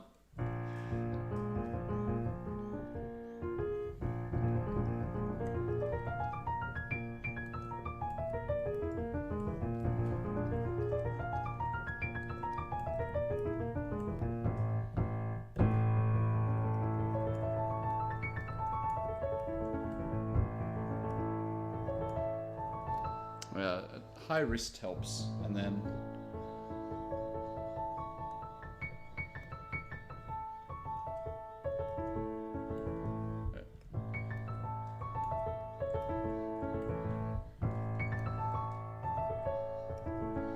yeah, obviously this sort of practice, because it's about getting the fourth finger in position early. As long as you can get the fourth finger in the right position on the way down, then you're good to go, basically. Now, your fingers need to be strong. That's the other thing, because it's making your fingers work in an awkward position.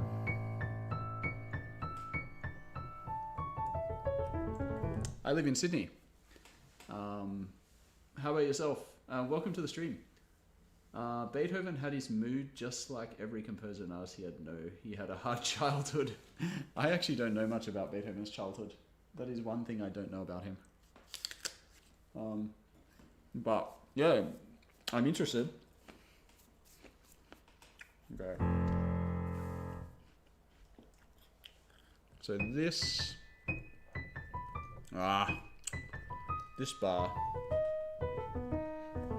if I'm going to change the fingering,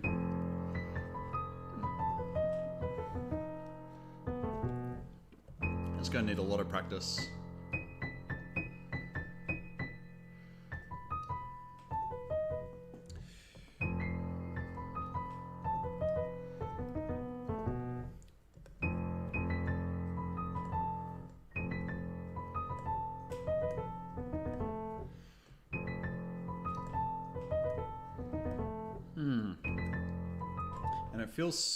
Feels so odd not using your second finger, because you pretty much use your second finger in every other arpeggio, and then suddenly if you don't for this one,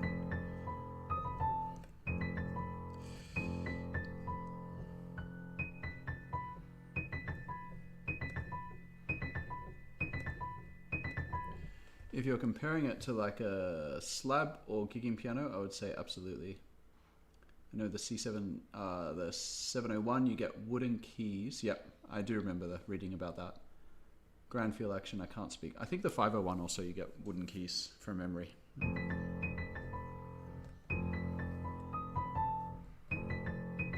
Cool, good to know. Because I'm always, the people ask me like, what's a good recommendation?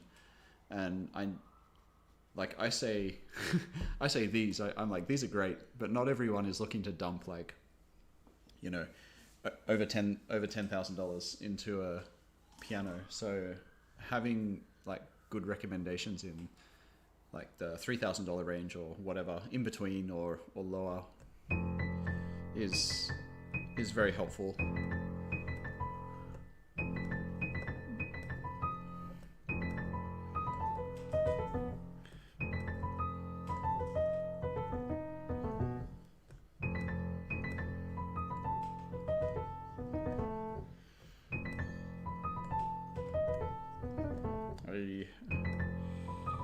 Yeah, there we go.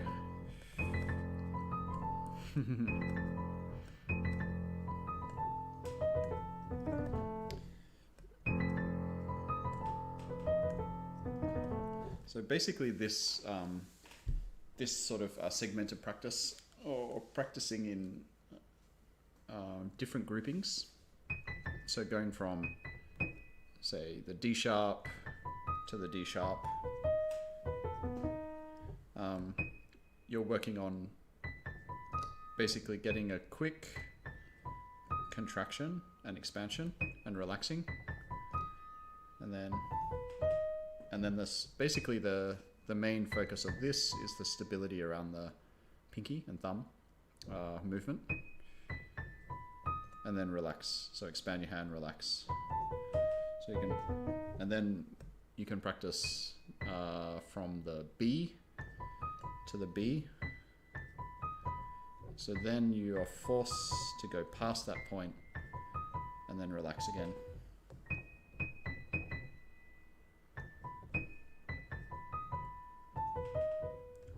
And that makes you work on then the 5 to 4, which is tricky.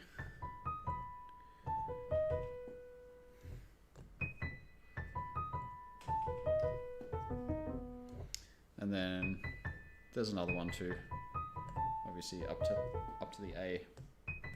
That one is, I think, not as essential, but still worth doing. Have you studied Bach? Yes, I have. I've done several preludes and fugues, a toccata,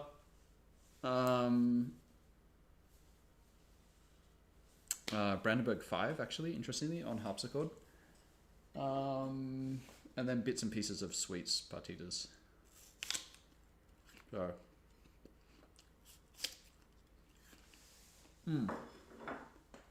an okay amount of Bach.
Chopin said once a study of Bach, he's the father of music.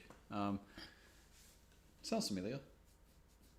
Yeah, I can probably believe that.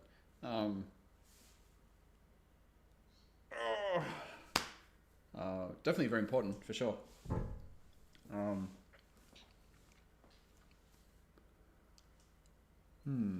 music has changed a lot since then, so I'm not sure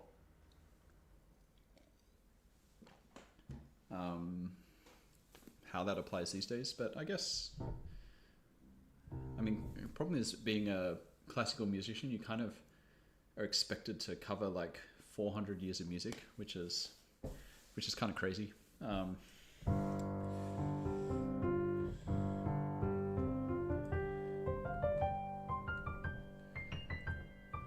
So if you're going down that path, yeah, obviously study Bach if you're you have to, right? It's very foundational, but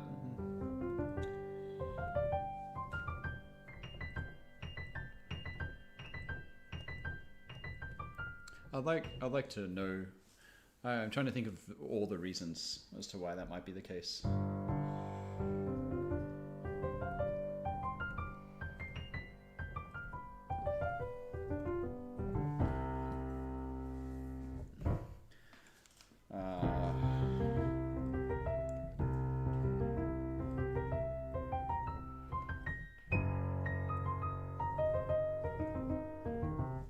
This part here is tricky because your pinky has to be really stable on the black note while it expands a lot, while your hand expands.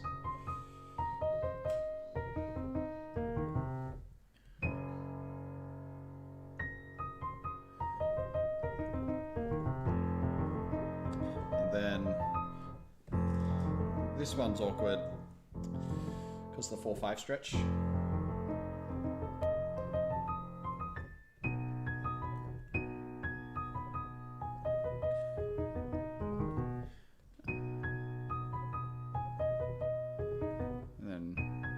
Here, very similar stability on the black note with your pinky.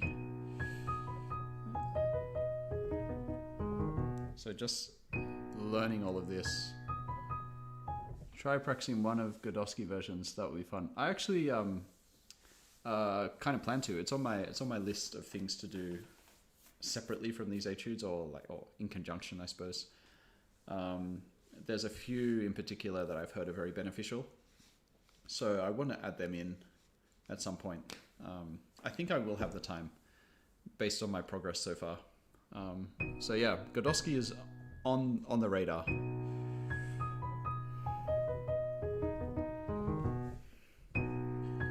If you have any particular recommendations, yeah, I'm all ears. My fingers are getting dry again. Once your fingers get dry, it's really hard to not slip off notes.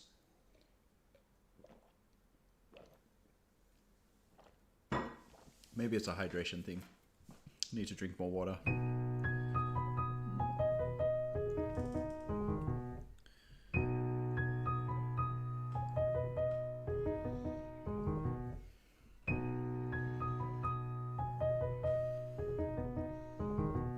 There we go.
One of my biggest problems with Chopin is keeping my fourth and fifth fingers relaxed. They always seem to tense up, yeah.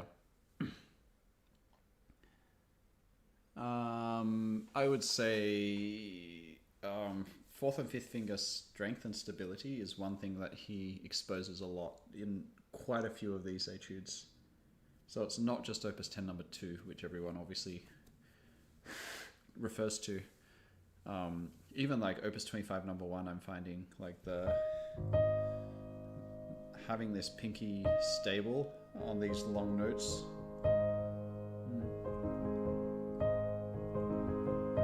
While you're moving around.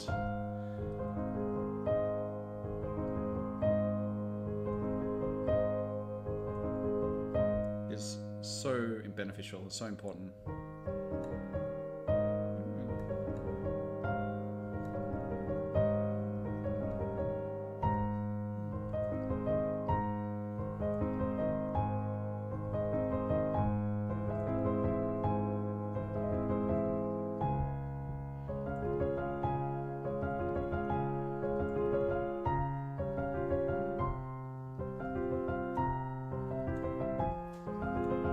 Kind of thing. What do you like more, Opus 10 number 1 or Ocean? Probably most days Opus 10 number 1, but Ocean is very cool. Really, Opus 10 number 1 is actually probably overall maybe my favorite etude, most days of the week, or more days than any other one. Let's say that. And Ocean is great. It just isn't maybe like, I think it's a very cool and very extremely like powerful way to end the set. But I think maybe it's too dramatic to want to listen to like all the time, if that makes sense. So that's probably the best way to answer that for me.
this is what I mean about fourth and fifth finger stability, particularly on black notes.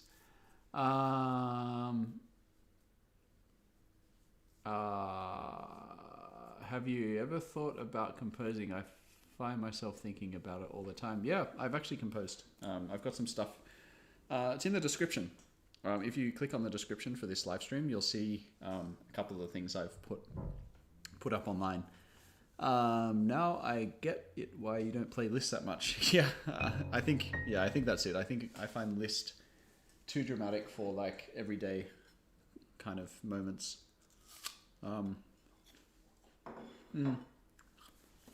But I mean, it doesn't mean I can't practice it every day. Because there's still, you know, I'm not going to play dramatically every day or anything like that. And the good thing is you're not performing stuff every day.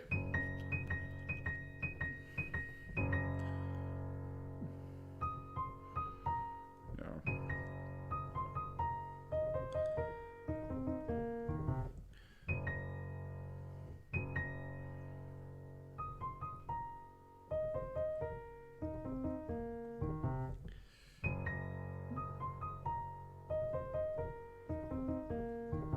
I'm just practicing the this particular what do I call it?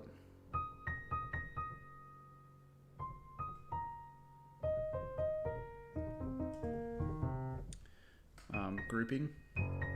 That's the word I'm looking for.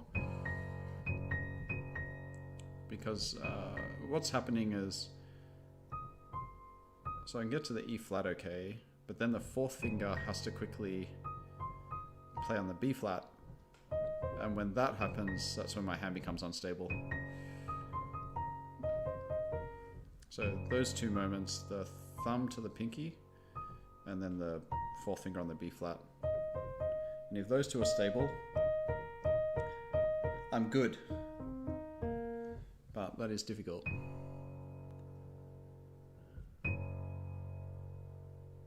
Yeah, have a listen. See what you think. I'm quite happy with them.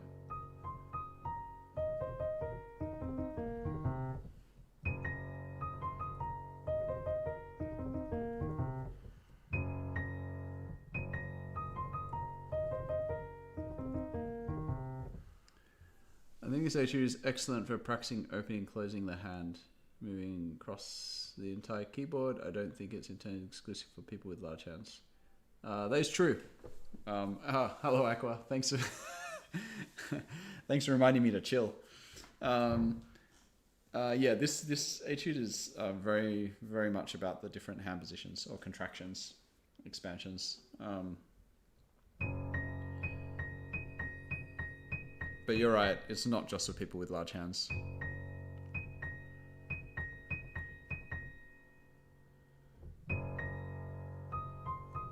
From memory, Chopin's hand wasn't that large, was it? Does anyone know?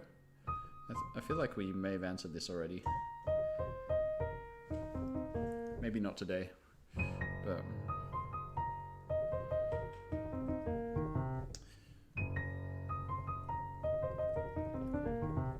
fail.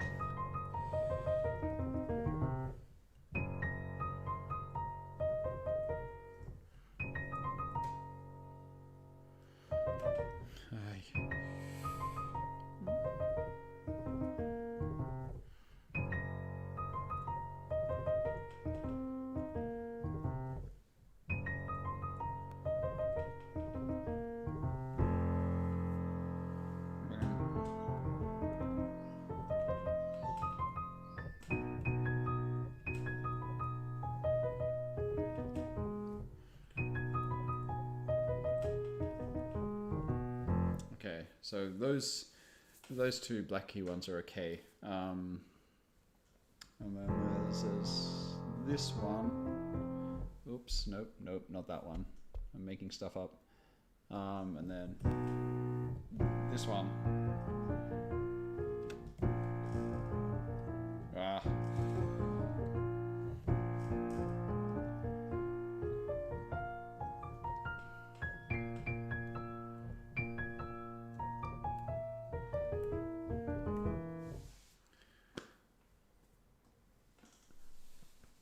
Sure. So Chopin was 10th. Okay, so yeah, similar hand size to mine. I mean, I can reach a 10th, but I don't want to reach a 10th.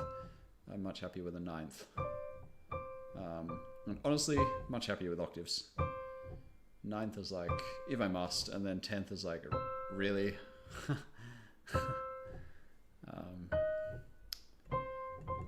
Yeah, so my hand is not super big. Rachmaninoff was like 13th, I believe. I think maybe one of his hands could stretch more than the other, something like that. Can't remember. But yeah, Rachmaninoff was huge. Busoni was even bigger. I think like 14th or maybe even 15th, which is absurd. Because 15th is 2 octaves, right?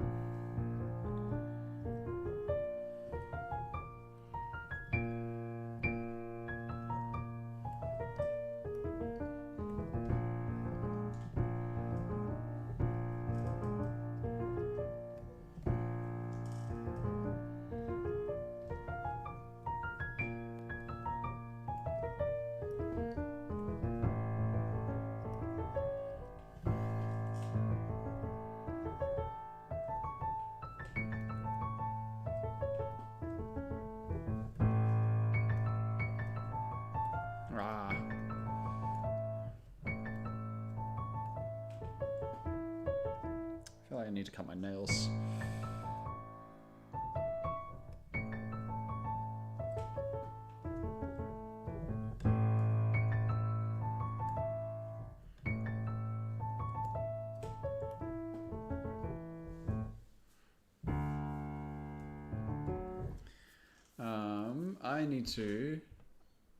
I need to quickly touch on Opus 10 number 2. Because I didn't realize the time is already 2:30, and I have to go reasonably soon, like in the next 15 minutes or so.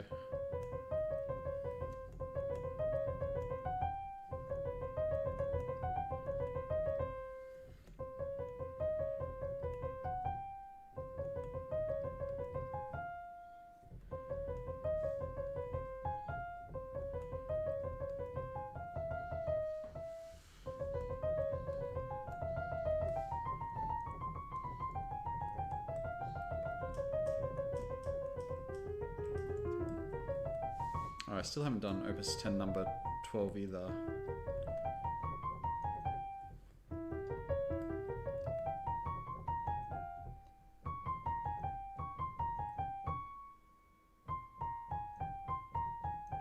Yeah, I'm going to work. I'm not playing Power World. I was doing that last night again. It's so bad. Instead of, you know, sleeping at a responsible time.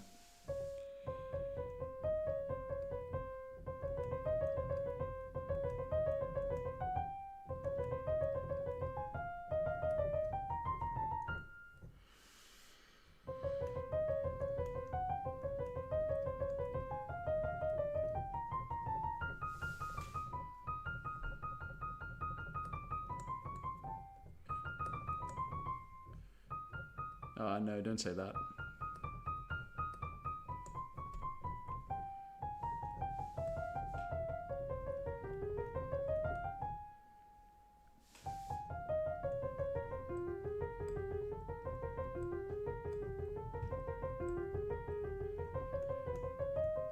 Whoops, wrong one. And then, nope.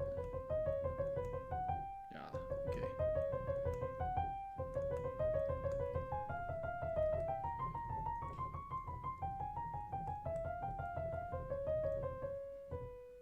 Always a fingering. That's right.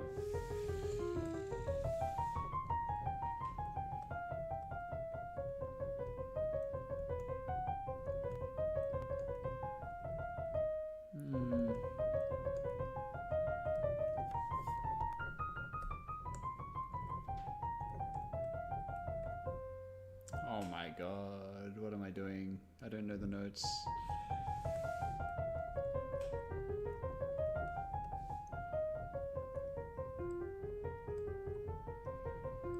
So this bar here,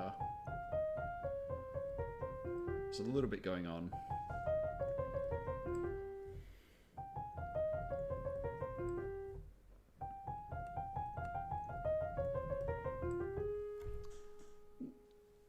Wisp. What's up? I don't know how to pronounce that name, but what's up? How are you doing?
Don't move. I actually have to go soon as well. But thanks for dropping by. Nice chatting.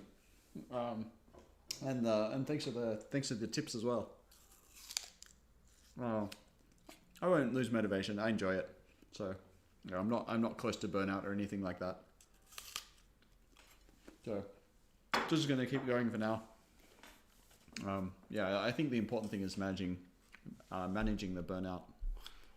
So if I start to get to the point I don't want to, or start to even approach that point, I just won't, I just won't stream or something. I won't practice, or I'll change something and do something I want to do in terms of piano.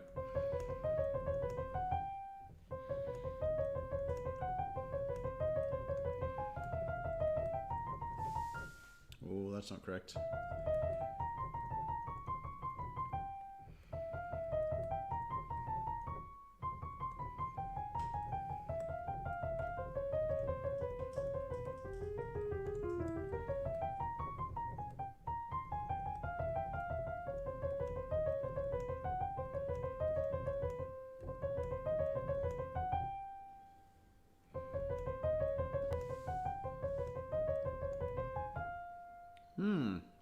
Number 7, the left-hand one. That's a nice one. What am I doing? That's right.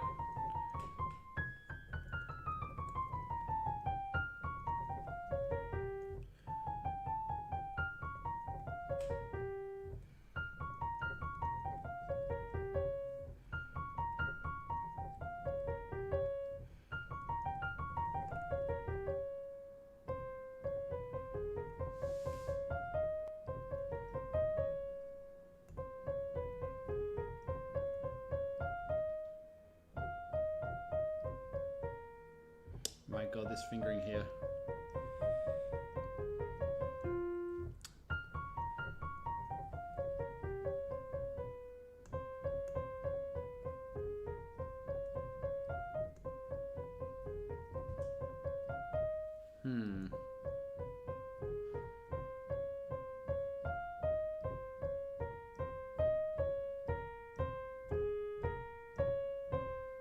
Okay, I'm just gonna do some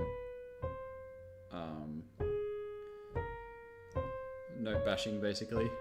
So I'm just striking the key firmly and relaxing straight away after every note.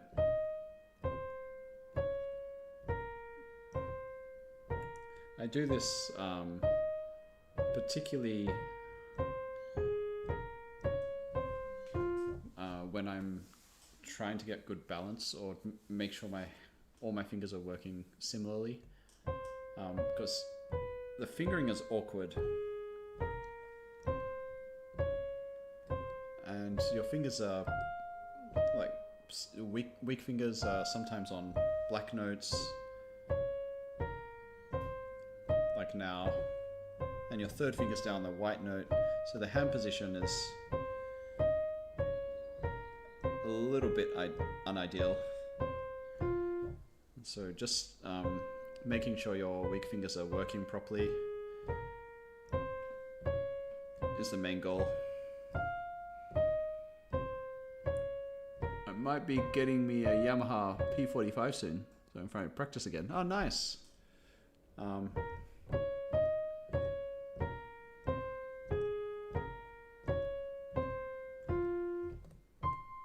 I think I know which one you mean.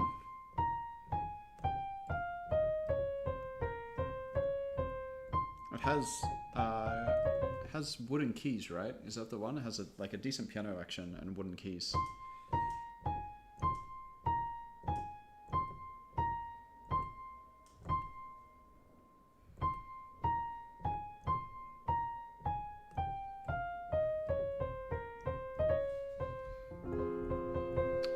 Okay, I just want to touch on that today because I hadn't. I'm okay to leave it. It's not what I'm worried about long term. I don't think I played Opus 10 number 12 today. So I'm gonna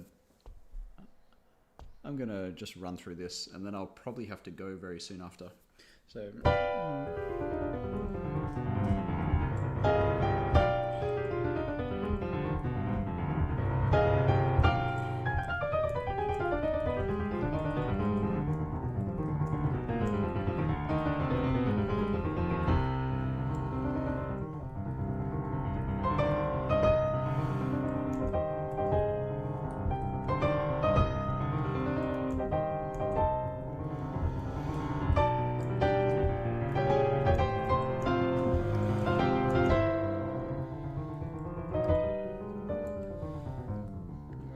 together.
Oops, that's wrong.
Okay, what is the time? 2:43. I don't have much time left. If you have a bit of time, I put a poll on my community tab. basically asking which etude I should learn next. I've given 4 options. So if you have some time, go vote on that. And someone's already written, I really like it. Someone's already written, these are all trash, choose different ones, which is great. But yeah, I've put 4 options down that I'm considering learning next. So go vote on that if you like. Because I really don't mind. I'm just sort of happy to do stuff that people want me to do at this point. I have like a vague idea of structure, but a lot of what I've wanted to do, I've already achieved in terms of my structure with the etudes. So from here on out, I'm basically just trying to pick, I'll give some options, pick some ones which I think I need to tackle a little bit earlier because they might be a bit more difficult. And yeah, other than that, I'm happy for people to choose. I have to open up my bakery. Nice being here. Thanks for dropping by. And good luck with work today. See you another time, hopefully. But yeah, if you get a chance, go vote on my poll, and I will basically I'll choose in a few days. And I'm happy to do, yeah, whatever people want me to do, basically. I gotta go, guys. I need to go and work. But thanks so much for dropping in. It's been fun again today. Always is fun, actually. And I'll see you another time. If you've got any questions, throw them on the channel, and I will answer them as quickly as I can. Otherwise, drop by next time and you can ask me as well. Thanks, guys. See you later.